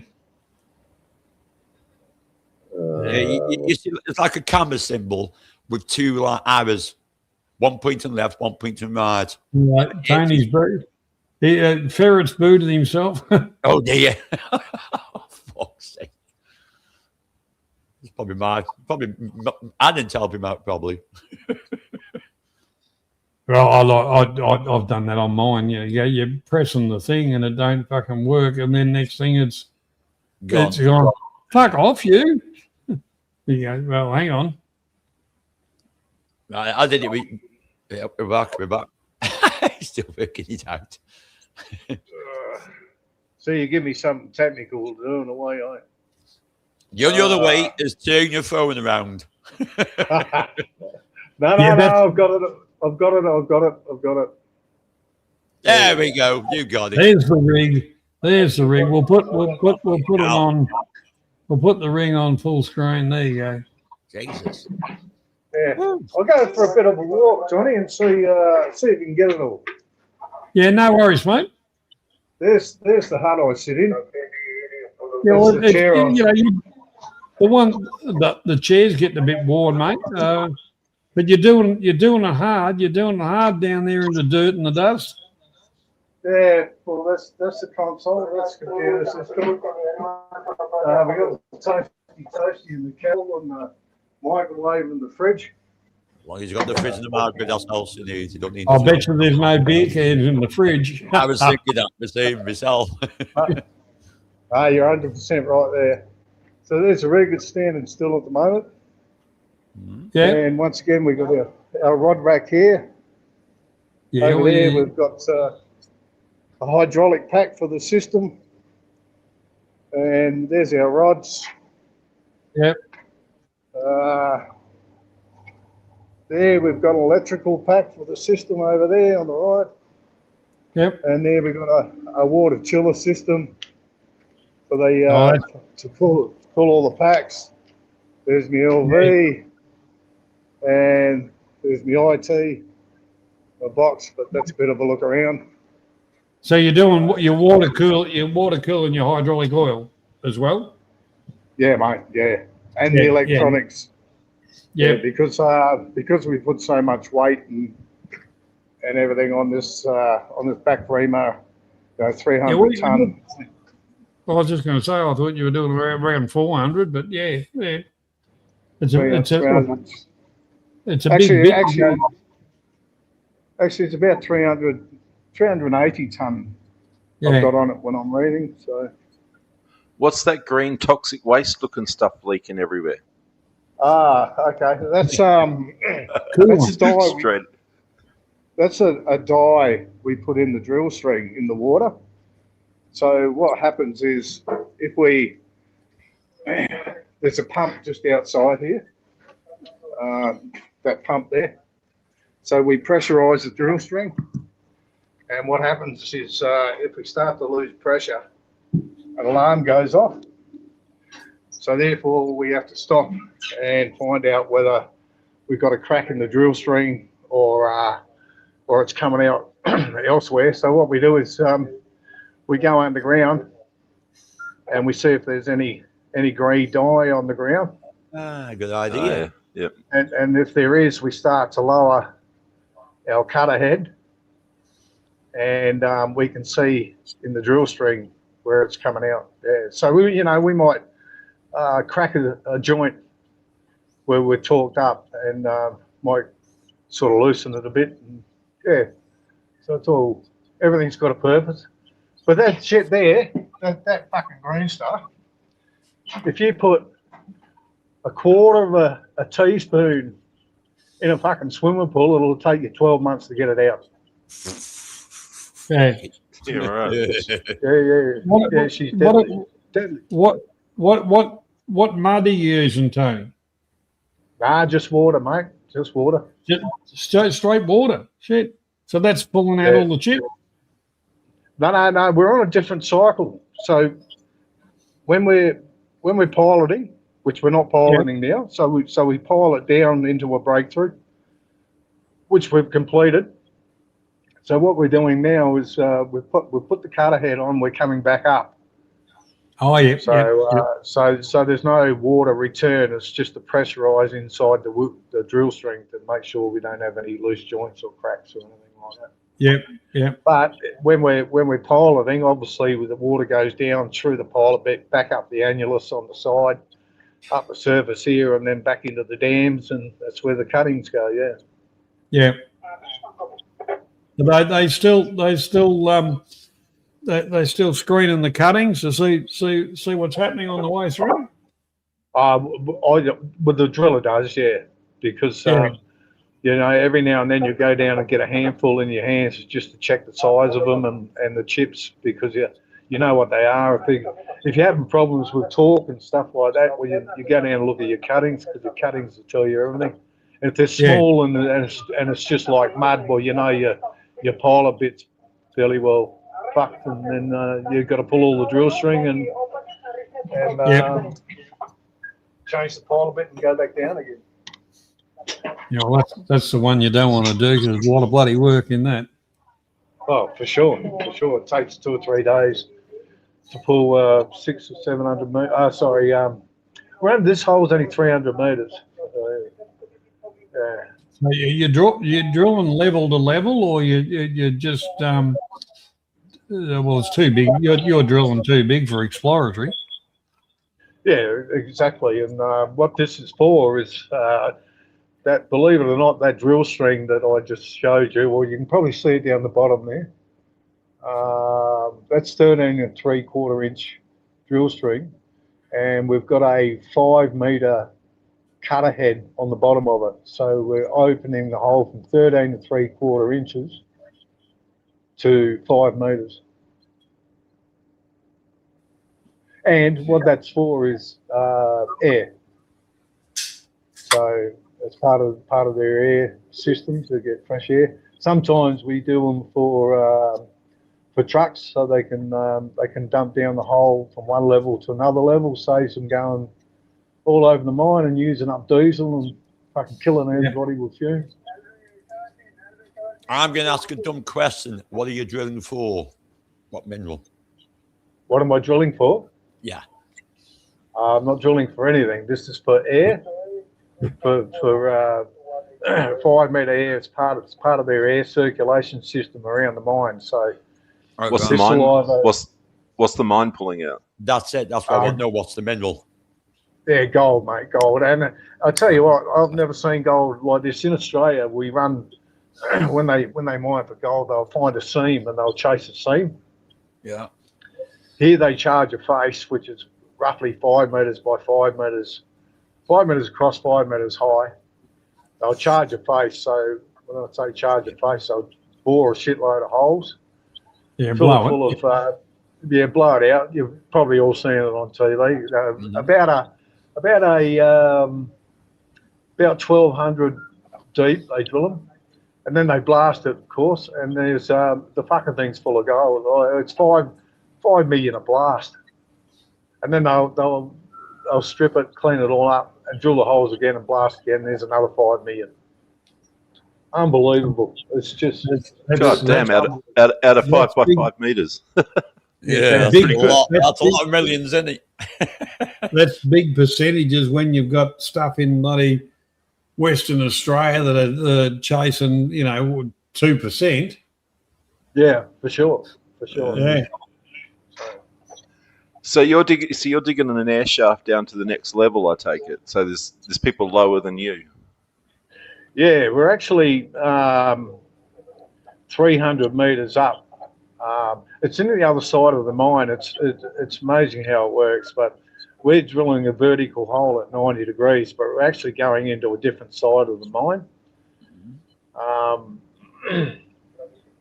It's hard to explain. It's hard to visualize too. But yeah, so it's just basically a 300 meter hole, 5 by 5 meters, and then when we finish, we'll pull out and they'll put their walls up, and then they'll put fans on and redirect the air, and so they can get more ventilation down, so the canaries don't die, basically.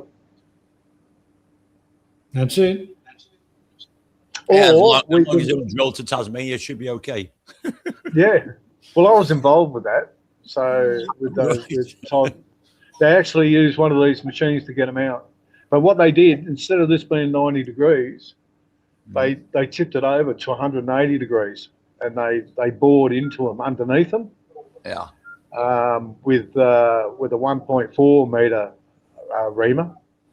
So they actually bored and underneath them they went probably about a meter underneath where they were, and then this specialised guy come in and he drilled holes, and he just slowly popped it away with explosives, and so he basically come up underneath their ass. Yeah, well, that's definitely a specialist job. Yeah. Well, the drilling is the science in drilling now is so far ahead of what it was 20 years ago. Well, that's a specialist job. 10 years ago. Yeah, well, you look at this thing here, and it gives me some grief. Well, it gives everybody some grief because it's all electronics, and back in the day, I was brought up mechanical and electrical and mechanical, and this is all PLCs, and you can only go so far into a fucking brain box, and there's about 50 of them on you, and then you're lost, and even the local electricians here in PNG on the mine, it took them fucking 12 months to even come near the thing. You know what I mean? Because I was just so scared of it. Well, that would have been used to fucking candles on their hat, mate. Yeah. I just laughed at fucking sauerkrauts. Yeah, so it's an interesting place. Like I said, it's the locals are different, but it is what it is. But like I said, last stream I was on, Johnny, I'm fucking working harder now than what I was before in Australia, because you just got to do it yourself. Well, in a way, with where you are, you're probably better off down there and safer than up walking around, cohabitating. Yeah, well, like I said the other day, like we had an earthquake here the other night. I was on the surface down our laydown area, and the fucking truck was shaking, but they didn't feel it. They didn't even know they had one underground. So she was only a surface one. That's weird. Wonder if it's always like that. But no, it's not always. It's not always like that. But what they do, they knew they had an earthquake, so mine control got hold of everybody because you're on your tag board. The tag board's up there. So what they do is they take your tag off with your photo on it and your name, and they call you up and say, "You okay?" They go, "Yeah." And if you don't get a response, well, they come fucking looking for you. Something like that is an upper plate movement. Yeah. Well, in the hard rock, it wouldn't have worried you. Yeah, I've actually been in mines where the rock is that compressed that it just pops out of the wall and flies past you. It's especially in Australia. But you see some unusual things and some weird things underground, and like we got fucking. What am I? 800. I'm 800 meters underground. There's fucking the rats here give me the shits. You know what I mean? I was going to say, have you seen any rats yet? Yeah, well, I've got to keep on to the locals here to empty the bin because what they do is they just don't. They can't comprehend what it's like. So you've got to keep on to them about emptying the bin because if they don't empty the bin, we put all our food scraps in there. The fucking rats eat through the plastic in the bin to get, Yeah. then start eating everything else. Yeah, Why? well, we haven't had any, Never little wires, why not? we haven't had any cables chewed through yet, so that we're a bit lucky because if that happens, we're fucked. You know, that'll be really hard to fault find. So That's what the first thing I think of the rats. I mean, they chew fucking anything. It's a wonder they're not feeding the rats on a regular basis. I was dragging it out in the bin. You know, I must admit, like, a few times when I've worked underground, I never saw a fucking rat, or a couple of bastards I work with were rats, but I never saw any of the four-legged ones. My mate used to be on about it in the coal mine. He said the size of the rats down there, banks, are fucking huge, some of them. So, Ferret, you're not doing anything. What are you just caretaking down there tonight, or what? no. What I'm doing is I'm waiting because you can imagine we've got a 5 metre head, okay, and we're boring up, and all those cuttings are going down onto the ground. So the cuttings start to pile up like this. So after 6 metres, it gets full, and we're not allowed to choke off that hole. If we choke off the hole, it's got to be reported to the mines department. So it gets to a certain point, and then we shut down, and the trucks go in and they dig out all the cuttings and take them away. And then once they do that, then we can start again. So that's actually what I'm doing. Yeah. It's good to have a break because you're pretty well concentrating full time, and when they bog out, it's a good time to get on the YouTube and talk to you guys. Well, that's good, mate. Appreciate it, but in your situation where you are now, instead of talking to us, you'd be better off with a couple of young ladies and a few bottles of the local drop and. Two things with that, Johnny. I know what you're going to say. Once you've had black, you never go back, right? But the problem is, come on. The problem is, there's no alcohol on this site, so there's not enough alcohol for the women here for me to even think about looking at them. I know what you're saying, mate. I know what you're saying. You become a bit more adventurous when you've had a few, but there's not enough scotch in the bottle for the women here. Yeah, I think the common phrase is fugly. Good joke, sauerkraut. Good joke. I like that one. That's put a smile on my face. Anyway, I bought a fucking shitload of silver about 3 months ago. You said that. I think it's gone up in price, hasn't it? I doubled it, and I reckon I'll 1.5 or 2 times it. So, Well, you want to sell it offshore, not at home, because you know what our wonderful government will do. Well, the whole point of it is to buy silver in Australia, like I do. You have to hand over you do it online, right? But to get an account online, you've got to give in your driver's license. So you're going to make up a fucking 100 points. So as soon as you do that, the government knows that you've got. Oh yeah. Right. Yep, So- you're up for it all. So if I go and to get the pension, and they say to me when I retire, what have you got? I don't tell them. They're going to turn around and say, well, what about all this gold, silver, platinum, and fucking you've got? You're fucked. Unless you. So what I should have done, what I really should have done was gone out and bought about 50 fucking necklaces, pure silver necklaces. Like the drug barons wear with the gold ones with the dark glasses and fucking black suits. Yeah. Yeah. I'll put it this way. This, and it's still going on. There's a lot of people go to Thailand.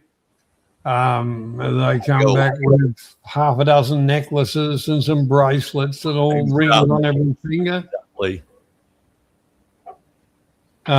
Yeah. Have you guys ever heard of something called tally money, where it's savings and gold? Do you think of one called tally money, where your savings is in gold is untouched by the UK? It's untouched by the government. You can't touch it. Well, But you know, gold. every government wants their hand. Oh yeah, their hand in your pocket. But I've been if you're making money and they're not getting anything, they get jealous. Yeah, I've been looking at this. I'm interested in it. I think the problem is, Johnny, is that we, at our age, were brought up without all this fucking bullshit. And we've gone through the change where life was free and easy, and you could do what you want with your fucking money. Yeah, the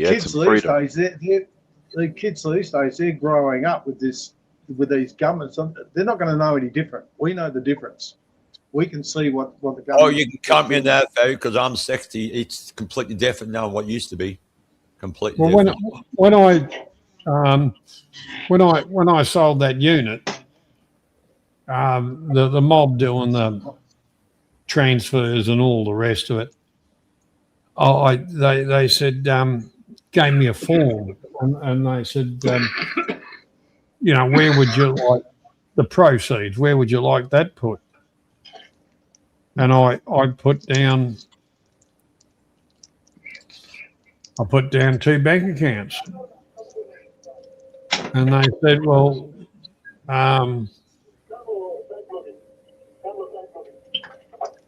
you know, you need to supply, you know, this paperwork. And I said, yeah, well, you've got it.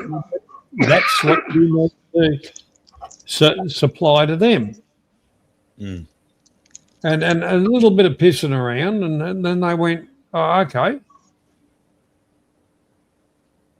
And then the girl that did the whole thing, she said, oh, what did we just do? And I said, you sent money overseas. She said, we didn't do an overseas transfer. And I said, yeah, but I did. Mm. And the paperwork was all put in, everything done legally, the whole lot of it. But, you know, they had one thing I had to sign was a government tax, whatever. And I just wrote a big, like a big cock and balls on it and red texter and put that in there and said, go fuck yourselves. What's mine's mine. And don't think you're touching anything. You know, fuck them. I've had a guts full of them. Every time I want to do it. It'll get to the stage where I turn around and I say, well, no, I haven't got it. I fucking sold it for cash down the pub. And they'll probably turn around and say, well, okay, if you can't prove it, we're going to chuck your pension for the amount that you fucking bought it for. Yeah. That's what they'll do.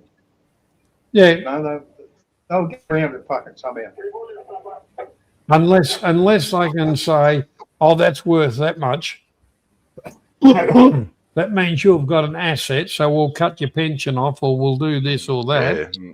Give it 10 years, and if you own anything, you won't get a pension. Yeah, you're fucked. If you say I bought it for me daughter for a wedding present, they'll say, oh, okay, that's fine. But we're going to class it as it's your asset still. In other words, that's absolutely shocking. This cunt government we got here, Banksy, is fucking near on as bad as the bastards you've got. No, it's the same. Yeah, it's the same over here, man. They fucking want to dig in your pension, anything, fucking anything they can get their hands on after you've paid your tax. They want more tax, and then they want to dip into a little bit more. So you work all your fucking life for jack shit. The problem is it's not all. Well, it's called the age pension, but it's not. It's a fucking assets pension. It's the assets pension. That's what it is. Yeah. So it's based on your assets. It's not based on your age. Well, so the whole part about it is the pricks that are in government making up all these rules. When they retire, it's got nothing to do with them. Well, I think it should. What's good for the goose is good for the gander. totally agree with you. And the fact of the matter is that, you know, they can access their pension at 55. They can have more than what we're allowed. They can have more assets. I don't know. You just, fuck it. I'm going to move to Bali. But then I'm fucked anyway because I won't get the pension. That's why they got all the balls now. They could try and remove them from countries. But what you've got to do, Tony, what you've got to do, Ferret, when you go home, you've got to start a gambling habit and take out throw it out money each day and spirit it away, one might say. That is what my friend's done. He's started taking his money out very, very big, and he said to him, I've got a gambling habit. You can't prove anything otherwise there. And to boot, I might as well go to the pub and fucking withdraw out. That way exactly. Drinking pub, exactly. You just do it through ATMs and shit like that. Go your limit every day. So I've got a gambling habit. Yeah. Got the casino, draw out a couple of fucking K. Got a gambling habit, just walk straight out with it. You know? Got a gambling habit. Can't prove otherwise. It's your own money? Yeah, but come on, you in the bank and ask for your money. They want to know what it's fucking for. It's my money. You don't need to ask what it's fucking for. Oh, yeah. Cheeky gets. I like the last time I went to the bank and I wanted some cash money. They said, we have to ask you what it's for. I said, I got to pay my drug dealer. Yeah, I would. Take the piss out. Or I get shot tonight. Yeah. I don't take drugs. So, fuck you. It's my money. My cats have been paid off. Pay a ransom on my cat that's been kidnapped.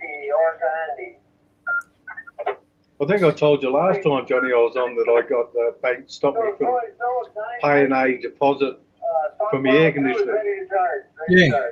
They blocked the account because they wanted me to ring the air conditioning people to prove the invoice number on the top was correct and their bank details were correct.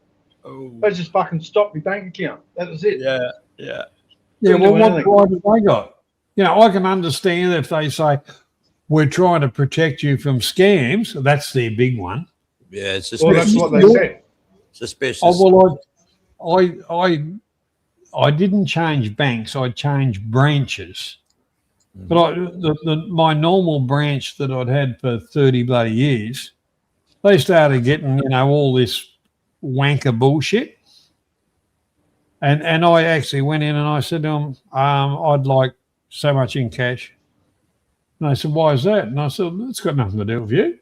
They pay me drug dealer. Well, who gives a fuck? And they said, oh, well, no, we have to write this down. And I said, hookers, beer, and travel. What, they can't do fuck all about that? And the girl said, oh, well, I don't know about that. I'll have to see the manager. And I said, well, good. Bring the manager out here. The manager came out and I said, he said, oh, you want to withdraw some money? I said, yeah, I want everything in my account in cash right back in there. Oh, I reckon. I said, go fuck yourselves. And he said, we can't do that. And I said, well, you might as well close the branch then. And he said, why is that? I said, well, I'm not letting anybody else in here to get thieved and lied off like you cunts if you haven't got the fucking money that you say I've got. And how they rallied a few troops around and bought me some cash. And yeah, because otherwise you can close the bank. I took it up the road to the same bank, same account, and put it fucking back in. Just to prove a point to it. The thing about all that, Johnny, is the fact that the banks aren't telling lies. They couldn't give a fuck. It's the government who's forcing them by law to gather this information on you. Well, the law is 10,000 and above. Now it's like, oh, we want to. If you want a couple of thousand, what's that for? Yeah, it's because they haven't got 10. It's because they haven't got 10,000 sitting at the branch, John. You know, Banksy, we don't even have branch. We don't even have branches here now. They've shut down all the branches. They've shut down all the branches. We've lost a lot of branches. And you know what they were doing for about 2-3 years before they all shut down? You'd walk in there and there'd only be one person like welcoming people in at the door, and he'd ask you what you want. And if it was anything to do with money, he'd point you at the ATM. Yeah, because they haven't got the money in the bank. It's shocking, isn't it? Look, the funny part about it was, because like I said, I had a transaction go into the bank, and the cunts are ringing me up that afternoon. Oh, if we can be any assistance to you and all this shit. And I said, by the time you close tonight, that'll all be fucking gone, or most of it. And that was exactly right. And when the balance dropped down, they didn't ring me up and say, oh, how are you, Johnny? Are you having a good day? Can we help you in any way? Yeah, that's how it goes. That's how it goes. The parasites. Do you want a credit card, Mr. Banks? No, thank you very much. So you start taking the money out, they don't bother asking you anymore. I tell you what, Debs, I think everybody should walk into the bank at least once a year and say, well, I'd like to make a withdrawal. When they say how much, say the total of my account, thank you. And watch them all cough and splutter.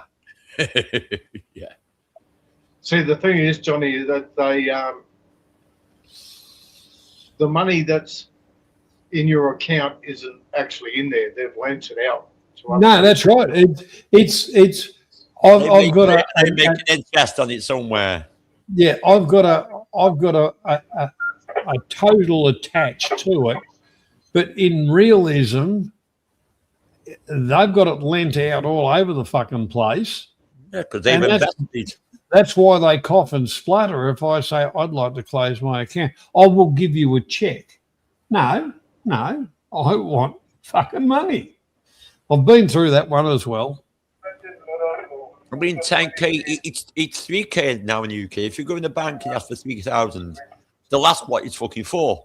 Well, that's what it's, and I always say, none of your fucking business. My money, you don't need to ask what it's for. Well, the whole part about it, Banksy, it's not necessarily the staff. I just say, put down on your form to pay my drug dealer. That's it. You didn't give me form. The girls usually giggle and go, I can't put that. And I said, well, do it. I said, fuck the bloody government. I said, it's got nothing to do with them, nor the hierarchy of this bank. Because the bank I actually deal with is a community type bank. And we all put money in there to set the bank up. So, you know, I'm kind of a shareholder in the fucking thing. You've got shares in the bank, really, when you think about it. Yeah, I've got shares. Not that means fuck all. I think they've been bought and sold, and you don't. But the whole part about we've had a lot of us people putting real cash in there. That bank, which is now fucking big, when I'm talking 30 years ago. Well, they've got this is like a mutual bank, is it? A mutual, what do you call them? You've heard of the Bendigo Bank ads. You've heard of the Bendigo. Yeah. That's what I'm talking about, Bendigo Bank. Yeah, it's amazing how small banks go pretty big and then they forget. Well, like as is in Western Australia, and he's heard of the Bendigo Bank, where it started off here in Victoria. Didn't they swallow up the Adelaide Bank? No, that was Westpac. The Bank of the Adelaide Bank it got swallowed up by Westpac. Yeah, okay. Yeah, mine's is the same now because I was with Halifax. That swallowed up Lloyd's Bank, so we basically Lloyd's and Halifax now. Yeah, well, that's two good reputable banks. Yeah, but Halifax swallowed Lloyd's up. It's the case now. If I want to go to Halifax, if they can't do me there, they'll send me to Lloyd's and get money up there. Yeah, well, that's okay because Yeah, but still ask the same questions. What you want it for? Oi, Johnny, it was Bendigo Bank that bought up Adelaide Bank. Originally, the Adelaide Bank was bought by Westpac. So, although it was a trading name, so Westpac aren't travelling all that fucking wonderful, are they? So, yeah, maybe they did. Yeah. Yeah, I stand corrected, but I remember the Adelaide Bank, they had a branch here and they were pretty good to deal with. I did quite a few property deals with them, and they were fucking good to get along with. Then Westpac took them over. They went broke in the end. Yeah, well, not that I ever ripped them off, but Westpac, when they took them over, they changed, a lot of their trading, and you could see it was going to go downhill. But Westpac probably would have unloaded a lot of their bad debts onto that one and just sold it off. I got to go, guys. Oh, well, thanks for coming along, Barrett. When are you going up to New South? Probably the end of January. Yeah. I get home on the 15th. I get home on the 15th. So I just got a couple of January. I've got a couple of medical appointments, and then I might head up there. Yeah. Well, how far are you away? How far are you away from our mate? Oh, look, the thing is, I'll be fucking 5,000 bloody kilometres away because I'm heading to Thailand. Me and the wife are going to Thailand for a month at the end of, so for all the end of January and pretty well till the end of February. Oh, right, okay. But if I had been at home, I would have said, look, I'll zip up there and catch up. For sure. But we've still got 20 years to catch up. Well, the whole part about it, we don't want to wait that long. There's beer will get fucking warm, mate. Yeah, but the scotch won't go off. I don't drink scotch. But the one thing about it, do you like ouzo? Well, I can't stand the shit. Oh, come on, a bit of Greek ouzo. Oh, nice. I love ouzo, but it don't love me back. I got to go. Oh, Cubby, you take care.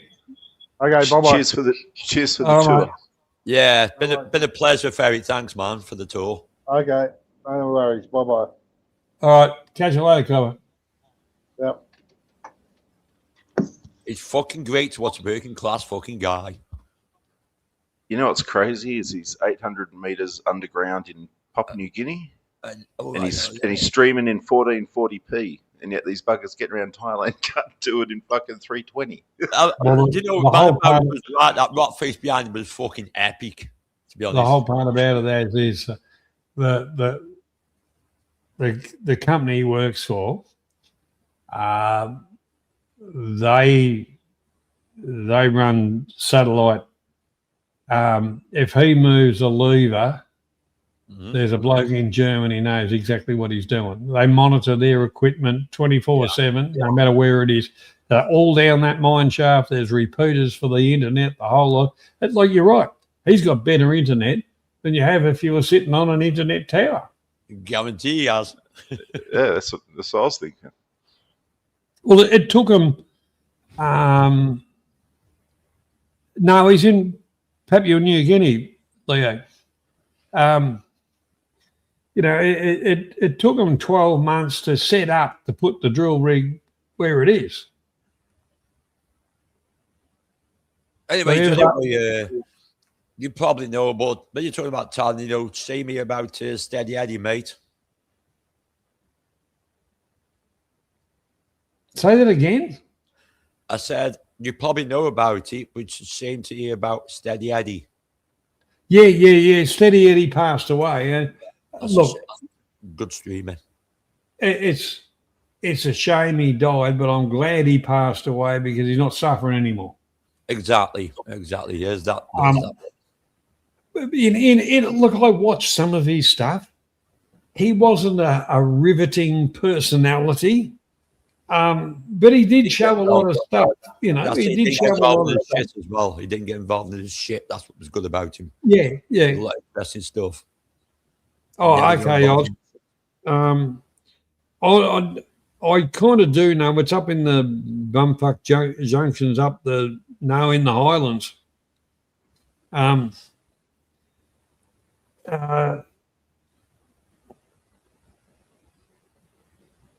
No, it's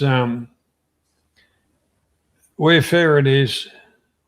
He's a couple of years now. He's been over there, but the first part of it was setting up, and there was a lot of teething problems. Put it that way, big time.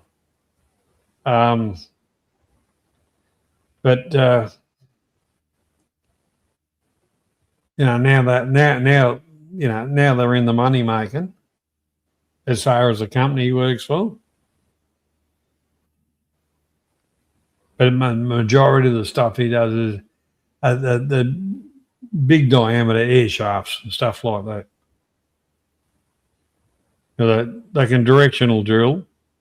It's, as he told you, they can directional drill, but big holes. You know, exploratory stuff. You know, 2 inches or 4 inches, or well, really pushing it at 6 inches. But you know that you're talking, you know, 4 foot fucking holes and shit like that, and through rock.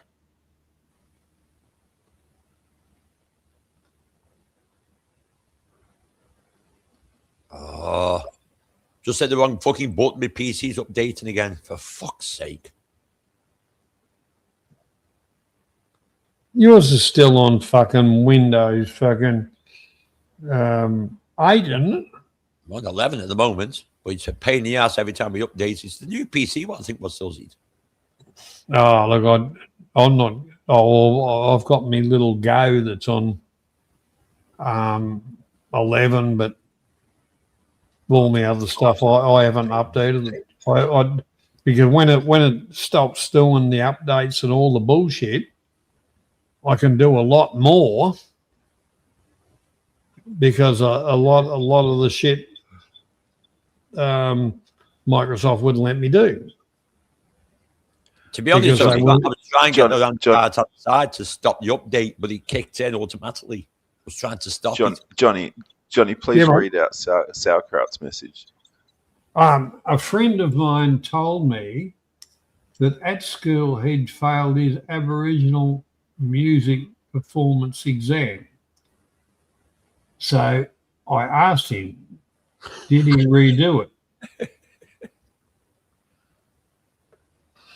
I get what you're coming from there, Jeff. But I think it'd be more like. That's what I was thinking. I got that joke.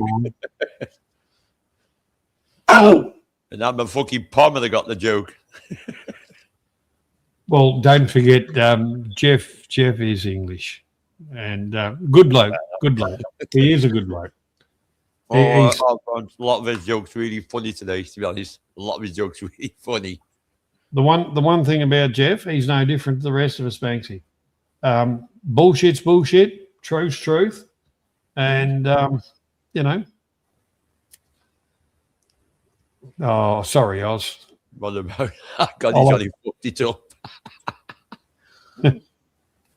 Well, you know, like the one thing about, you know, being slightly, you know, older, I suggest to everybody to get into hiking. And you can meet a lot of wonderful people hiking. I met 2 paramedics, a couple of nurses, and a wonderful doctor today. This sounds dodgy.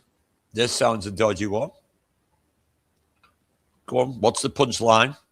That was the fucking punchline. You didn't you listen? Oh, for fuck's sake! An old bloke out you know, fucking hiking, and you meet 2 paramedics, a couple of nurses. Yeah. And the wonderful doctor? Oh, fuck, we did. I got it. Must have been a really good joke if you've got to explain it. Christ. I got it. I did get it eventually. Oh, I tell you what, I was working with these British. It's fucking hard. Yeah, tell me about it. It's the same me when I'm working with my own fucking people. All right, Banksy. Hey, what do you call a blonde that's hiding in the wardrobe? Or you find a blonde more hiding in the wardrobe. Where would I find the blonde boy in the wardrobe? Come on, not a Scooby-Doo. Well, the whole part about it, she'd be the winner of last year's hide and seek competition. Oh, fuck. So which Christmas cracker did you get that one out of? Oh, fuck, we did.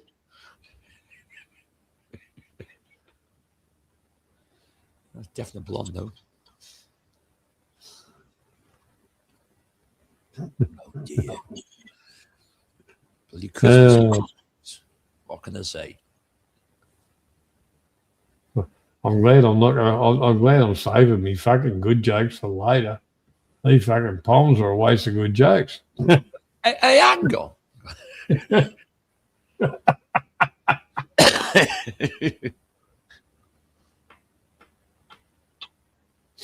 Listen, I've got an excuse. I'm still getting over the flu, to be honest. I can't believe I've had the flu over Christmas. It's been shit, mate. It's been shit.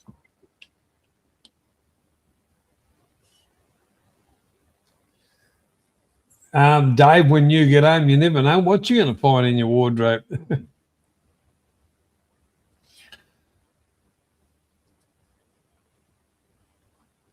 You might find Oz with a camera.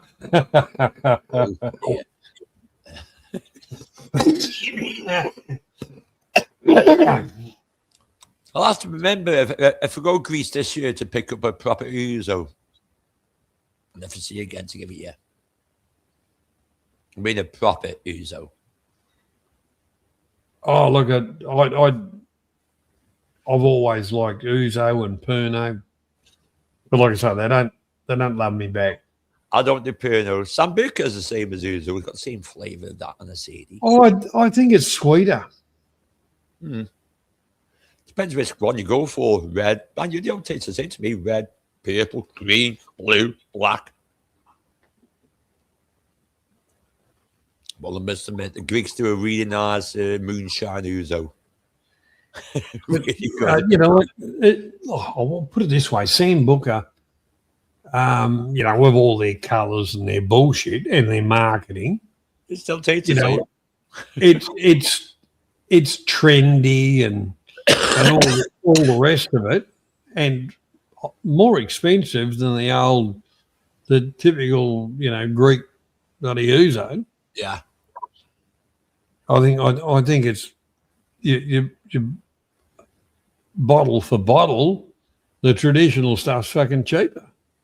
It's a little bit rougher, but that's what I mean. You can buy it in England, but it just doesn't taste the same as when you buy it in Greece or when you get it from some Greeks. That tastes a lot fucking better and a lot stronger.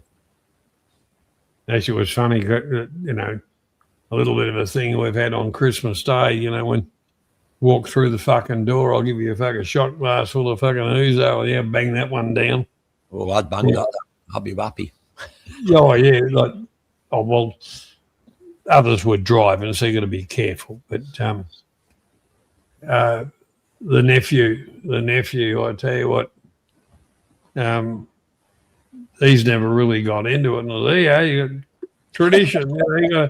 And he banged the fucking thing down there. Well, the fucking poor cunt looked like a fucking goldfish. His fucking eyes had popped down. Was you watching a little bit? What the fuck was that?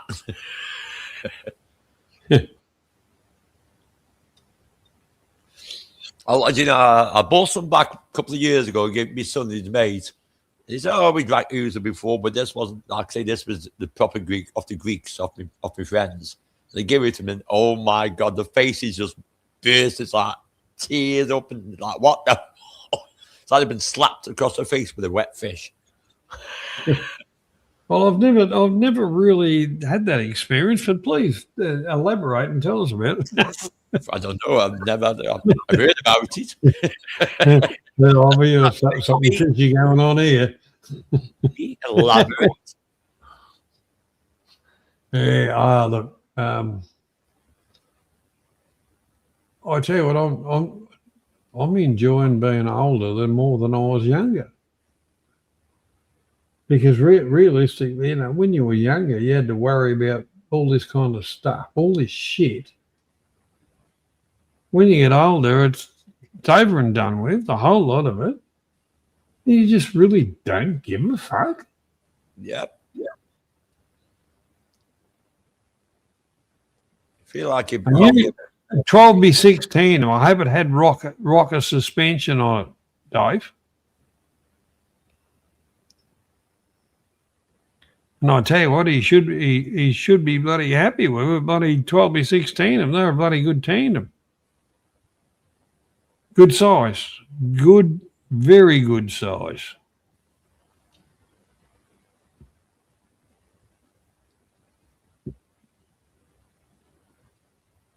Yeah. I used to have a, what was it? 9B5. 12B6, little big, but bloody good trailer. But I had a 9B5 rocker suspension, not slipper suspension. And I had a stock crate on it. Used to put cattle in it.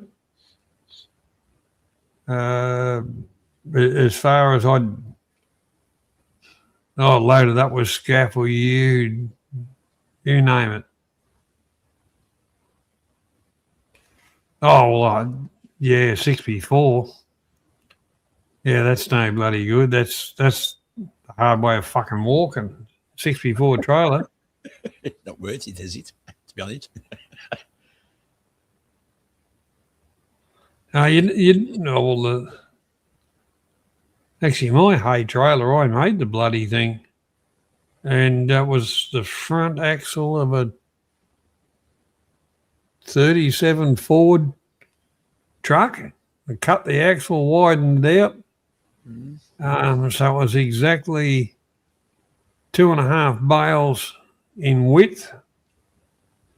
And 6 bales in length was the trailer I made, and it was 1 bale high off the ground. Right.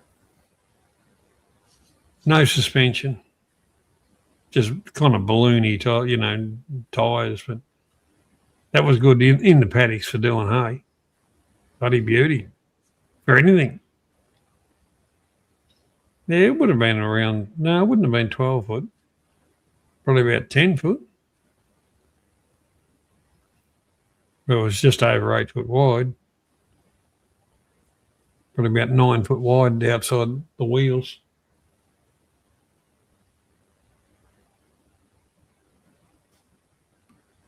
Like in the day, I used to cart 1,000 bales of hay by myself.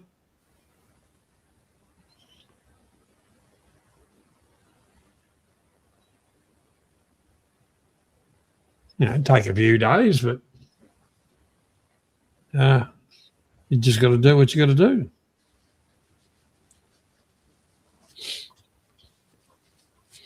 Anyway, Johnny boy, how's the weather there? Is it pissing it down? Your weather's shit, Banksy. No, man, at the moment it's as good as it's pissing down there. It's been pretty sunny all day. Been dead strange, no snow, no coldness, just pretty warmish and sunny. Have you still got your pool up in the backyard? Nah, to take it down, mate, we don't get that much fucking sun. No worries, Oz. Take care, mate. Sleep well. Yeah, I'm going ours. If I don't see you around the traps, I'll see you next Saturday. And in between now and then, have a good celebration for New Year. I'm going to jump down too, Johnny. I'll be in the chat though. But No worries. No worries, Az. And before you go, once again, thanks for your support. That means a lot to me. Um, And don't forget your trophy on the way out. have a good Yeah. have a good New Year. I Because I still won't got it be from back last on week, until next week. Banksy. But Yeah, well, best Well, so- New Year's wishes to you and everyone else as well. all right, thanks, mate. Take care. Have a go on ours. Yeah, cheers, Banksy. See you, mate. See you later, mate. Have a good one. You see that where the bloody as you know, I like the canal boats. You see that where the canal had bloody let go, Banksy. I saw the canal where they had the fucking hole open up and take the canal boat down. Yeah. Fucking What's this? boats in the bottom of the fucking thing. Well, Yeah. there's going to have to be a please explain to that, wouldn't there? Two of them. Two of them sank. What my teeth did. It was just a gaping fucking sandpit hole that was opened up. It just took them down. It's like, what the fucking hell's bells is happening here? Yeah, that was amazing. It's like, what the fuck? It's usually unheard of in the canal. I mean, we've had holes opened up before, but never in the canal.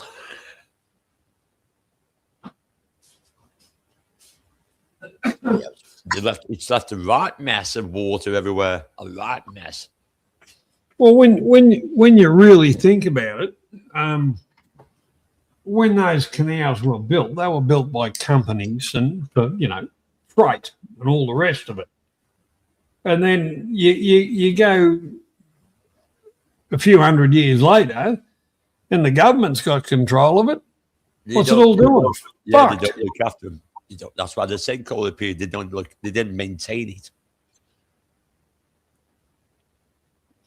I mean, that was part of the Industrial Revolution, as to carry coal and everything down them canals. Yeah. With the potteries. That's what we use. Yeah. We use a lot of canals in the potteries because that's how they got the coal tours and things like that to do with the potteries. Well, they like the boats went up, say, taking coal to a plant, and then taking their produce back down to somebody else, and a very efficient way of transport. Yeah, We've got a lot of canals in Stoke where I am. We've got a lot of canals and we still use them. Oh, look, as you know, I follow a few in the narrowboat fraternity. So I'm somewhat familiar. We've the canals. Jeff.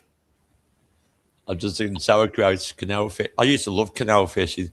You got the boat come past, you give me a load of shit, and you just do a couple of fucking maggots at them.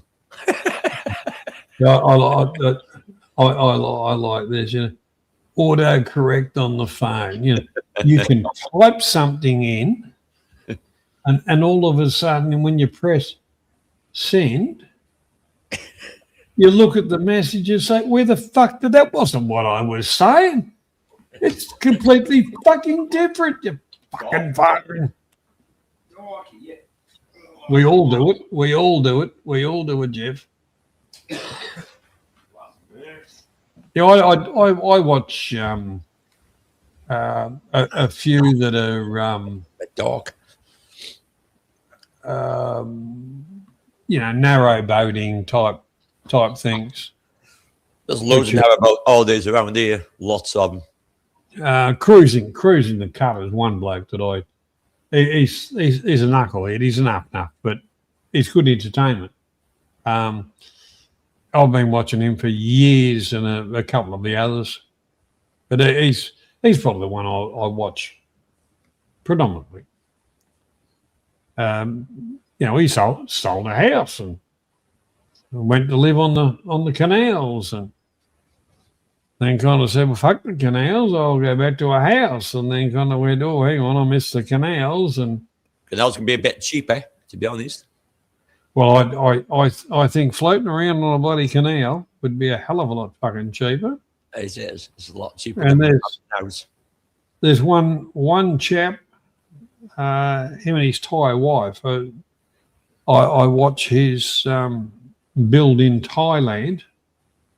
I'm not going to actually say who he is, because you know what Yeah, that's okay. So, like in private, I'll tell anybody, but he's British, and they actually have a narrowboat.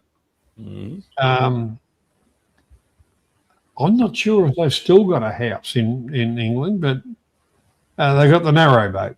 Yeah, I So think I know what you're talking about, but that's how I'm keeping it quiet as well. I think I know what you're talking But about. the whole part about that's fine to keep some kind of real estate, whatever, or some connection to England.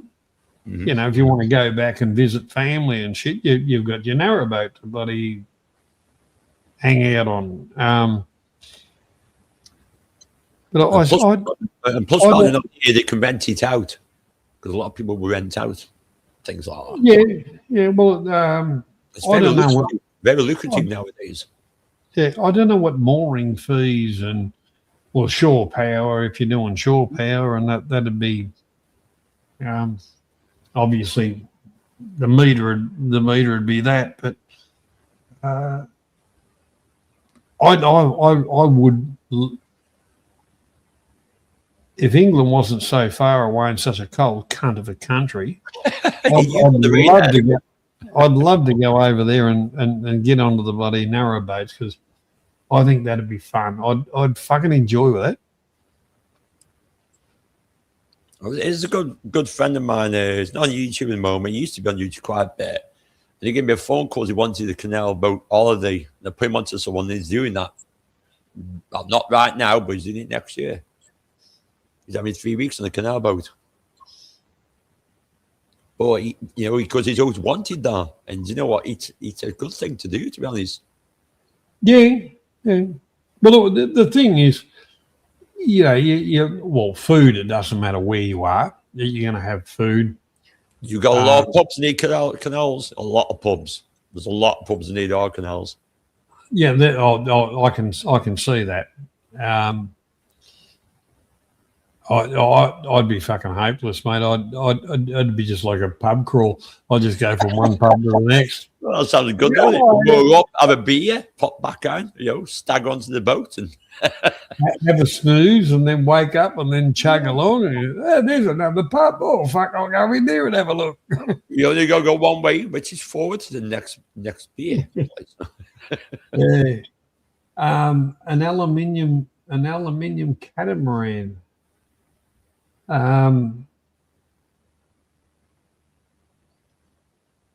I've never been interested in. I used to a little bit when I was younger, but as far as the offshore ocean races, I like that, like the big boats. Sailing. I used to catamarans and shit like that. I used to have them up until probably 10 years ago. But see yourself cramped up with his jokes again with the Suez Canal. Yeah, I remember that boat that bloody went across the Suez. I remember that, but I like the joke as well. So that woman to fucking pocket. That kind of reminded me of a joke, but I think I'll keep it to myself. It's a little bit on the disgusting side. I couldn't believe that time, but then he did that. I mean, it caused that was disruption in the Suez Canal when that happened. You remember that fucking backlogged the boats because it fucking was there for quite a while, to be honest.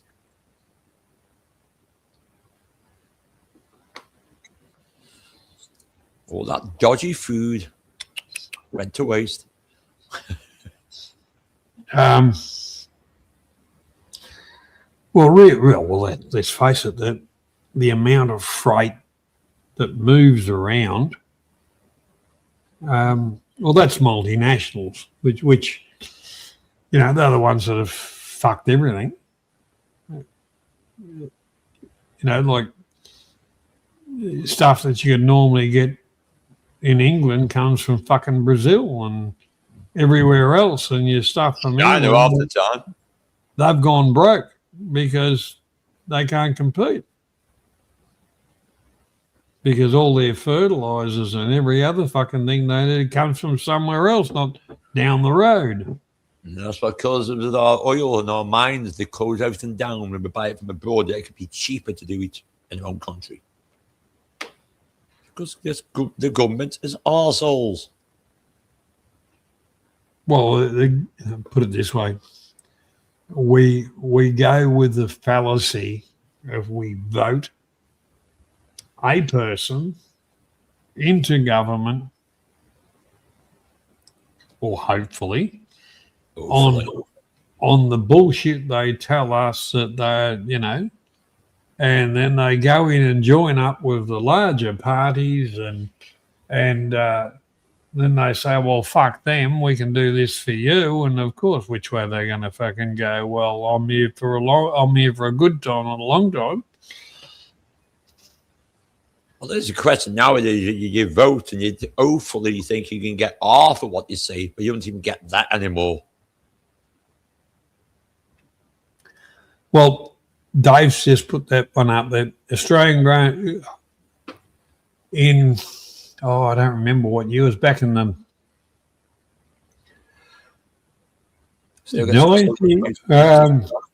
around the 2000s type of thing, whatever. We had a bloke called John Howard, and he was going to sell coal, to other countries, and he did a wonderful deal with Brazil. Was going to buy all Australian coal, and he had accepted orange concentrates and stuff like that from Brazil. Mm-hmm. Overnight, right through the top end of Victoria, New South Wales, and into Queensland, all the citrus fucking farmers were getting out of bed the next morning. Their product was worth fucking nothing. Yeah. And that's a fuckwit in government that's only looking after his own fucking pocket. How many thousands of people did he put out of work? I was going to say, judging by that comment now, so, got the loads of oranges, but it's important in Mexico. The cunt still fucking pops up on fucking media every now and again, fucking talking about shit. Oh, he should have had a bullet in his fucking head years ago for treason. A lot of our politicians should be done for treason right now, to be honest. Completely turned the back on the establishment of England. They even try to deny his local fucking vote right now. They try and deny that so people can be in there for 7 years. That's not a democracy. Yeah. That's the multinationals, Dave. We get stuff that was, or some of it is, not much, but what was grown in Australia is now fuck all, and it all comes from overseas because of politicians. Yeah.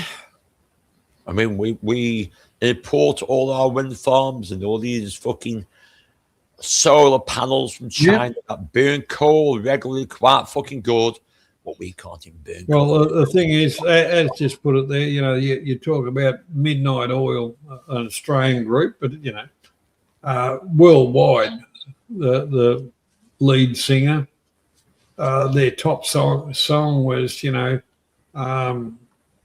Beds Are Burning. Beds Are Burning, yeah, good song. Yeah, well, the whole part about it, he got into politics. So he was in charge of an insulation, a government-funded insulation thing, mm-hmm. and it was all done by dodgy cunts.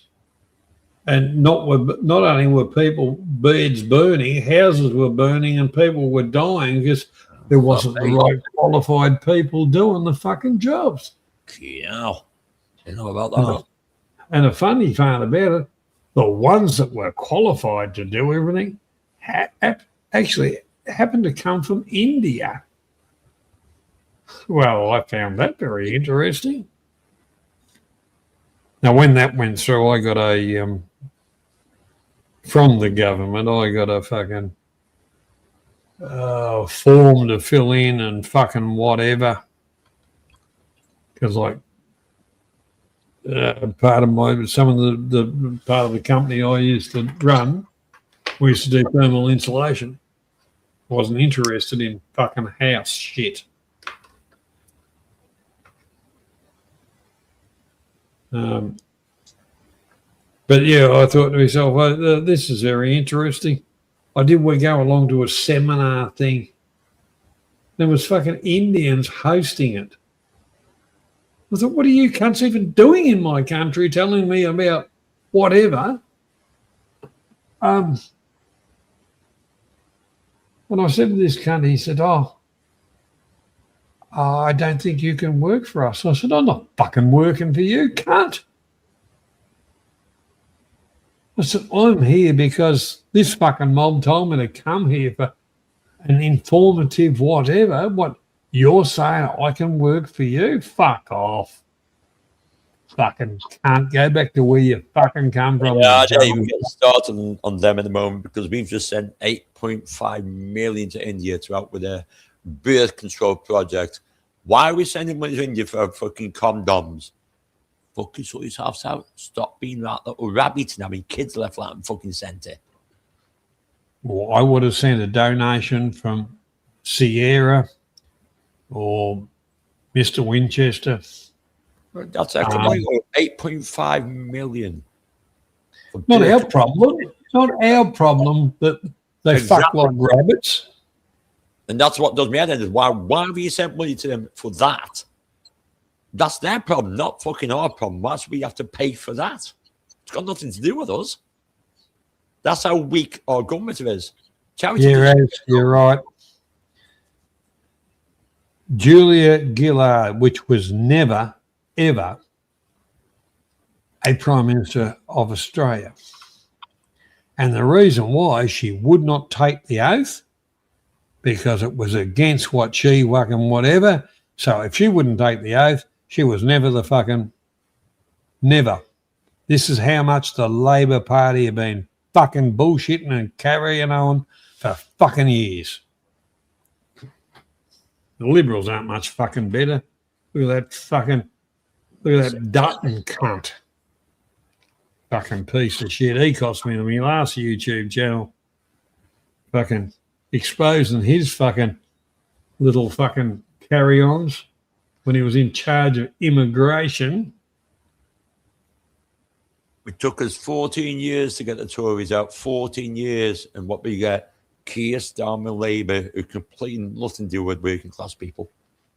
They just want to make us pay more money, and more money. How's you doing there, Hostel? You're right, Hostel. No explanations needed. Dave, you know, I used to have my ABCs and all that kind of stuff years ago with the guns. And then they started with their shit. But I also had a gun dealer's license because one of my hobbies was buying box lots of ex-military stuff and turning them into sporting rifles. I made a good quid on the side doing that. So realistically, I probably had in my possession 100 guns at any time. And then Howard, that cunt, come along with his bullshit.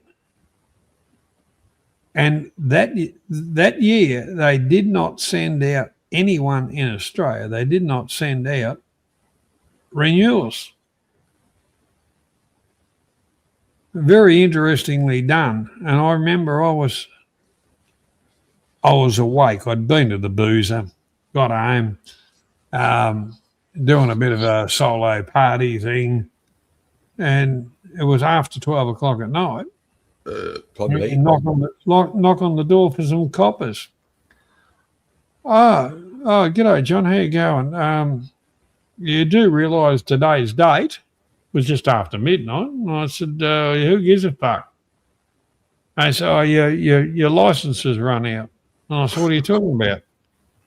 Oh, well, your license is run out, so we're here to pick up all your guns. That's how fucking manipulative that fucking Howard cunt. And as far as police, laws, magistrates, the whole lot of them are corrupt. It's got nothing to do with fucking law.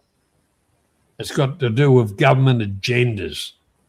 Our Constitution is breached every day of the fucking week.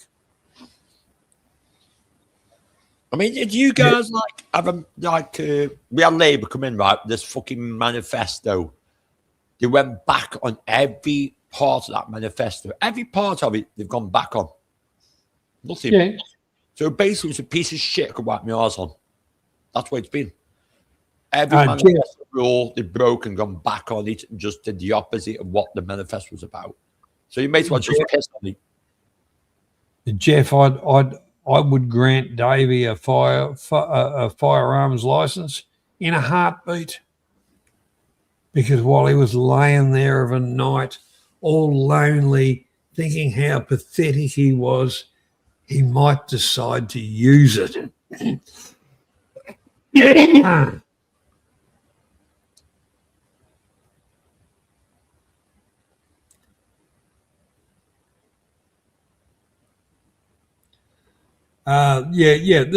right.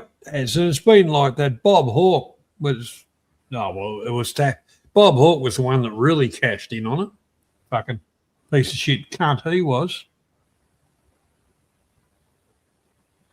You know, we're all pawns in a political game. And the unfortunate part about it, we're puppets, and they sit back there, laugh, joke, whatever. They get their privileges, they get whatever. If they get chucked out and they've been good for the party, they get an overseas posting. They're always on the fucking on the taxpayer's payroll. We say here, they get a peerage, and a bit more money. Fuckwits. Actually, you need Maggie Thatcher back in fucking power. People are looking at people like say, Reform, Nigel Farage, because he's a bit like Maggie Thatcher. And a lot of people have connected him to that. And that's probably why he's leading high in the polls. A lot of people, because he's a bit like Maggie Thatcher sort of away. You know, she was a bitch. But I'll tell you what she did was for the benefit of the country, not herself. The thing with Maggie Thatcher, she didn't have foreigners coming to our shores. Hardly any illegal immigrants came across when Maggie Thatcher was in power. That's right. There you go, deport. She didn't piss about. I know, what we call the 10-pound poms that come over to Australia. And then they'd say, "Oh, well, we're a British, we're a British subject," and they go back to, after many years, go back to fucking England and get turned away at the starting gate because where's your this, where's your that, fuck right off back to where you come from. And I reckon that's a bloody pisser. And then the cunts come back to Australia, and then Australia said, "Oh, hey, where's your passport?"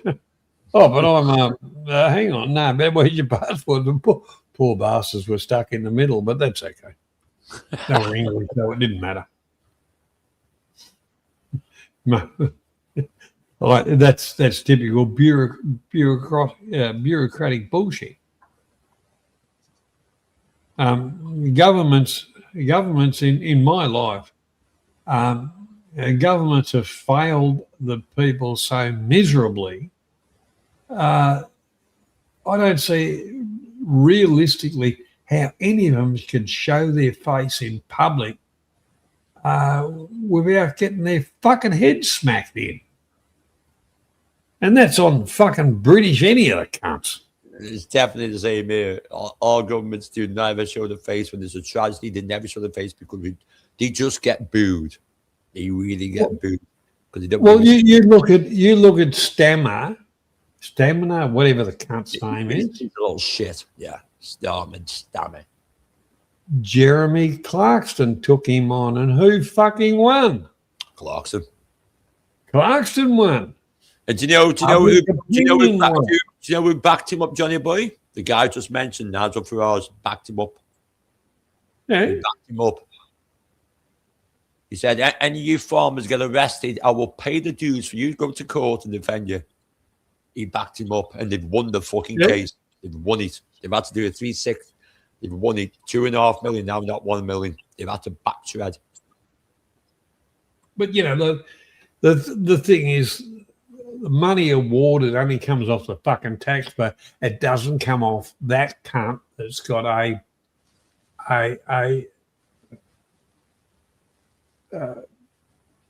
well, what's the best word for it? He's got his own agenda.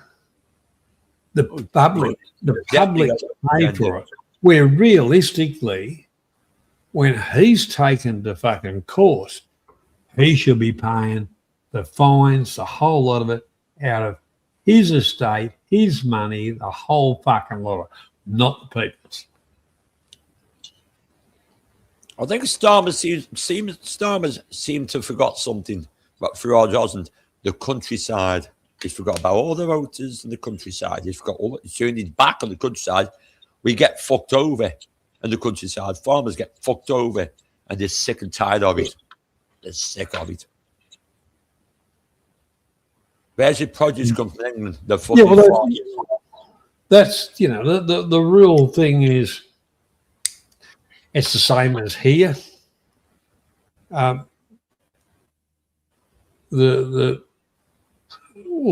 education system's done it. The wanker bit, but people have lost touch with reality. You know, how do you get milk? You go to the supermarket. How do you get meat? That's in the supermarket. You know, the stuff that the producers go through is shut down media-wise, all the rest of it.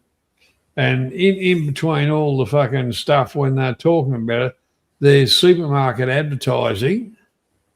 In other words, it's a subject we'll talk about, you know, we're the fresh food supermarket. This is where you get all your stuff. Forget them fucking cunts. They're just whinging bastards, you know. We did it ourselves. I buy most of mine, my greens, I buy from a local farm near me. Got their own little shop, so I usually buy from there. If I go to the supermarket, don't mind to pay a bit higher. If it says English made on there, I will buy it. If it's not, I won't touch it, to be honest. I won't touch it. I'd rather support the farmers. I'd rather support our farmers. Jeff, it's very interesting you said about that. I've got a Huawei phone. It doesn't work in Australia. And all the rest, when I go to Thailand, it works. It works like a fucking beauty. Yeah. It's all government bullshit. It doesn't matter which government's spying on you. I think everybody watches a bit of porn every now and again. Even women. Banksy's not saying anything. You notice, ladies and gentlemen, and Banksy hasn't said anything. That stumped him. No. Anyhow, we're gonna have shut up for a minute. We're gonna have a 5-minute break, have a piss and a smoke, and grab a can. All right? Yeah, I'm gonna have a piss and a smoke and grab a can. Rightio. I'll be back before you, Grandad. But with you having a piss, it doesn't take as long as mine. Yeah, I know. Won't be a second.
I bet you I beat him. And you know what? I went downstairs to get my beers, turned the central heat on, had a piss all at the same time. No, I didn't, not all at the same time. All right, Roman knows. Nah, to be honest, guys, we've got a hell of respect for this old fella here. A lot of respect. Been around the block a bit more than me when it comes to YouTube and life. So do listen.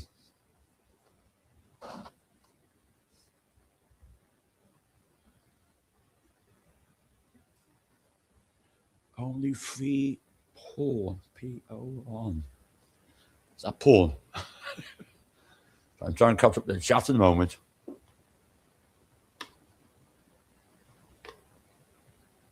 But yeah, it's the same in England. We've got such a weak government. It's shocking. Absolutely bloody shocking. Just keep wanting to turn us over all the time.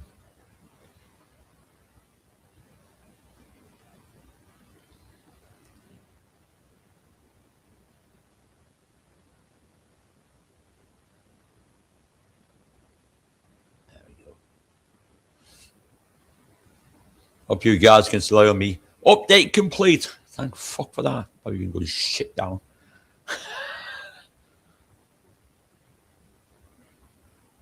Do not be too impressed. Oh my God, Alice.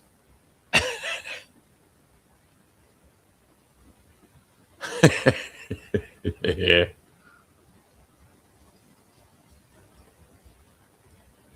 No, like I say, you know, got a lot of respect for Johnny Boy. Even when they say granddad.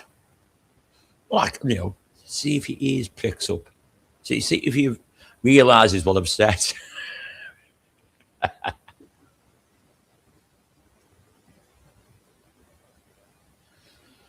Where Pippin to the post says he has to go outside of a ciggy. I don't have to. In my house, there's only one ruler, me.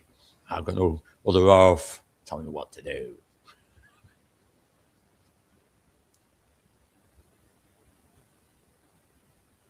I do some. Look outside, I smoke when we go with my sons, with my daughters, but not here. Freeze my ass off. Got to call this is. I don't want another one.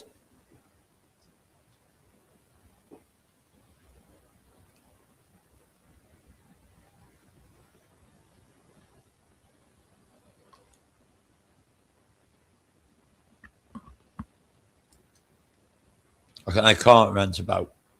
I could rant all the way about our governments, but every government around the world is just completely like weak at the moment. They can't see what's going on.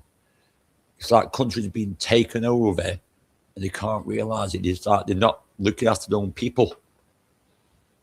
You feel like your own people in every country is a second fucking citizen. Everyone else has to come first. And that's what's doing me then. That's what hurts me. That's what hurts me. Because I've got to think about my kids, my grandkids. Second-class citizens in your own country, and that's exactly what it's become in the UK. Otherwise, I watch Australia. You got the same shit. America have. America try and sort it out, but you give me an inch. They haven't even took a mile. They took a couple of fucking miles. I mean, it's hard because, well, they say they got freedom of speech in the UK. I don't think we fucking have. I think certain people have got freedom of speech, but we haven't. You say something wrong, you get the old police knocking you on the doorstep for even a tweet in the UK. They don't find criminals anymore. You get locked up for a tweet because you arm someone, you threaten someone just talking about a certain minority. They're never going to get it until they get voted out. I say in the UK, we have something called the council elections. And this government have sent messages asking 63 councils if they want to cancel the elections next month. Well, not next month, next year in May. All 63 are Labour owned. They're going to cancel their election because they know Farage is going to knock the shit out of them. So about it, Johnny boy. Well, the whole part about it, and you're right there, Jeff. What is political correctness? I've definitely gone mad. Better not be tweeting that on Facebook. The police at your doorstep.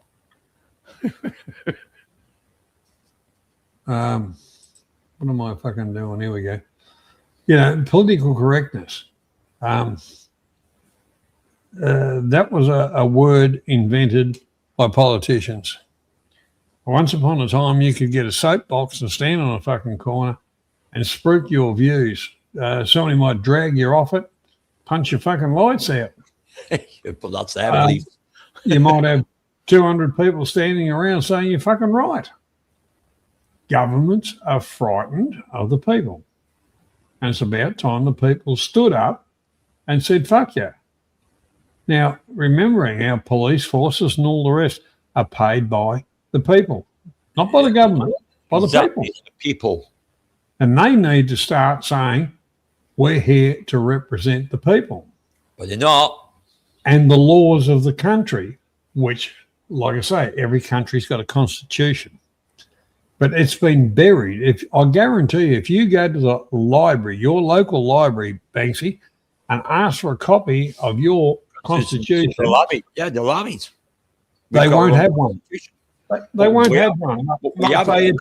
We have got it's out on loan. They'll tell you every excuse, but you will not get that document, that book. But we have got one in the UK. We have got a constitution. We've got our own laws. And this is why Farage is going to join. It's going to come out of the UHR. Because he said, why do we need people to tell us what to do in our own country? We have our own constitution for many, many, many, many years. And we don't need these rules from other countries saying we can't deport him because his son likes that. This is one. His son likes French fries from the UK, not from Turkey. They know there's a war in Turkey. That's how bad it's got, mate. That's how bad it's got. Well, the whole part about it, give him a French letter and send him home. This is how bad it's got. A man has managed to stay in his country over to me, these people, right, blame the UN for most of it. Blame the simps, the fucking Karens and all the rest of it for half the shit. The woke community. The whole part about it is the real people are not allowed to speak their mind, otherwise they will be arrested. Hang on. Is Australia in the Court of Human Rights? I don't think they are they? Yes. That's why you're anti-child like us. Yeah. Well, the whole part about it, if you're talking about the Court of Human Rights, what a fucking joke. Yeah, that's our rights have been taken away from us while we're being dictated to by the UN and all the rest of it. Yeah.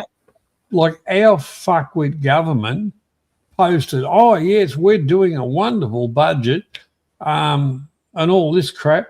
Well, we're giving money overseas. Well, hang on. What about the homeless? What about everything that's fucking happening that they've caused in the country? Yeah, exactly. And we're going to give money to some cunt somewhere else that caused their own fucking problems. You know, we're not Houthis. We're not fucking this. We're not that. Why should we be giving money to those cunts that fuck their countries up? Oh, because it's humanitarian. Well, okay. Aid starts at home, doesn't it? Charity begins at home, as far as I'm concerned. Charity begins at home. It's not being rash. It's not being nasty. It's just too many vets in our country on the fucking street. Look after your own first. Look after your own. The rest will look after itself. Yeah. Well, you make your country the land of milk and honey, and that's what England have done. They made it the land of milk and honey to a lot of people coming across on boats. They got a red carpet, first class treatment in an hotel. There's your phone. first in line for the NHS, first in line for a dentist, which we have to wait for like about months to see. They're going to keep coming. They're going to keep coming to take that away and say, sorry, you've been deported. You came here illegally. It's in the word, illegally. You're a criminal. Fuck yourself off. Well, that's what I say. Your government, ours was not much better, but your government is the most piss-weak, pathetic for a country that used to be once upon a time a world ruler is a world joke. Yeah, and he's made us that. He has made us a joke. You know, like Boris Johnson, he was a yahoo the whole lot, but he didn't go along with the shit. That's why they fucked him off. He didn't go along with the shit. Well, to be honest, in a way, he opened the borders. It was called the Boris Wave. But he didn't fuck about too much. But he fucked up because he didn't fuck about too much. But he realized what he did and tried to back row on it to try to close him quick as he could. But you know, like they fucked Boris off. You know, he was a loud. He was half the bullshit he didn't fucking agree with. He was there. But realistically, he was a fucking mouthpiece for the party or whatever. Yeah. And as soon as he didn't go along with them, they fucked him off. They shafted him. They might as well have hung him in fucking Piccadilly Square or some fucking thing. I'll say, look who goes out of Europe.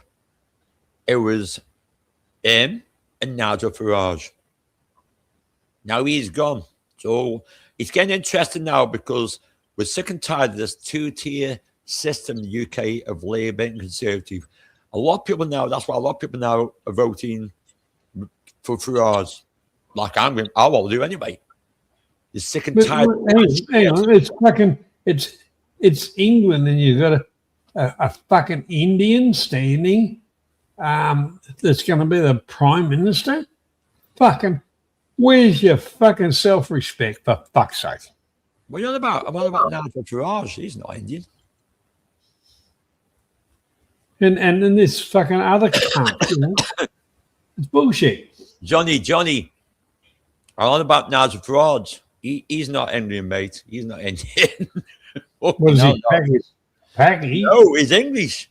He's pure bloody blue Englishman. Oh. It might be a different one. I was going to say, a different one that I saw.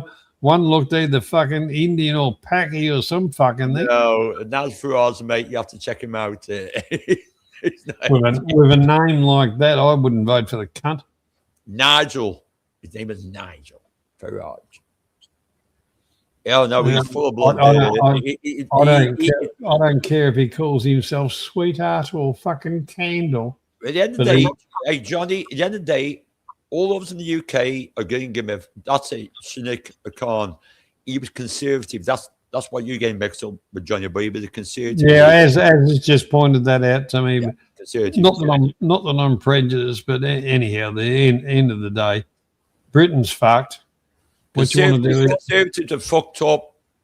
Labour have fucked up. Now it's time for fucking change, and we're fucking Banksy, look at how the flowers grow. Grab your superannuation, sell up your fucking joint, and go and move to the land of smiles or somewhere else. Yeah, and just sit back, collect your fucking pension while you can get it before they squander it away, and enjoy life. Simple as that.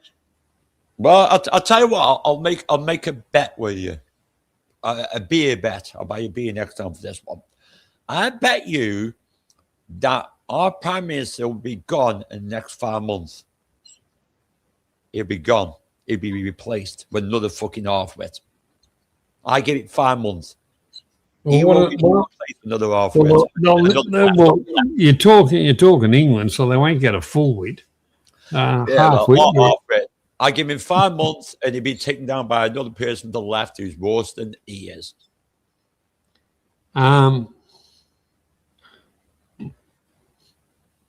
Yeah, I don't know about fucking.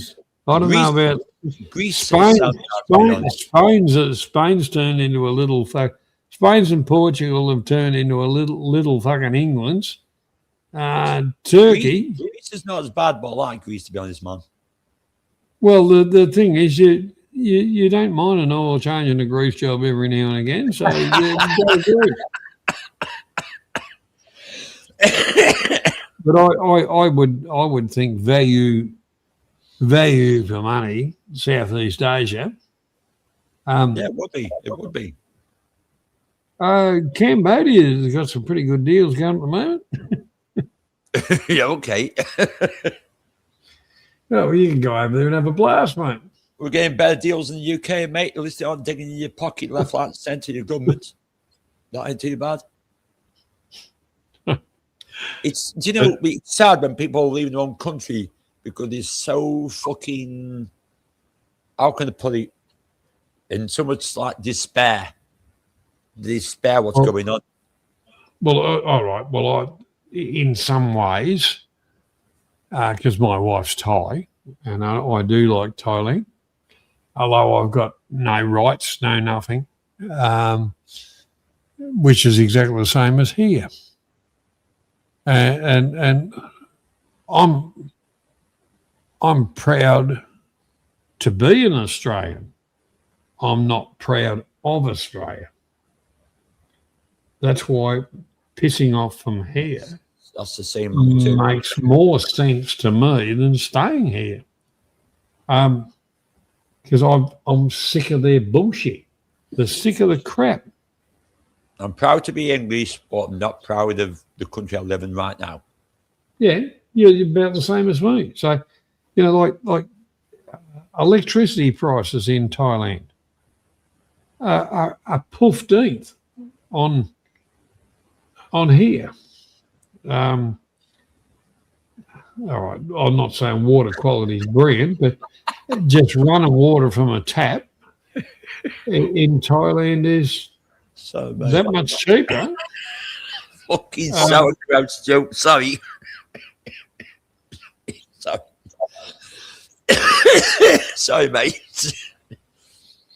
Well, the whole part about if you're hungry, it doesn't matter. That's funny fucking shit, to be honest. Well, you know, if you watch the movie Jazz Singer. Remember the movie Jazz Singer? Good movie. When he got together with the new girl, and although he'd kind of turned his back or whatever a little bit on his religious beliefs, but not entirely because it's been entrenched from birth. When she said, I'll cook us a nice meal, and she pulled a roast ham out of the oven. And it was kind of like awkward moment. Awkward. The whole part about it is you're fucking hungry. You're going to hit it. Well, pork in a few different religions, which seem to be very similar. Yep, it was. And you know Jeff, you know the bit that I'm talking about. There's a lot of similarities between the two religions when you look at it. I'm biting my lip right now. Sauerkraut, I don't know if you know, but there's a new movie coming up next year about Neil Diamond, and it looks fucking amazing, to be honest. I'm just trying to think what it's called, but there's a new movie about Neil Diamond next year. And it does look cool. You know, I don't think, as far as music-wise, the Jazz Singer was the best portrayal. Neil Diamond. Yeah, I think he's earlier. Some of his earlier stuff was absolutely fucking brilliant. I'm trying to think this movie what comes out next year, Johnny, but you'll like it. I've seen the trailer to it, and it starts from his young days and his young days. going through his career. Which looks really fucking good, to be honest. It does look good. And it sounds good.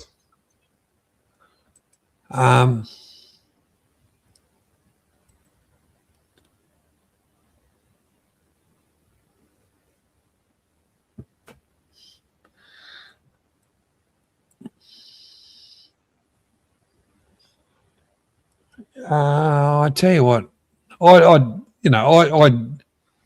didn't give a shit that he was Jew or anything like that, because he had his own struggles with that, Yeah. which actually, in real terms,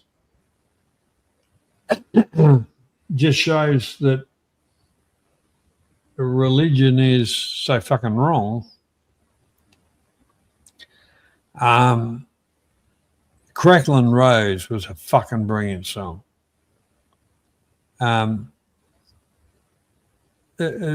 Forever in Blue Jeans. Brilliant song.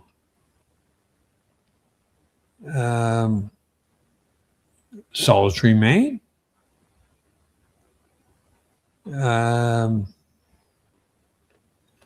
What else was there? What else was when, like, some of it was, the Americanism type of Cherry Cherry. That another good song.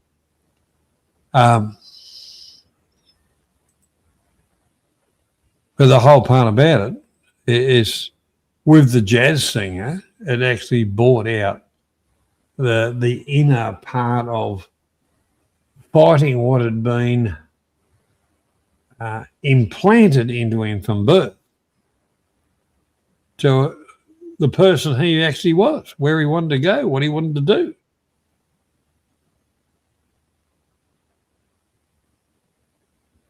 So I'm just, let me just get this right.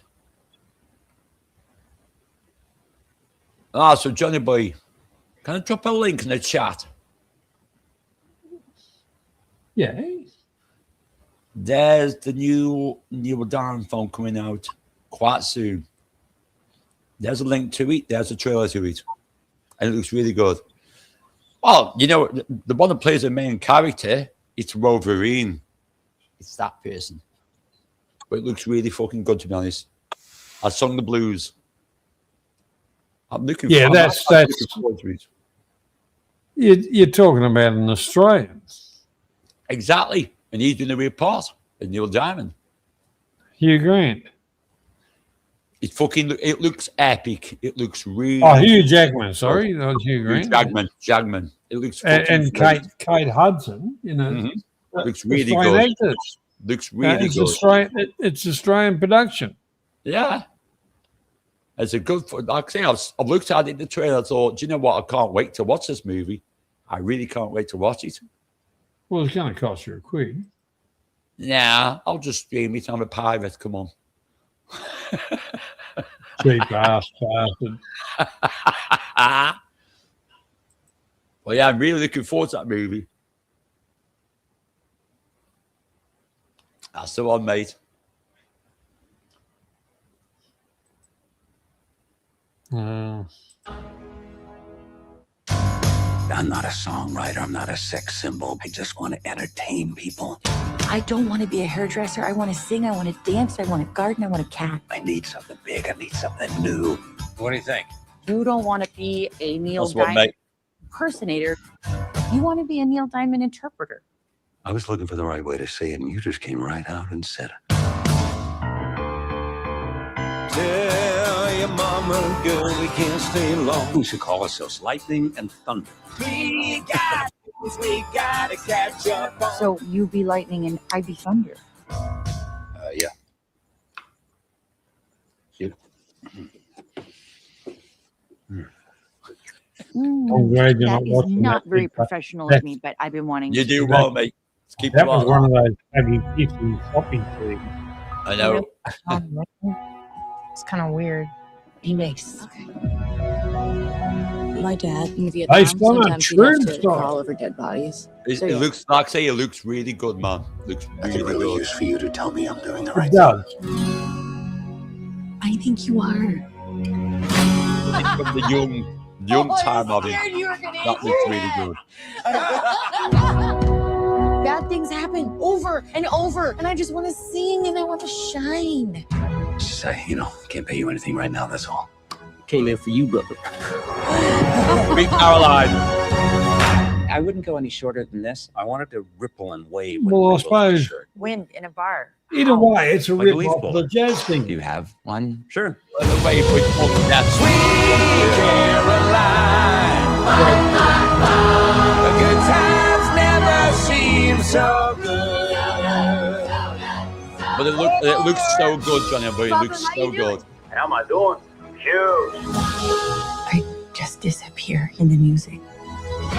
You two always know what to do. I can't thank Neil, because every thank you I got belongs to you, doll. You're my August night, my September morn, you're my crackling Rosie. Was it cracking, Johnny?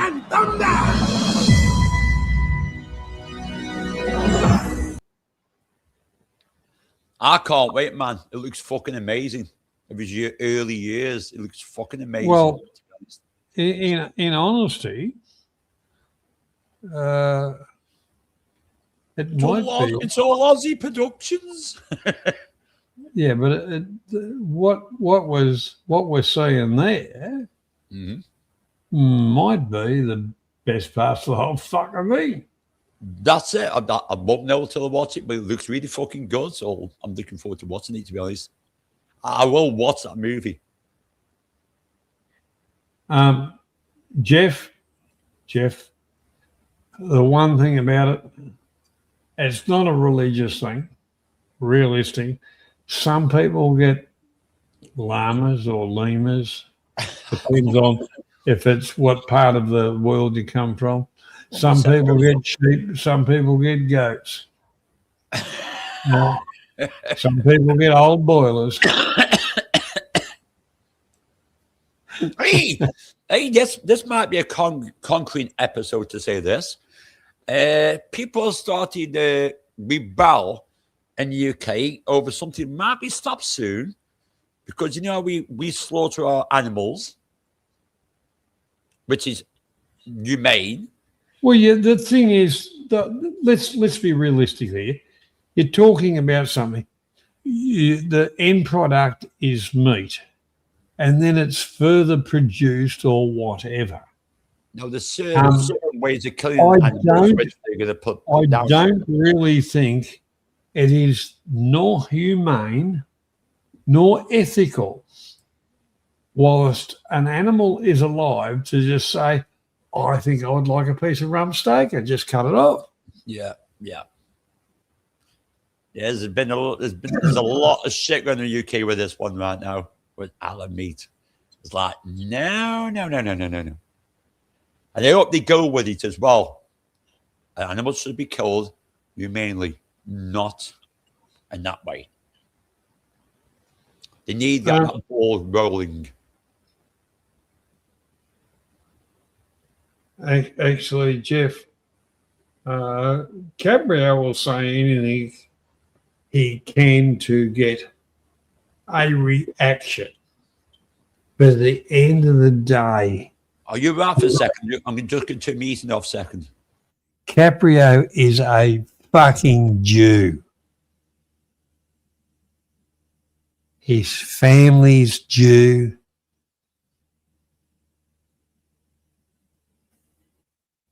He's a piece of shit.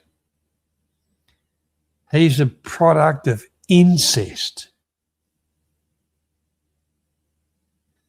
That's why he doesn't fit in anywhere. And the other part about it, the way he was treated, why do you think he tends towards men and ladyboys? Right. Johnny boy. Yes, mate. I won't say a name, not for the reason of being what you think it might be. I'm not going to let a certain name hijack this fucking goddamn live stream. No. I just, the whole part about it I just answering the chat, Banksy. Answering the chat. No, that's fair enough, mate. You know what I think. You know what I think. Well, like the whole part about it. The only thing that gives relevance is by talking about makes people talking about. But the whole part about it is I do talk about the said person in the said way he should be spoken about. And I think Sunday night we put out the garbage, don't we? Something like that. Well, over here we do. Sunday night you put out the I'll tell you what, I mean, Ossel's here now. Ossel's here now. I must have pissed off some the other night because I went to Ossel's to say hello to Ossel in the chat. I quite enjoyed it, to be honest, man. Ossel, welcome you along, mate. She'll take care of you. It's a case I can go along anywhere I want and say hello. Anywhere I want. When she puts up a link, click the link and go and have a talk. There wasn't a link up to it, just a chat. To be on and I just jumped in the chat and say hi to her. Yeah, not every stream she puts up the. She had some other. But she does regularly. I won't say his name. She had some other digger up there, and then mate, he's a right sponge in YouTube. Fucking hit that link, hit that fucking PayPal. Oh, you're talking about Cornwall. Oh, that's him. Yeah, what a fucking sleaze bag he is. Well, the whole part about it, YouTube has a lot of different characters, but in somewhat which Hossel's actually pointing out, some of these pathetics come from different countries, different kind of agendas or whatever. You're still fucking beggars. They are linked together by being so fucking pathetic together, as a pathetic group. It's not a group. Thank you, Elsa. It's not a group type thing like Philippines or fucking wherever. It's the type of person, the fucking maggot cunt, That's what she's actually putting out there, realistically. I mean, I get pissed off at you sometimes when you say you got e-begging sign, mate. It's buying me coffee. It's nothing to do with e-begging because everything what you do goes into your stream now to keep your channel going. What these do is completely the opposite. They do it because they love that little fucking bit of attention, a bit of money. If you got so much money, you don't need to fucking beg. End of. You keep on about money and money. That's what pisses me off people, mate. When they keep on about I've got so much money, but they want more money. Fuck yourself. I'm finding Hossel's sauerkraut. Hang on, which one did I read? I'm fucking reading about 5 things at once. I was sitting back on my laurels. I apologize. Hossel. Caprio's a bigot. He hates my nose. He calls it a Jew nose, and you're not Jewish. Well, you just call him fuck nose because he knows fuck all. To me, I'd say don't rise to the occasion. Never rise to the occasion. I don't make people relevant. I understand he is so irrelevant, but he's such a nasty cunt. But in other words, he's really so open and shut as a book. Like I say, his birth took place. The origins of that were not necessarily what one would say normal Christian values or whatever. He was abused by his fucking family. He watched too much TV and wanted to grow up being something spectacular, which he wasn't. He maybe watched Jerry Maguire or something like that. He's been a loser all his life. He's a product of incest. What do you expect? Fucking Oh, mate. You know, it's a very simple equation. So he's gone onto YouTube to call out everybody for whatever, to try and belittle people, to bring them down lower than his low level, and get some money out of even bigger fuckwits. Yeah, the people who donate to him are lower life than fucking pedophiles, than scum, you know. And he's surrounded himself by a pack of pedophiles. Simple as that. Look at his bestest buddy, Cambo, pedophile.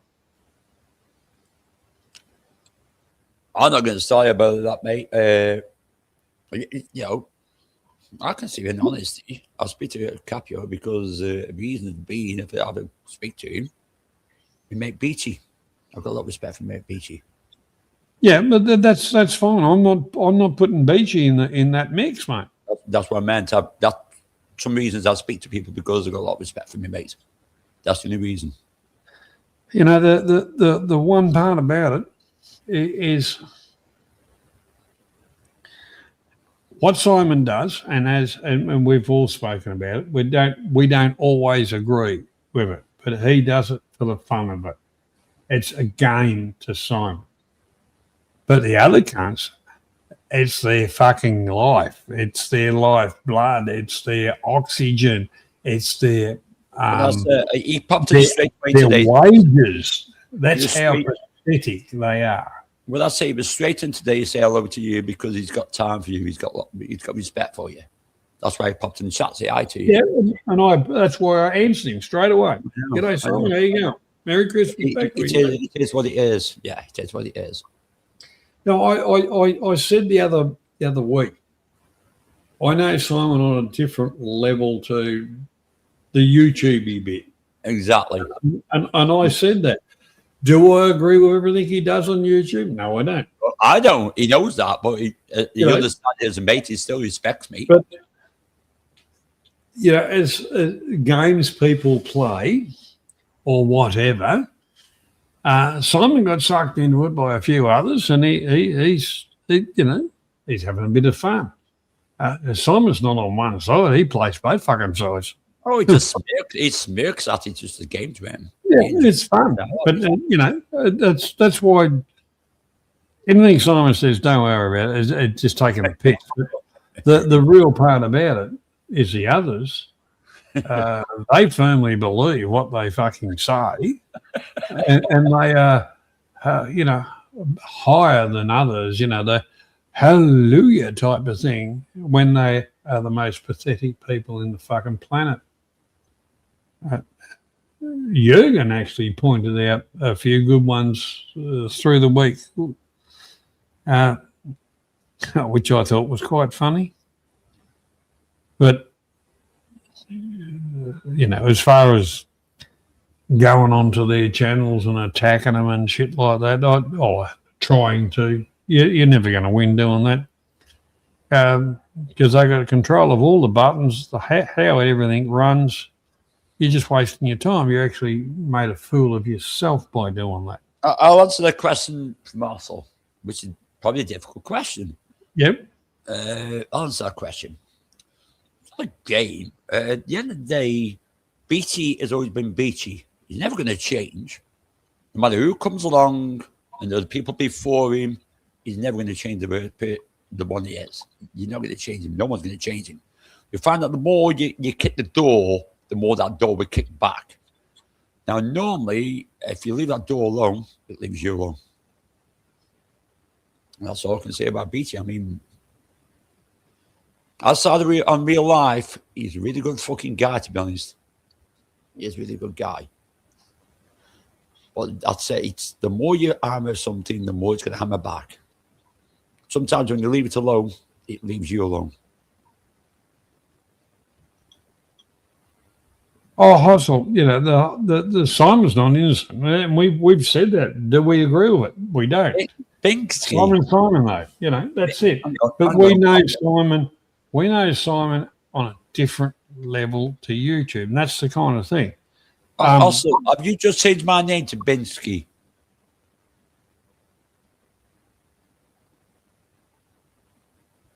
Well, you got my name right, which is Banksy, not Binsky. No, we're not saying look the other way, but just take it with a grain of salt. How's that? And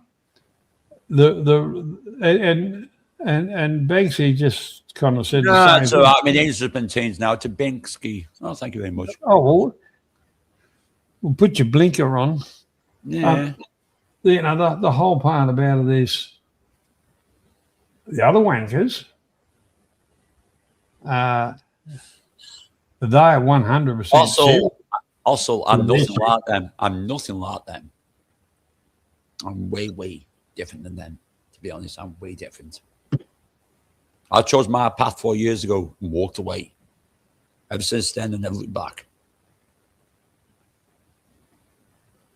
And Banksy used to be on a show with us for quite a while, many, many years ago, which was about travel, entertainment, whatever, within Thailand. And enjoying themselves. Yeah. A few tips were, also, if you can come in that name, won't even respond.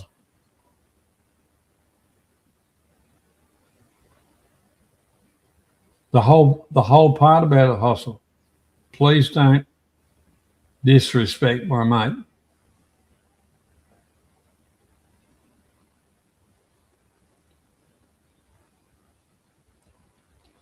If you want to jump up sometime and we'll talk about it privately, we can do. I'll tell you what I walked away from.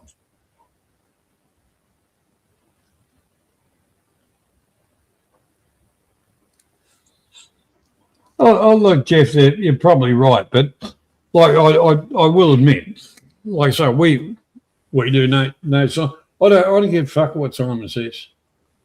The others, BTWE does have nothing to do with it. I don't give a fuck what Caprio says. He knows what I think of it. He knows I disagree with a lot of shit he does. He knows that, but also he knows like he respects me now. I really don't want anything part of that. Well, what Banksy walked away from was the bullshit, the crap. What you're talking about now? Because he virtually gave up fucking YouTube and a lot of shit. I left it for a long time. I walked away from the drama, the shit, the bullshit, the fucking one day it was there, next day it was gone. Just said, fucking, I'm sick of all this shit. It was going back to what they called the Bogan Wars, which wasn't a fucking war. It was a whole heap of fuckwits, which are no different to the Caprios, the jealous cunts of everybody else that were attacking. I'm going to try and discredit you because I'm jealous and all the rest of it. All that shit. We all kind of fucking walked away from it. I took some of it head on and then walked away from some of it too. Yeah, that's the best way to do it. I mean, that's the best way to do it. There you go, Hustle. Hey, guys. I went to revenge myself. That's why I said you watch me and Lisa now. That's how I revenged myself. I walked away from all this shit, all the bullshit, all the fake shit, and I got sick of it. I got sick of it. Yeah. So, Johnny, you said don't disrespect your mate, and I think you're referring to Banksy as your mate, right? I'll tell you straight up, we've been mates for fucking a lot of years, a long time. Right, I get it. But how am I disrespecting him just by asking what did he walk away from 4 years ago? No, when you were Binksy and repeatedly wrote Binksy, not Banksy. Oh, am I calling Binksy? Oh, sorry about that. I did. Sorry, Banks. You know, we got a Binks over in the drama community, right? You know Binks, right? Well, I'll let that one fly. Sorry about that. I'll let that fly. You know, but like I say, the fellow you're talking there, Hossel, is a genuine 100%, real person, and bullshit. He don't stand for any of that, and yeah, he grew up with a few people, and he knows them very well. He doesn't mix words with them. Oh no, of course I'm going to say I'll tell them. Yeah, what they do is not what Banksy's responsible for, but on a personal level, he knows a completely different person to the YouTube person. That's what I'm saying. Right. Yeah, no, I don't hold Banksy responsible for anybody's behavior but Banksy's. So I don't know how you read into my questions or my comments. No, well, I'll probably it's just me being a bit paranoid. The thing is, when I saw that word, I thought, don't put in that equation because I'm not that guy. You know what I mean? I'm not that guy. I didn't know you knew someone named Binksy, so that's why you probably got mixed up with Binksy. Yeah, I did Banksy and Binksy, yeah. So I accept that. Don't worry about it, also. That's my bag. It's one of them. Surely you know Banksy, don't you? It's a female. Her name is Stacy, and she's Jewish. And if she comes into the drama community, they'll even call her I'll just make up a term. I don't know if they've used this exact one, but hey, there's our favorite little Jew and stuff like that. So she's also a mental health therapist. So maybe you do know who she is. But sorry for calling you Banksy. Well, maybe she'd be very welcome on this side of the fence. But at the end of the day, what I'm really trying, and what we're both trying to do, is rebuild the community that we used to have, where it didn't matter which side of the fence you came from. Right. If you wanted a good conversation and a laugh and a joke and all that kind of stuff. Oh, I agree. You guys are that. You guys do that. You will let any side. We've been in our own ways. We've been at it. When the disease we had to have, that on YouTube, it started probably the most toxic thing. Even it just about made your finger fucking tremble when you hit the YouTube button, to see what was happening. And there was quite a few of us that tried to leave that toxicity, which was really bad then because people's frustrations were being locked down, dictated to, and God knows what was really coming out. And yeah, we got shot down in flames a few times, but we never gave up our end game. Right. And our end game was to build. And I missed most of that because I was doing 12 hours a day, working 12 hours a fucking day. So I was catching up at the weekends. And it's like, it got from toxic to toxic to toxic. And it's all, what the fuck's going on?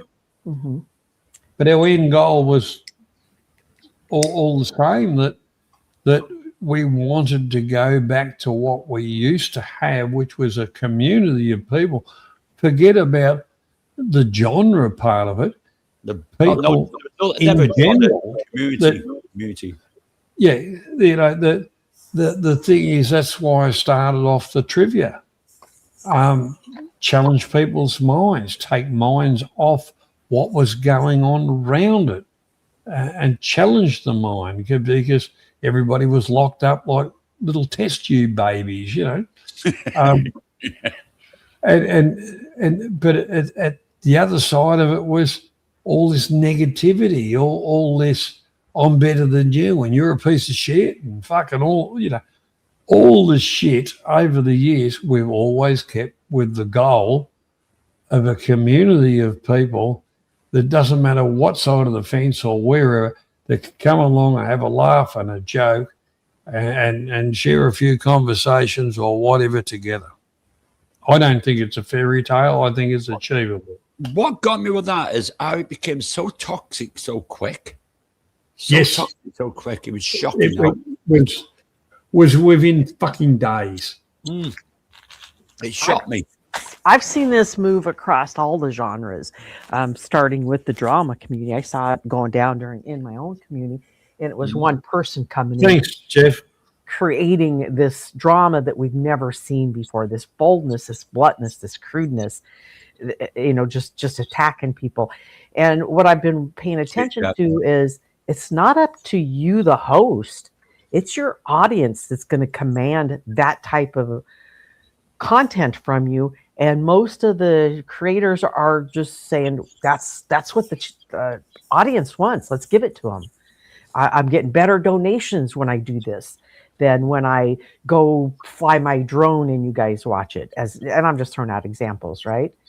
So the people that are really in this for the money, such as Capio, Stu D, Nitro Freak, Freakin', those guys, why would they give you the flying the drones when what you're going to pay them a better dono on is if they start attacking somebody you don't like? Yeah, I think I'd rather tune into someone flying the fucking drone and giving them money and actually to watch drama. Yeah, well, that is fun, Banksy, but you're not going to watch 100 episodes of that, right? About 10 episodes in, you're going to be like, yeah, that guy's still flying the same drone in the same place. But it's more interesting, to be honest, and better content than was it some rip the shit out of someone. I hate the drama because it was just people ripping the shit out of people for what? A scrap of fucking paper, a scrap of a little bit of money here and there. How sad is that? If you got so much money. Hey, let's take Stuart D, for example. Okay. That guy's managed to not even have to work anymore because he can just sit on YouTube and make money, right? Well, that's a real career goal, isn't it? I want to go to Thailand and make something of myself. What I'll do is bludge off mummy and daddy, and I'll sit here and I'll shit can everybody, and I'll get donos from even bigger dickheads. To me, it's not my life. It wouldn't be the life I'd fucking choose. Just sitting all day doing that wouldn't be the life I'd choose. I'd rather go out and work and do that, to be honest. So, Banksy, I noticed you first, I think, probably on Capio's live stream some time ago, and I always enjoyed it when you were up there, but I did notice how they would constantly talk over you. Well, don't go there anymore because no one told to shut up anymore. They would ask you to hold up so they could say what they want to say and then never circle back around to you, so you just never got to have a voice. And I do always enjoy listening to you talk. Sometimes I have a hard time understanding you, but you're nice. But you're nice and slow when you speak, so I can usually comprehend what you're saying or back up in my brain. South comment was right. I've been your man for many years, and when I got sick and tired of things, I will say, fuck yourself off, I'm out there. You can only tell me shut up so many times. Yep. But when I'm being polite and I let other people speak, and then when I speak, I'm told to shut up, I don't take that really fucking good, to be honest. Yeah. And I found it was I felt that it was just total disrespect for you up there, and I didn't understand why. That's how I felt. It was disrespectful because you always had decorum. You were always very polite to them. I couldn't understand why they were being that way to you, but I'm glad you are going live now and that you and Lisa are doing that and having a good time at it. We've been doing it for a couple of years now. It's my little fucking quiet place, my little bubble. No drama, no shit, music, and just chilling out. It's not a bit of fucking fun. Even if it gets a bit blue sometimes, it's getting a bit of fun. It's not a bit of fun. We don't play for the audience. We don't play for fucking super chats. We don't play like that. It's just enjoying yourself. Yeah.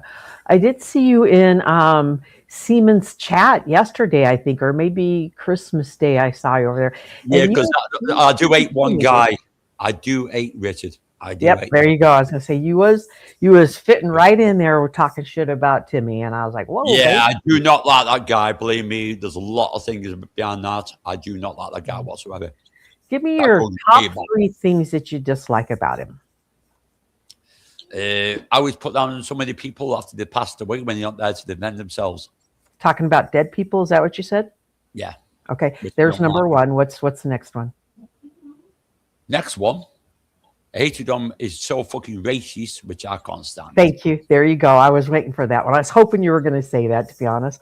I have a hard time promoting him because he is so racist. Yeah, I don't do racist. Ones I don't, like that. I don't like it at I all. love to meet. That's the only guy. I mean, I think I actually say I hate on YouTube is him. Is Richard It's so toxic, so racist.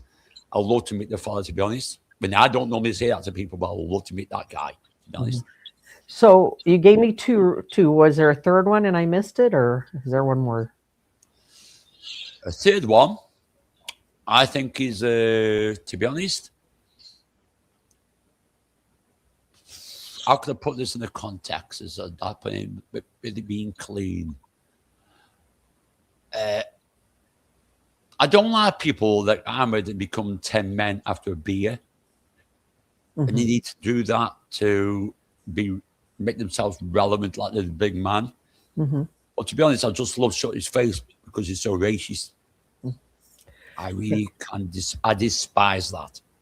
And I want to make sure I'm understanding what you just told me, that he changes with the booze. He gets tougher and louder and his bravado stands Yes, out. he Right? does. Okay. I admit it, I closed his stream down one time. I took his stream straight down because he was playing he was basically playing my mate, Judge Jules. He's playing what? He was playing Judge Jules once. Now, Judge Jules is a DJ. I used to work with an Ibiza. So I got to something else, and his stream went down, unfortunately. It was me that did it.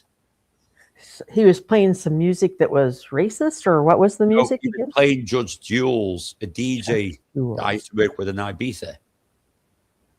Okay. And it got his channel, his live taken down, or his live was taken down within a matter of seconds. I gotcha. Okay. I got you. But I don't like doing that. I don't give strikes. I don't, even though I want to do. Yeah. I'm not that sort of person. I'm not that sort of person. But he's not the only one that talks about dead relatives, right? Yeah. I mean, because let's talk about the Price family. This is why I disagree with a lot of things sometimes. Yeah, and he's not the only one that's racist, right? I've stumbled across some, but not too. Yeah, he's extremely bold with his racism. I'll admit that. But he's not bold. He literally, like I say, literally, you want a muzzle on him. Yeah, I agree. I was following him a year ago and went over one night, and everybody was saying the N-word. It was being typed in the chat as being said on the panel, and I was like, I'm out, and I just unsubbed him, and only recently resubbed him, and then he lost 2 or 3 channels, so it was hard catching up with them. I know where they went. Yeah, and the one that he has now, and don't get me wrong, I'll watch him, and I enjoy the panels and the chat and stuff like that. I don't agree with the racism and the talking about dead relatives and shit like that, but it's well, I'll put it this way. He did a live stream one time. This is not a scenario. This is correct. He did a live stream one time. You walk down the street where he lived. You got two guys there. 2 white guys, the colored lad or black lad. And he was like all sucking up to him. Are you okay? He walked away. And I'm not going to repeat what he said about the black lad, which completely just, I just, that was the day I said, fuck yourself, you're a complete dickhead. Yeah. There's only so much I would take when it comes to racism.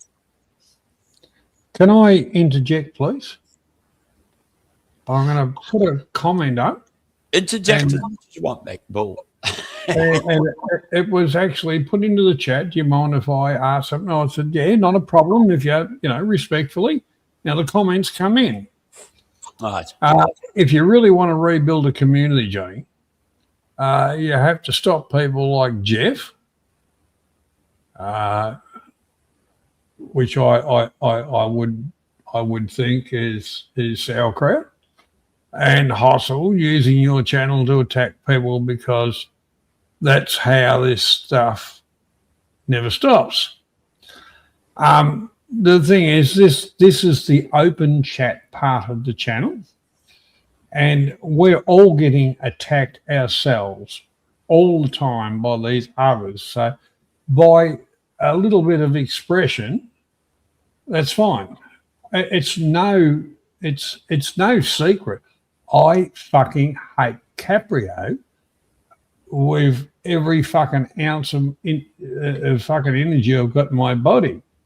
But the whole part about it, they are the kind of people that fucked everything up. I understand exactly what you're saying. I'm not going to 100% silence everybody, because people are the good supporters that come to this channel. I believe they're still entitled to their opinions, because through the week, what I don't watch, they're getting attacked too. And they throw it out amongst our community to say, well, what do you think? Well, it's the same old rinse and repeat. I hope that answers your question. And if you want to be a part of the channel, you're more than welcome. Who did I attack? No. Well, you don't attack anybody. You just show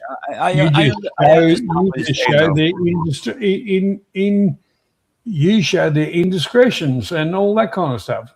Well, the whole part of it, you're not really attacking them. What you're doing is showing the inconsistencies, their bullshit, which I appreciate. I reckon that's really wonderful. So, we're not here about attacking anybody. As far as, if you think Davey Rogers is wonderful, well, go and watch him. The whole part about it is you don't have to like being here. I've given you a chance to, talk about it. Jeff's not obsessed with him. I can tell you that right now. Jeff likes to laugh and a joke as much as any one of us. So you've had your 2 minutes of fame. It's up to you if you want to join in with constructive or destructive.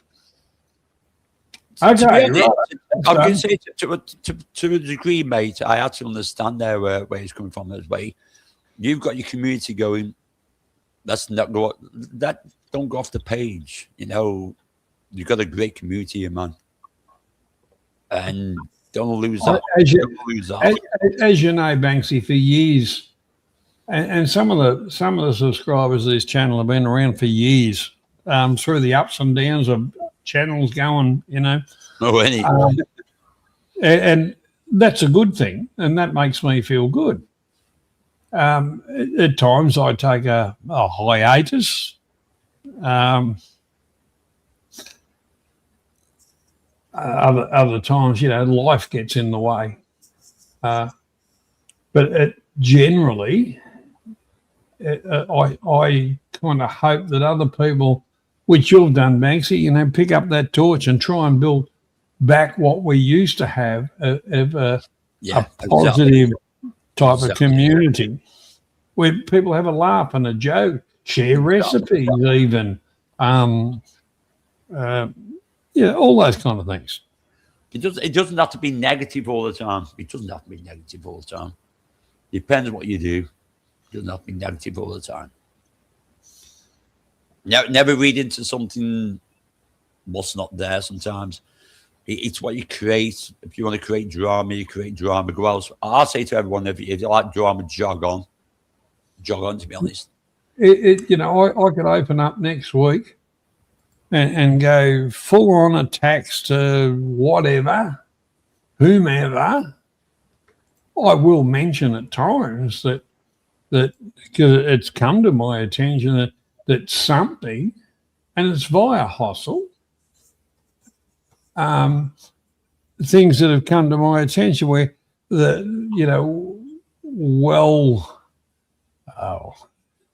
in other circles, esteemed people with what they're kind of saying, where you say, well, hang on, that's not exactly right. Their geography is fucking wrong. That means they got no idea about what they're talking about. So where's their credibility? I'm not dwelling on anything. I don't think any of us are. It's just pointing out. We can have a laugh and a joke here. We actually do a very in-depth trivia, which challenges the mind. I appreciate your comment, but the whole part about it is I think you're in the wrong spot. Jeff's not obsessed. Hostle's not obsessed. None of us are obsessed. I think Bangkok Bogan's a little too sensitive. And anytime you guys start referring to telling the truth as drama, that really sends a red flag up for me. It may be an uncomfortable conversation because we're discussing the truth for you, but it certainly isn't drama. Truth is truth. Correct. Correct. Yeah. Sorry, I just had to have a gypsy's kiss. I fucking needed these to tell you. You know, the whole part about this, the truth does cause drama because a lot of people don't like being Mr. Balding. Number one mod in the fucking house, Mr. Balding, ding, ding, ding. But the whole part about it is You're late for quiz, man. Has won it The again. real part about it is by exposing fraudulent claims, truth is not drama. The drama is by others that put it out there to try and disrespect or defraud others. Exactly. If you can understand the context of that statement. If you can't, well, go back to fucking kindergarten. I don't think they are teaching us that in kindergarten. Kindergarten. Did you say that right? It wasn't kindergarten. It was kindergarten. Well, I grew up in the school of hard fucking knocks. Yeah. No, I grew up in the same place. Don't worry about it. I think I was learning how to color inside the lines in kindergarten. So, but yeah, Jeff, you got a spanner. If you get sick of the blade, you know what to do. Actually, I'm not going to. I don't like that comment, and that kind of comment's not welcome here. So, what I'm going to do is give you a little bit of chance. So I'm going to put you in timeout for 30 minutes. I was actually just thinking about that before our mates making stew. And after 30 minutes, if you do want to come back and make other comments which are derogative and stuff like that, you'll be fucked off forever. I mean, come on, mate. How bad was it when that certain gentleman called his and Jeff has that power to fuck you off. So if you want to fuck him off, Jeff, before I do, go. You want the guys want to do it? Want to jump on it? Time out. I think maybe I might do it. Yeah. Bangkok Bogan, do you hypocrite often like you did now? You know, complain about us using Johnny's platform to talk shit about others while you use Johnny's platform to talk shit about others? In the chat. Much there? Well, that is very correct. But I'll give every. Oz actually said I'm a very patient man. I didn't think so, but apparently I am. But at the end of the day, you are sometimes until you get to a certain line where you say enough's a fucking enough. Oh yeah, you've known me for a fucking a long time. But the whole part about it is, in communities, people come and people go, and that's fine. Some people like their egos caressed. Others just roll with the punches. Well, truth isn't always pretty and butterflies and flowers and rainbows. Truth can be ugly and uncomfortable. Correct, Mr. Balding. You're right. Drama becomes tiresome. It does. We're really not about drama. If you had tuned in earlier, I would have challenged your mind. Yeah, Az won the trophy yet again, second week running, so he's proud of himself. But the drama surrounds us and kind of does draw us in a little bit, but we're not really into the drama. The drama part. It's more about. Well, here's the receipts. They're all full of shit type of thing. It's never And Mr. Boulding, Aztec won once again. Yeah, that's why he gets trophy up. He's quite proud of himself. 2 weeks in the fucking trot. Actually, and I will be honest with you, he doesn't Google quicker than anybody else. He actually knows shit. Tell me, that one came in fucking snow, right? And instantly I knew it was, I fucking knew it was dopey straight away. I was like, no, put an happy. I don't like fucking getting right, you know what I mean? I was like, nah, don't do that. Where does the sun come up? Did you notice my fucking comment? My butt. Well, the whole part about it. I like fun. I like a bit of fun. Don't let the sun go down on me.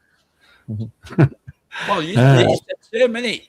Anyone thinks the sun comes out their ass, so that's why I put the comment is my butt. Well, I was always going to kind of say, Banksy, every time I sit down, the sun goes to hide. Yep. You got a bit of fun. You got some fun. Can I ask you two gentlemen, if you listened to Stu D's live last night, the part where Capio was on there and he's talking about Ron being a pedophile when it comes to teenage girls, but not a pedophile when it comes to that little boy. Did you hear that part? Oh, I didn't watch it. No, I don't. I was talking to Lisa, actually, to be honest. I was talking to Lisa. Shout out to Lisa. Sweet. I don't watch any of them. I rely on your clip and the stuff, and then watch it on your channel. But the real part about it, it just goes to show the double standard. Look at this. Can I please timing, please? I think he should come on panel, Timmy. Yeah, I love like the floor with you, kid. Do it. But not on here. No drama on Johnny's. Timmy. Save it for another day. Timmy, you such a pathetic fucking wimp person cunt. Save it for another day. You're a fucking wanker. Timmy.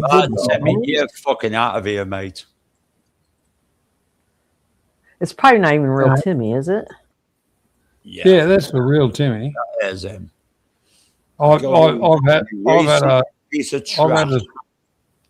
had a thing going back to the old days of Global.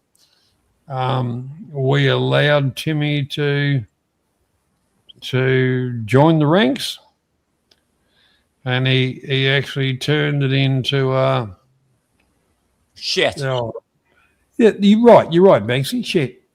But steered everything towards, he was going to be the next greatest YouTuber. By shitting in doorways and being disrespectful. Being a racist bag piece of crap. And you know what? I'm glad you got kaboomed on your channels, all three of them. You deserve it.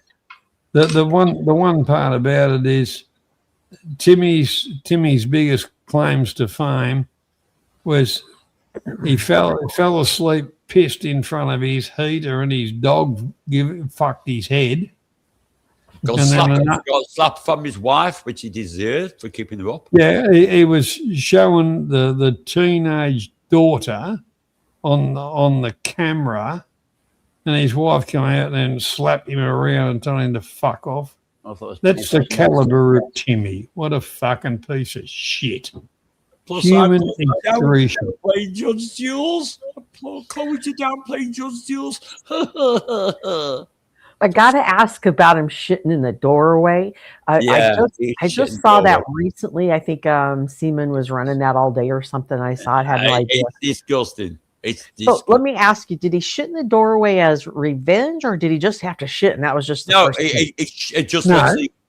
what he thought of Germany, where he stayed shit in the doorway.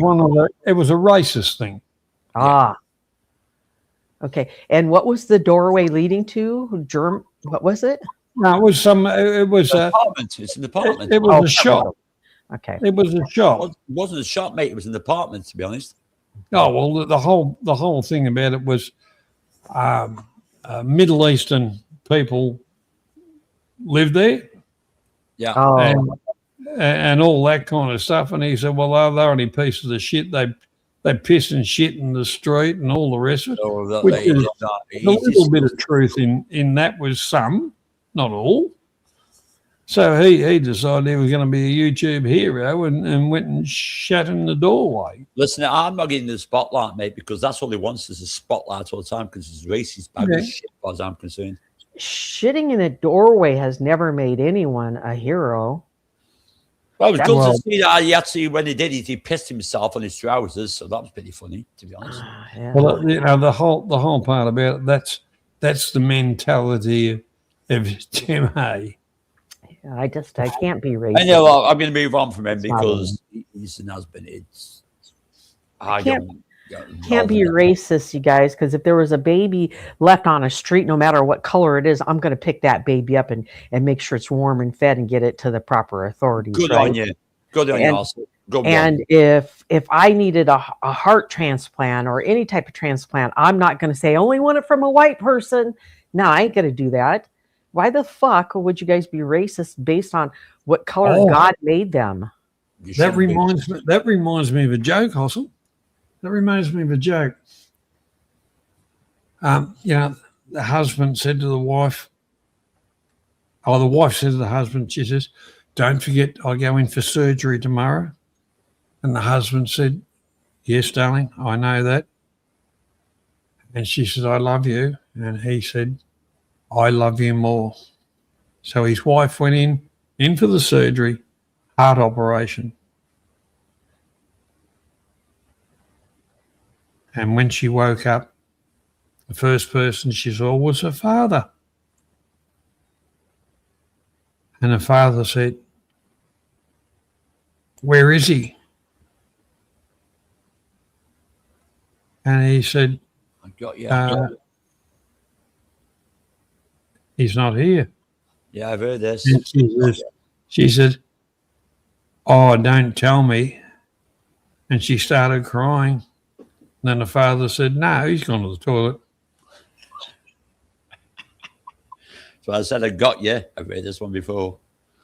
Yeah. It's a punchline, but you don't see coming. Hold up. Was that the joke? That was a joke. Okay. So the build-up was, you know, like she thought he gave her the heart. But the art, so that's why. Okay, I got it. He got the toilet. He got the toilet. It's a bad joke when you got to fucking explain it. But anyway. It's even worse because he explained jokes to me today because I'm English. I understood that one though. Yeah, I got lost when you said the father standing there, and she says, "Where is he?" And I'm thinking, "Who? God? Who? The surgeon? Who?" She's trying because his English husband. No, he got the toilet. Gave her the heart.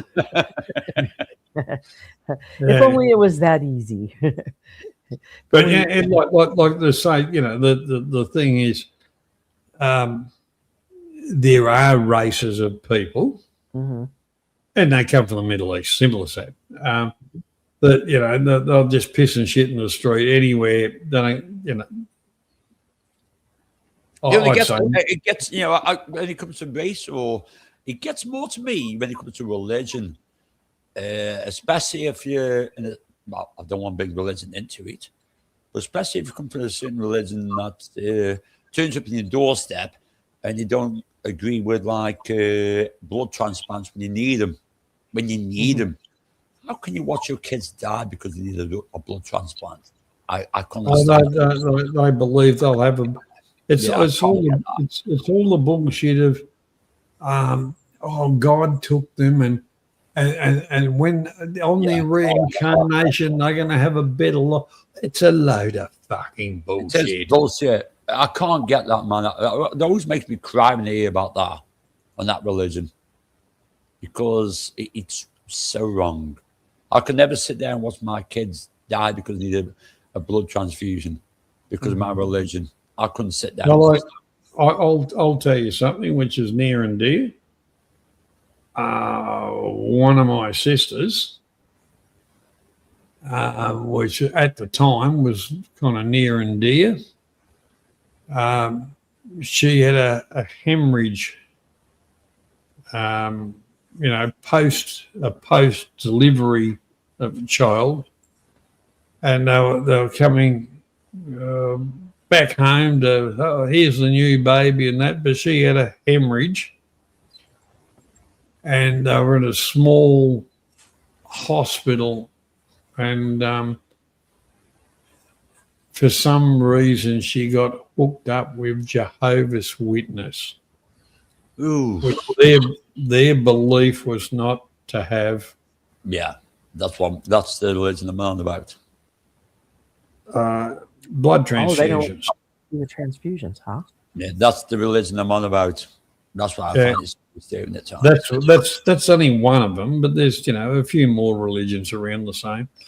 Anyhow, she was in hospital and things weren't looking good. And my father and myself, we drove pretty well from when we got the phone call, non-stop to there.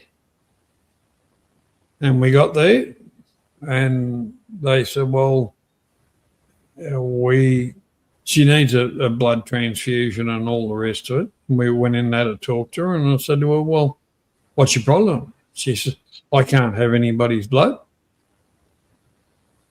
And I said, "The nurse, so I said, well, you tapped me in straight up." I said, "Same family, same blood." Yeah. If which happened, I'm not making myself out that I saved a fucking life, because the way she turned out after that, I wish I hadn't given her any fucking blood. She turned into a being a cunt. But anyhow, at the end of the day, when it really came down to it, it wasn't that she didn't want any blood. She didn't want any blood she didn't know. That wasn't family, But the other part about it is, if she had have lapsed a bit further, the hospital just takes over and gives her a transfusion of whatever they got in stock anyway, because she's not able to make a competent decision. Listen, bro, I've really got to announce this in the chat right now. South Crowd, I know Mr. Balding for such a long time. I come #1 mod for a reason. This guy's a really lovely guy. I mean, a lovely fucking guy. He doesn't answer to no one else. He's a good guy. Believe me, I've got a hell lot of faith in Mr. Balding. A lot of faith in him. And all he wants to do sometimes is chill out, no drama, and that's all he wants to do. Beachy, well, no, that's wrong. Not be funny, but that's wrong. Hang on, that Mr. Balding. He's my mate. No. There's two Mr. Baldings there. All right. The one that's, I guess, the Master Ponkington Moss, fucking rah. Well, let me check out the channel. Is not the Mr. Balding. Give me a second. Hang on. What am I doing? Sorry, right, the one you give mod to is Mr. Balding. The one you give span to is Mr. Balding. Yeah. Oh, hang on. Oh, sorry, that's Jeff. Jeff, Mr. Balding's okay. Yeah, Mr. Balding, he likes Iron Maiden. He keeps out the shit. He doesn't get involved in the drama. And tell you what, I become #1 mod for a reason. He's been around for a long time on my channel. A long time. I know this guy. I've got the same faith as I have with Johnny Sam with him. He doesn't do shit. He doesn't do nothing wrong. I know what you're saying, Jeff, but how about just call a bit like he's not a bad bloke. He's really not. He's not into the drama. He's not into any of it, Jeff, and he's not. He keeps the fuck away from it. The wrong way. He's not attacking you. Yeah, he keeps the fuck away from it. To be honest, Jeff. Yeah, he keeps the. Fuck away. I respect you for that, Jeff. Fight fire with fire.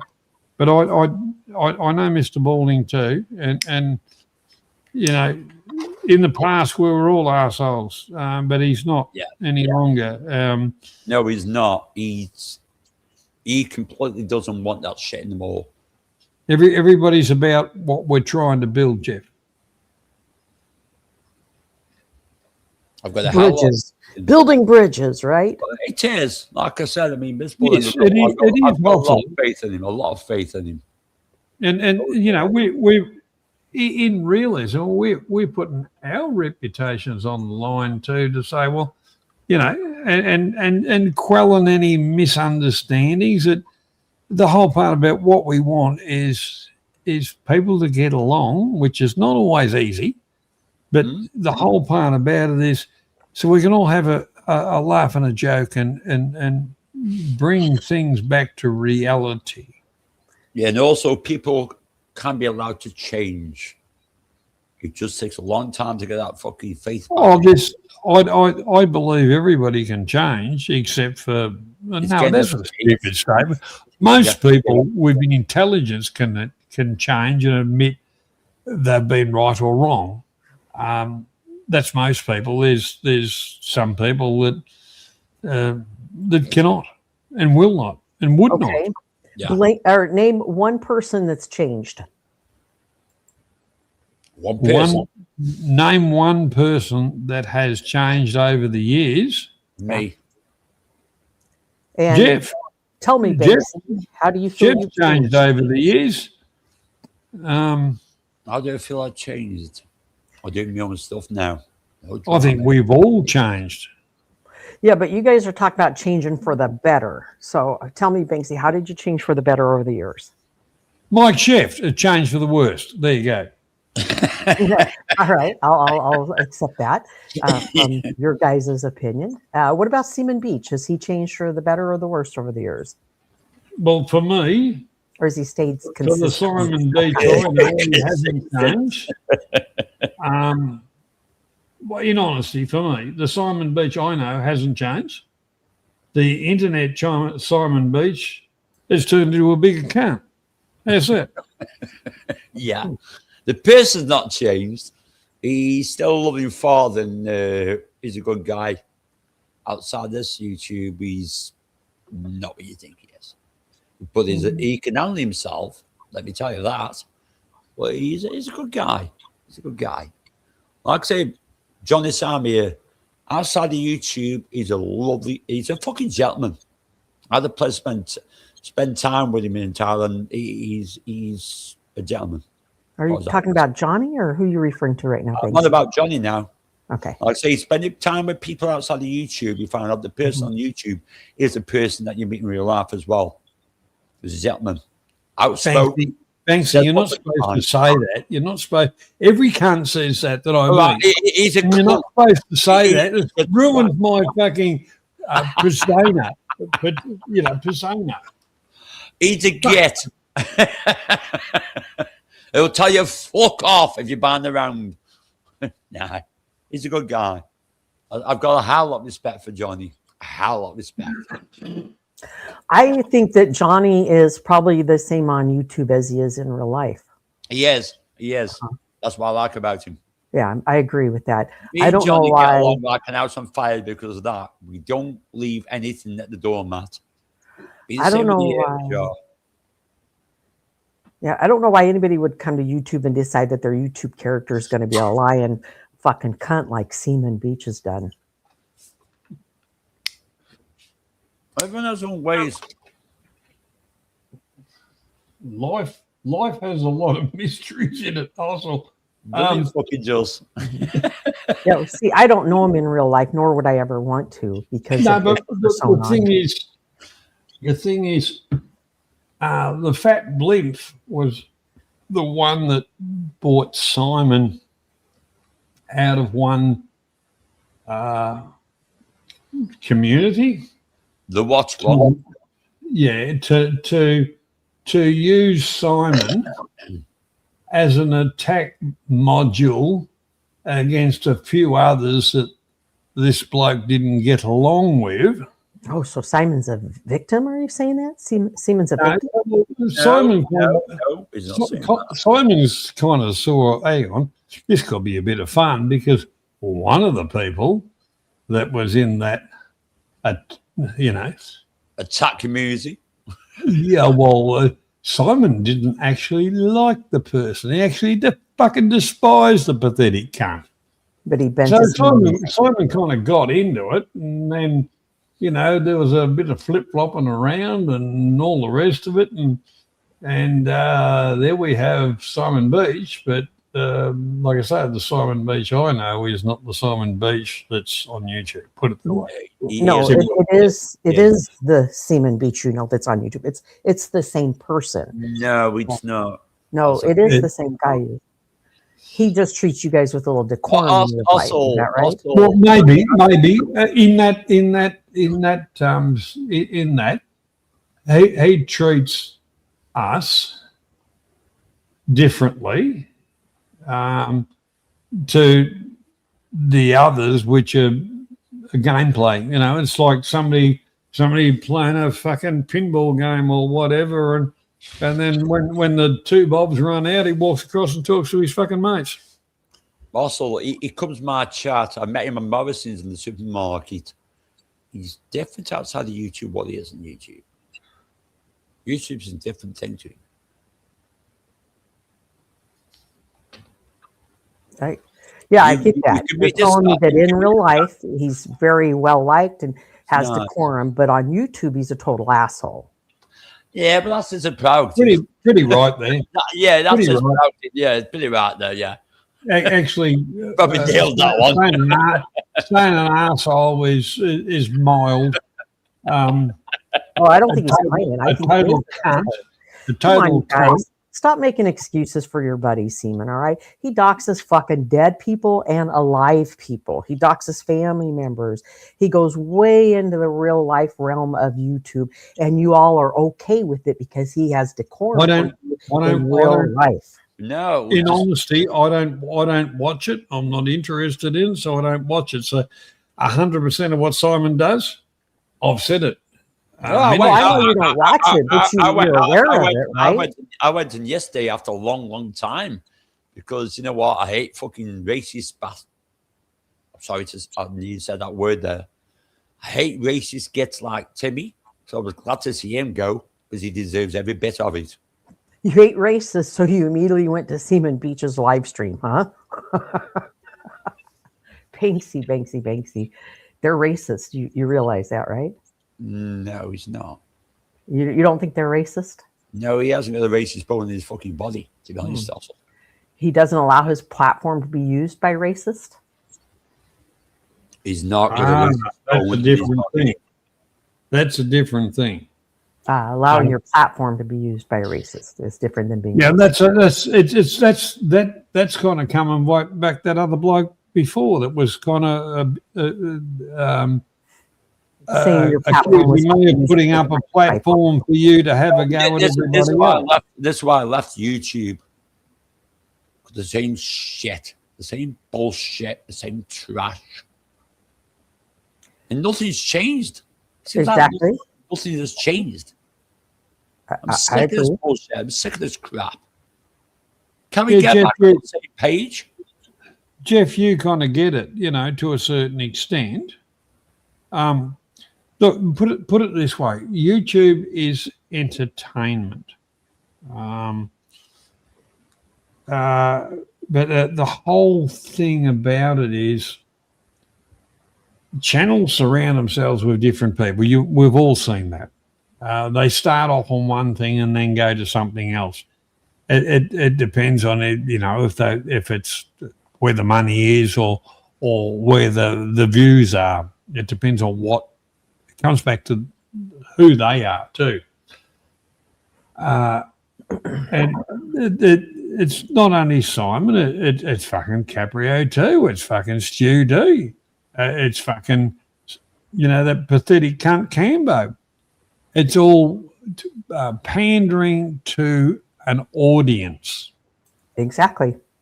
The audience is controlling your guys' content. Well, no, if you want to fly that drone, I don't think Johnny's never pandered to an audience. I've never pandered. If you want to fly that drone 100 live streams in a row, go for it. But your audience isn't going to watch it 100 live streams in a row.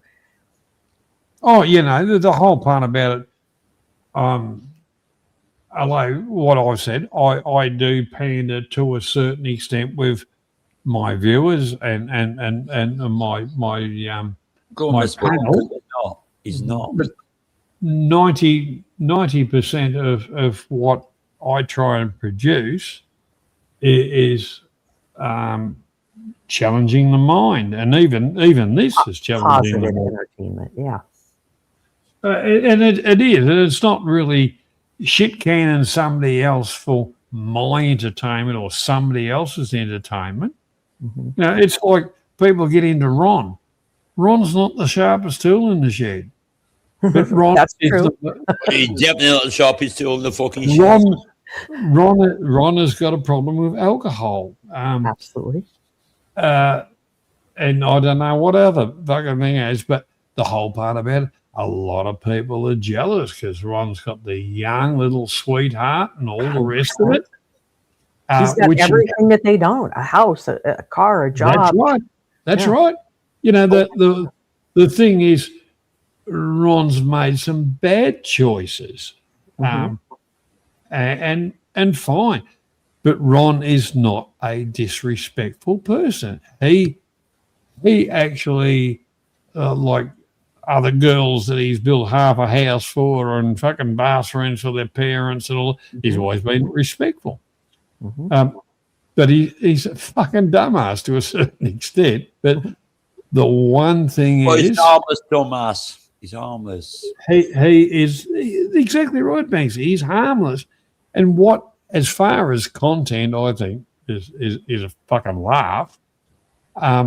He picks up a few dono fucking dollars because people actually steer on to a little bit, and so what they've got is they're getting him to live the life that they want to do.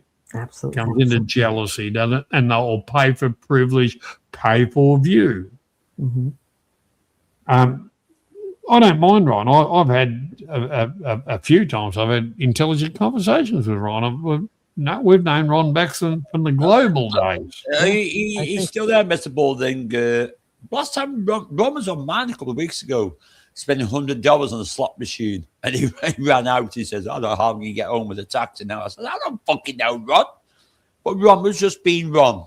He was enjoying himself. He was doing it to the camera.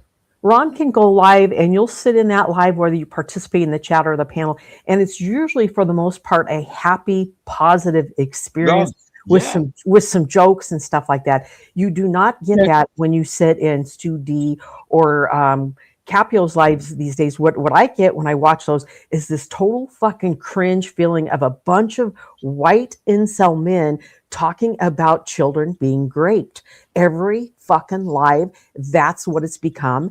And people are participating in the conversation over there. It's just fucking insane. If you truly believe that there's a pedophile out there, do something about it instead of hitting that fucking like button. It's Exactly. That's what pisses me off.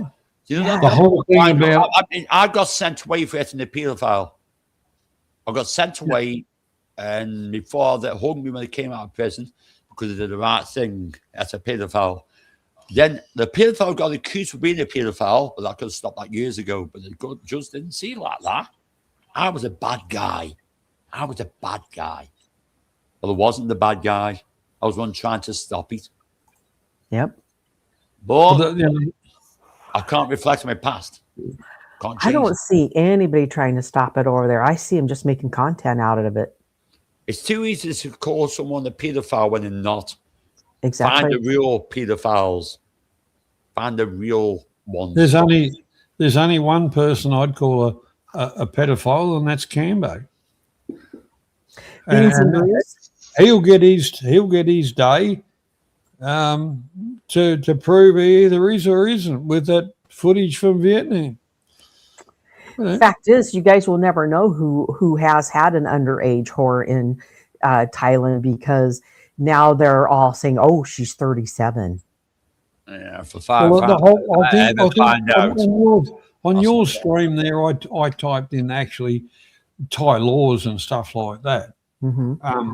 If there's minors, or well, actually, that's I could use that as a joke. But if there's underage people in a bar, and you're actually in that bar, you can actually get bloody thrown in the lockup by association, because you're actually in that bar. So you're condoning that they were there.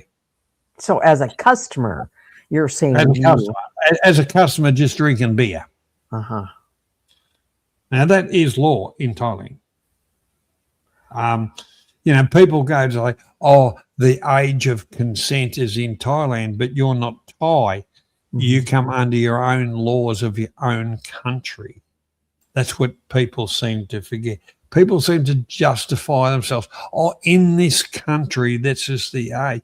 But the whole part about they are not from that country. And this goes on the Philippines and a whole lot of it. People trying to justify their indiscretions by saying, oh, it's legal in that country. It's not, because you actually belong to another country, and that's what the laws are. You will get locked up when you get home. Listen, mate, I'm going to have to disappear next 10 or 20 minutes. We've got my kids coming around. Not All yet. right, buddy. I'm not going yet. I've just said I might disappear in 10 or 20 minutes. I thought you were fucking going. No, not yet. To turn up, I'll just say, I love you, fuck you all, and gone. But not yet. Banksy, I got to ask a question before you depart, and I don't want to forget it because I've already. Nowhere yet. I know, but I put it off 10 minutes ago when I wanted to ask it because I knew that we'd have time to ask it. If you do a drama, okay. I don't want to fucking know because I'm sick and tired. No, I just got to ask you to. I want you to give me more information on something. Earlier in our conversation, when I got up here, you brought up Seaman being on a live where he encountered a white man and a black man, correct? Seaman? No, it was on about little Richard. Oh, Richard. Okay, I thought you were telling that story about Seaman. No. Oh, okay. Johnson in fucking in Germany. Got it. Okay. The last stream, there was two white guys and the colored. All right. I thought. No, it wasn't peachy. No. Oh yeah, I thought you were talking about semen in there. Therefore, that's why I was saying he was racist. He's never been racist. And that's why I circled back to this because I thought you were referring to semen at that point. I apologize. Apparently, semen's not racist. That's the one good quality he has about him. But he is a cunt. He might be, but yeah, he doesn't like racist gets. It's the same as me. He doesn't like that shit. Mm-hmm. And that's why he made sure that Timmy got buried with that one because he put that one up to show how one a racist little arsehole Timmy is. So that clip's out there, you say? That clip is around there somewhere. Okay. With Timmy doing that. All right. But it was so. Yeah, Timmy makes no bones about that he's racist. And again, I believe in your freedom of speech. You can, by all means, be a fucking racist. Like I say, there's not many people I hate on YouTube, but he is one of them. And I love knocking the fuck off for being a racist little bitch. Yeah, you got a right to be a racist, and I've got a right to call you a fucking racist when you're being a racist. So yeah, well, I'm the one that goes after them. I get so fucking angry about it, to be honest, also. I get so angry about it. Well, it's just, we don't get to choose our skin color, right? No, we don't. So how can you hold me responsible for my skin color? I mean, you could hold me responsible for the way I cut my hair, the way I take care of my personal hygiene, that sort of stuff, because those are all my fucking choices. But my skin color's not. My eye color's not. Well, I could get contact lenses if I wanted to change that. I suppose. Yeah, but it doesn't change it fucking hard. No, it doesn't. Yeah. No. Yeah, and again, I don't compare adults when I think of racism. I think about little children. How could you be racist against a precious little baby? Exactly. Well, the whole part about it is racism, as far as that goes, with religion. From birth, a lot of stuff is taught. Yeah. And that is a crime in my book. I agree. When I was like, there you go. The perfect example of that was Neil Diamond. Bingo. How? What do you mean, Neil Diamond? What happened? Neil Diamond shoes. Yeah. He was brought up Jewish. You can't do this. You can't do that. And then he ended up a world superstar. Yep. Which was totally against, all the teachings. Mm-hmm. But didn't they change around and go, hallelujah, because he was, giving them a donation. But, that's a perfect example, I think. It is, actually, when you think about it. Everything about his religion is turned around.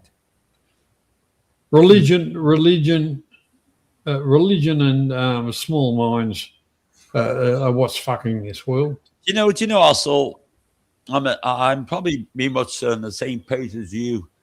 If I saw a child, no matter what color it is in the street, I'd pick it up and take it out of harm. For sure. The closest I can get to. I think you do it for an adult as well, wouldn't you? No matter what color they are. Yeah. I think very, very thingy sometimes. I do have a bit of soft part on me sometimes. You what? I do have a soft part, Soft part, okay. I don't think the color of their skin is even going to come into mind when I'm going to give them CPR and try to save their lives. Good on you. I give them mouth-to-mouth resuscitation. No. Doesn't exactly the same here. Doesn't matter. Yep. The whole part about it is if you want your life saved or you've got the ability to somebody else. Why you turn out the other way? That guy could be saving you sometime. Color, race, color, creed doesn't matter. But exactly, it comes into it because of others, and some of it is implanted from birth. We don't like this because of their reasons to justify. I agree. That's where your racism really comes from. You get countries in Europe, for instance. They're only small countries, but they hate with a passion, and it's gone through history. And families. Yeah, I remember working with blokes, and both good blokes, but they come from neighbouring countries, which were, we had towns bigger than their countries, and they hated each other. And I said, well, what do you hate each other? And they go, oh, well, that's just the way. Well, they're all cunts, It's what? Somebody fucked somebody else's fucking sister and left her pregnant and didn't marry her. And that's what it's all about, is it? Is 1,000 fucking years later. And that's what half of this shit's about. Yeah, it is. As far as racism, the British created racism with the takeover, the global takeover and stuff like that. And the Dutch were there and the French but also were the first ones to ban slavery. The British one? The whole part about it, after the British banned slavery, their boats were still taking slaves to America. Yeah. So that's the two-faced part of it, because that's all about the money. Jerry Maguire, all about the money. Well, like I say, at the end of the day, that is not my legacy. Never will be. No. Look, we're all getting left with blaming the leftovers of fucking from stuff that happened hundreds of fucking years ago. Exactly. We get a stuck with it. A minority with their hand out because they're too fucking lazy to work or achieve anything in their lives. And then we have the in-betweens. Hello, Davey and Stuart. There you go. The men that have nothing in real life, so on YouTube they're bigger than in real life. Oh, bigger than Ben-Hur. Ben-Hur? Come on now. And their knowledge is greater than the Encyclopedia Britannica. Fucking, that's a thick fucking book, that is, Well, and Stu D has been Capio's useful idiot in this whole Be More Ronald PDF thing, right? And he's so proud of himself and patting himself on the back virtually on what a great job he's done the week of Christmas talking about children getting raped. Every fucking day this past week, one of them went live to discuss that. the week Well, of I'd like to say Christmas. to ladies and gentlemen, Philistine, don't forget I'm Yep. going to Thailand in August when some people are out there. Well, the whole Behave. part about it, Behave. if you know, I used Believe to me, say, also, I'm the same in Thailand as I'm on YouTube. I used to say, in honesty, Hustle, if I would urge everybody from everywhere to go onto those streams and report it and just take them down. Do you think it works? At the end of the day, well, no, because they all run their finances through Google, which gets 60%. So Google will give them a lot of free space, put it that way. Exactly. But the whole part about it, Hey, come on, so there's good. 20 people. There's 20 people here man, watching. that's Have one changed the report team. the bar. 20 hits. 20 hits. For you know, you can do 2 reports a day. Yeah, to me, I say Oh, keep God. the fuck away from them sort of panels. Keep away from them. I Don't do. watch them. Don't watch them.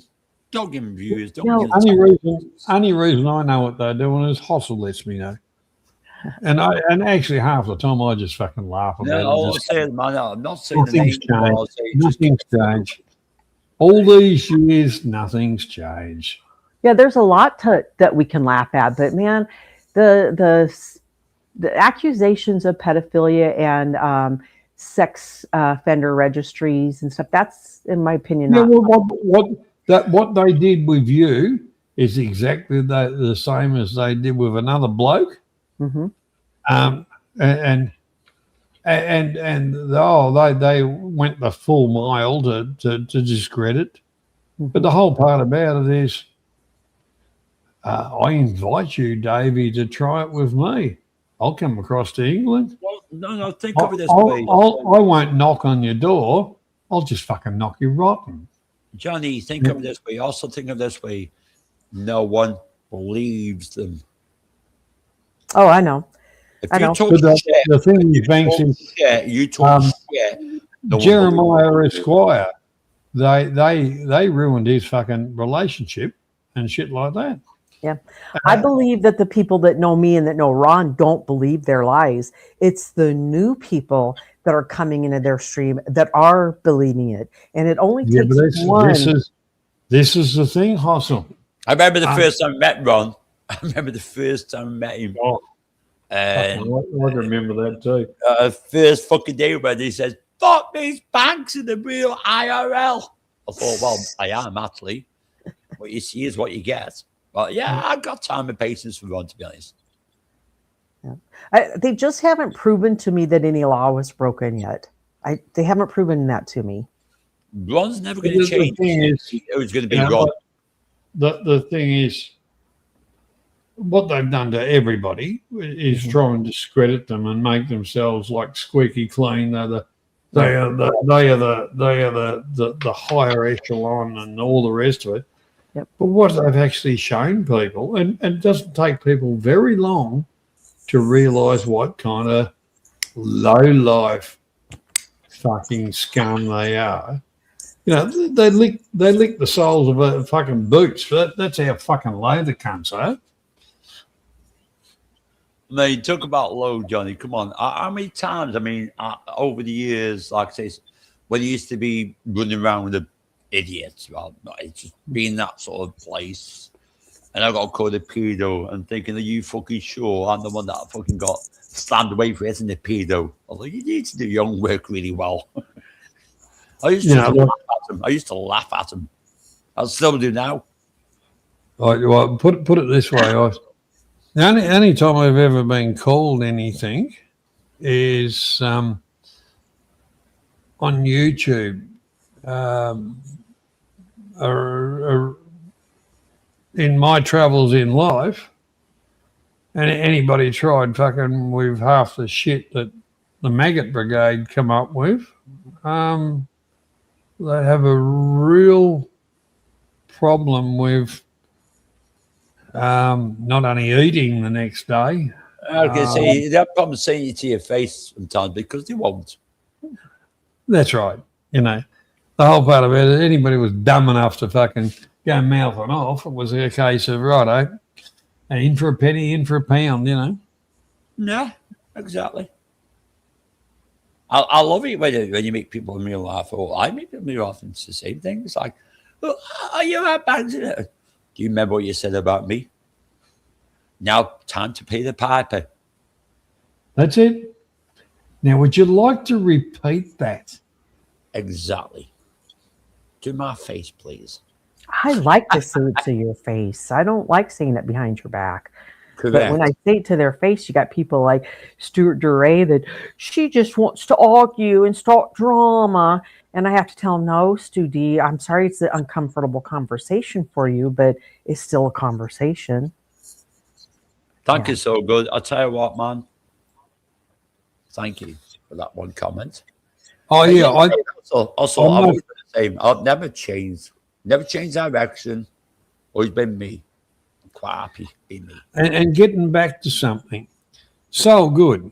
I haven't had the chance to say to you, good on you for sending that clip to that rugby league club in Queensland. You're the man that did that to awaken the people that ran that, what kind of pedophile was in their midst. Snap. Yeah, all right, Johnny. You worked that out. Hustle, you worked that one out. I'm going to guess you're talking about Beans and Brews. You can guess who you like. Holy shit. I did not know that. I didn't even fucking say that, but I knew that was on my fucking lips. So he was coaching or something, or what? Put it this way. So good. Managed to get to the hierarchy of that rugby league club and send them that clip and said, this is a member of your club. You know, what kind of people do you have there? Or maybe you didn't know that he is actually that way inclined. Mm-hmm. Yeah, nothing detrimental, just an awareness factor. Sure, yeah. And does he no longer have anything to do with the rugby? That I don't know. Would that be the original clip of him and the 14-year-old you're referring to? The one that the Australian Federal Police got off my phone, yes. Same clip. I would love the original copy of that, not one that's been edited or overlaid. I would love to get my hands on that. Anybody got that? You won't get a copy of this because I'm in the toilet. Won't be a second.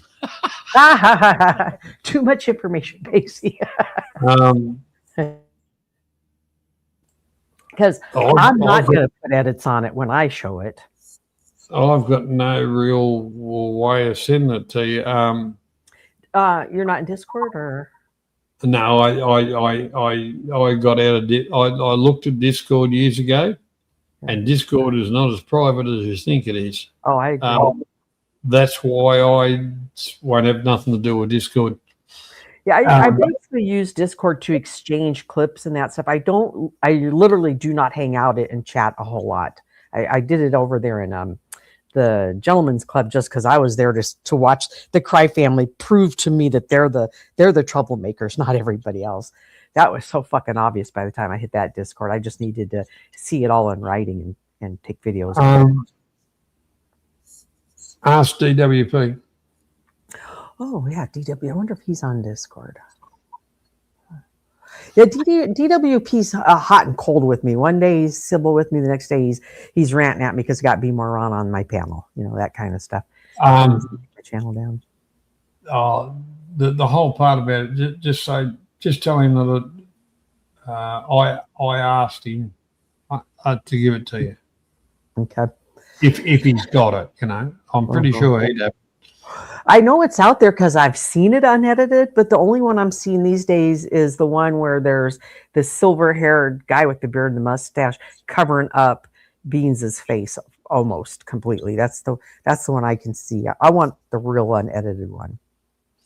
Well, the real one, he was smiling like a Cheshire cat, and when she said her age, he was kind of like beaming. Oh, I've got a little petal here, and it was like, fucking disgusting fat maggot. Remember Laurel and Hardy TV shows when the fat guy would kind of get in a predicament and he would kind of like lay his tie down and stuff like that? That's what Beans reminded me of at that moment. That's Oliver Hardy. I love Laurel and Hardy. Yep. Oliver Hardy. Stan is a small one. Yep. And I love Laurel and Hardy. Uh-huh. Those were great movies when we were kids, weren't they, Banksy? My dad's favorite. I used to love Laurel and Hardy. And I still do. The weekend would come around and we could either get that one or maybe the Jerry Lewis, Dean Martin one, or an Elvis movie, right? That was our Saturday night was hoping we'd get to see one of those movies. I used to fucking love watching Jerry Lee Lewis and fucking Laurel and Hardy. Oh, fucking yes. God, they were so funny. Yeah, but hang on, funny now. I still fucking find them fucking so funny now. Banksy, your association with Jerry Lee Lewis, and when you were younger, going out trying to pick up women, you both had great balls of fire.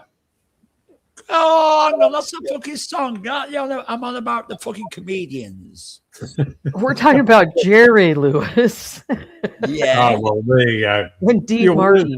Dean Martin, little wine drink. Was in the middle. Great balls of fire. I used to love watching them, but Dean Martin. Oh, little wine drink. Dean Martin, the way he treated Jerry Lewis was very disrespectful. Fucking, it wasn't funny. I didn't think it was funny to. It's kind of like, how was he backstage with him? Do you mean in the other way around?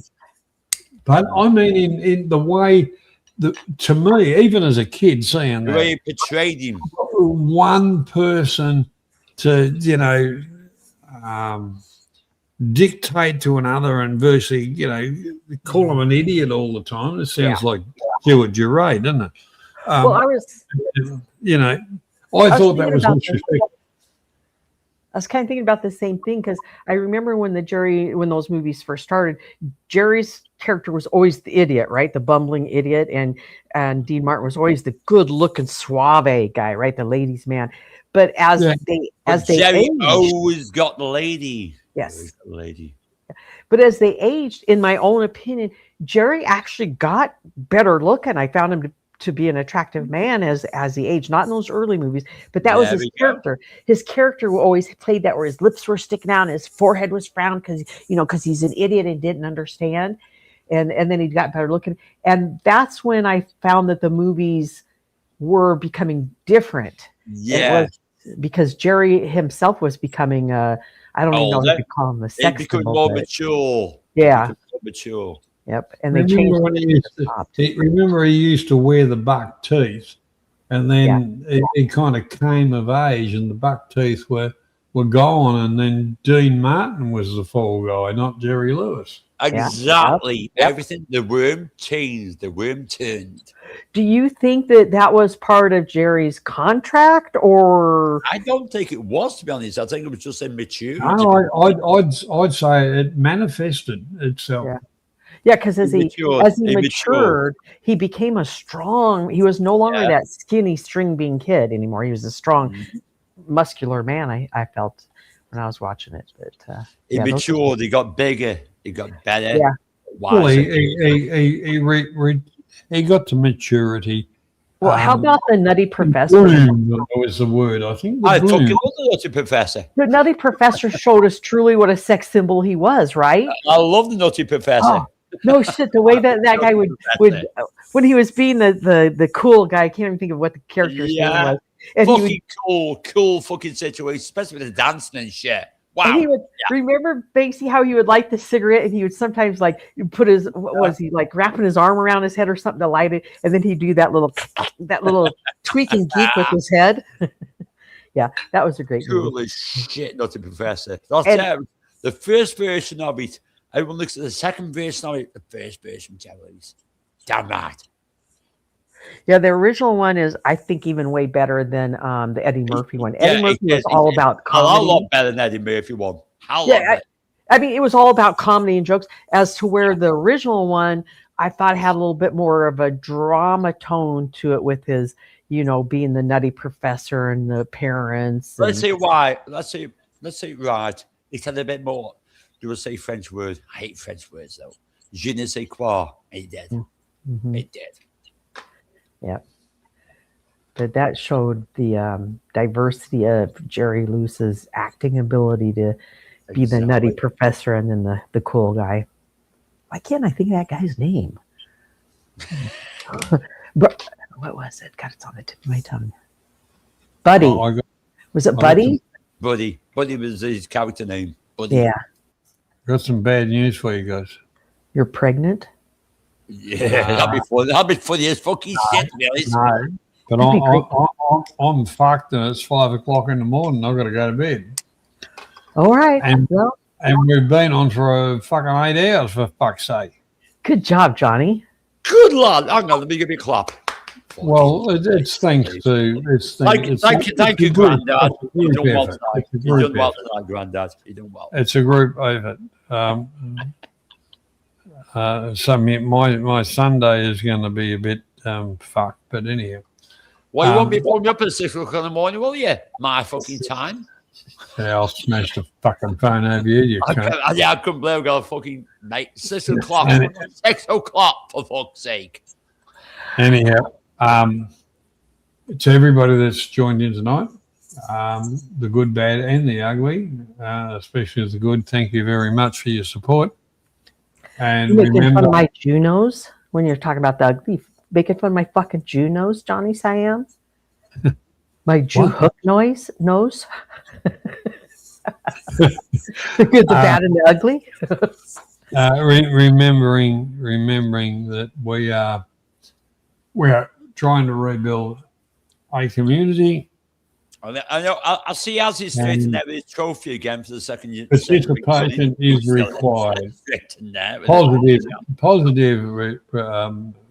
Positive input. So thanks everybody. So good night, and then we'll see you next Saturday night. Thanks for your hospitality. Stay safe, and don't forget, give your mother a kiss because she's the only one that really loves you. She's your number one fan. And that's what they say.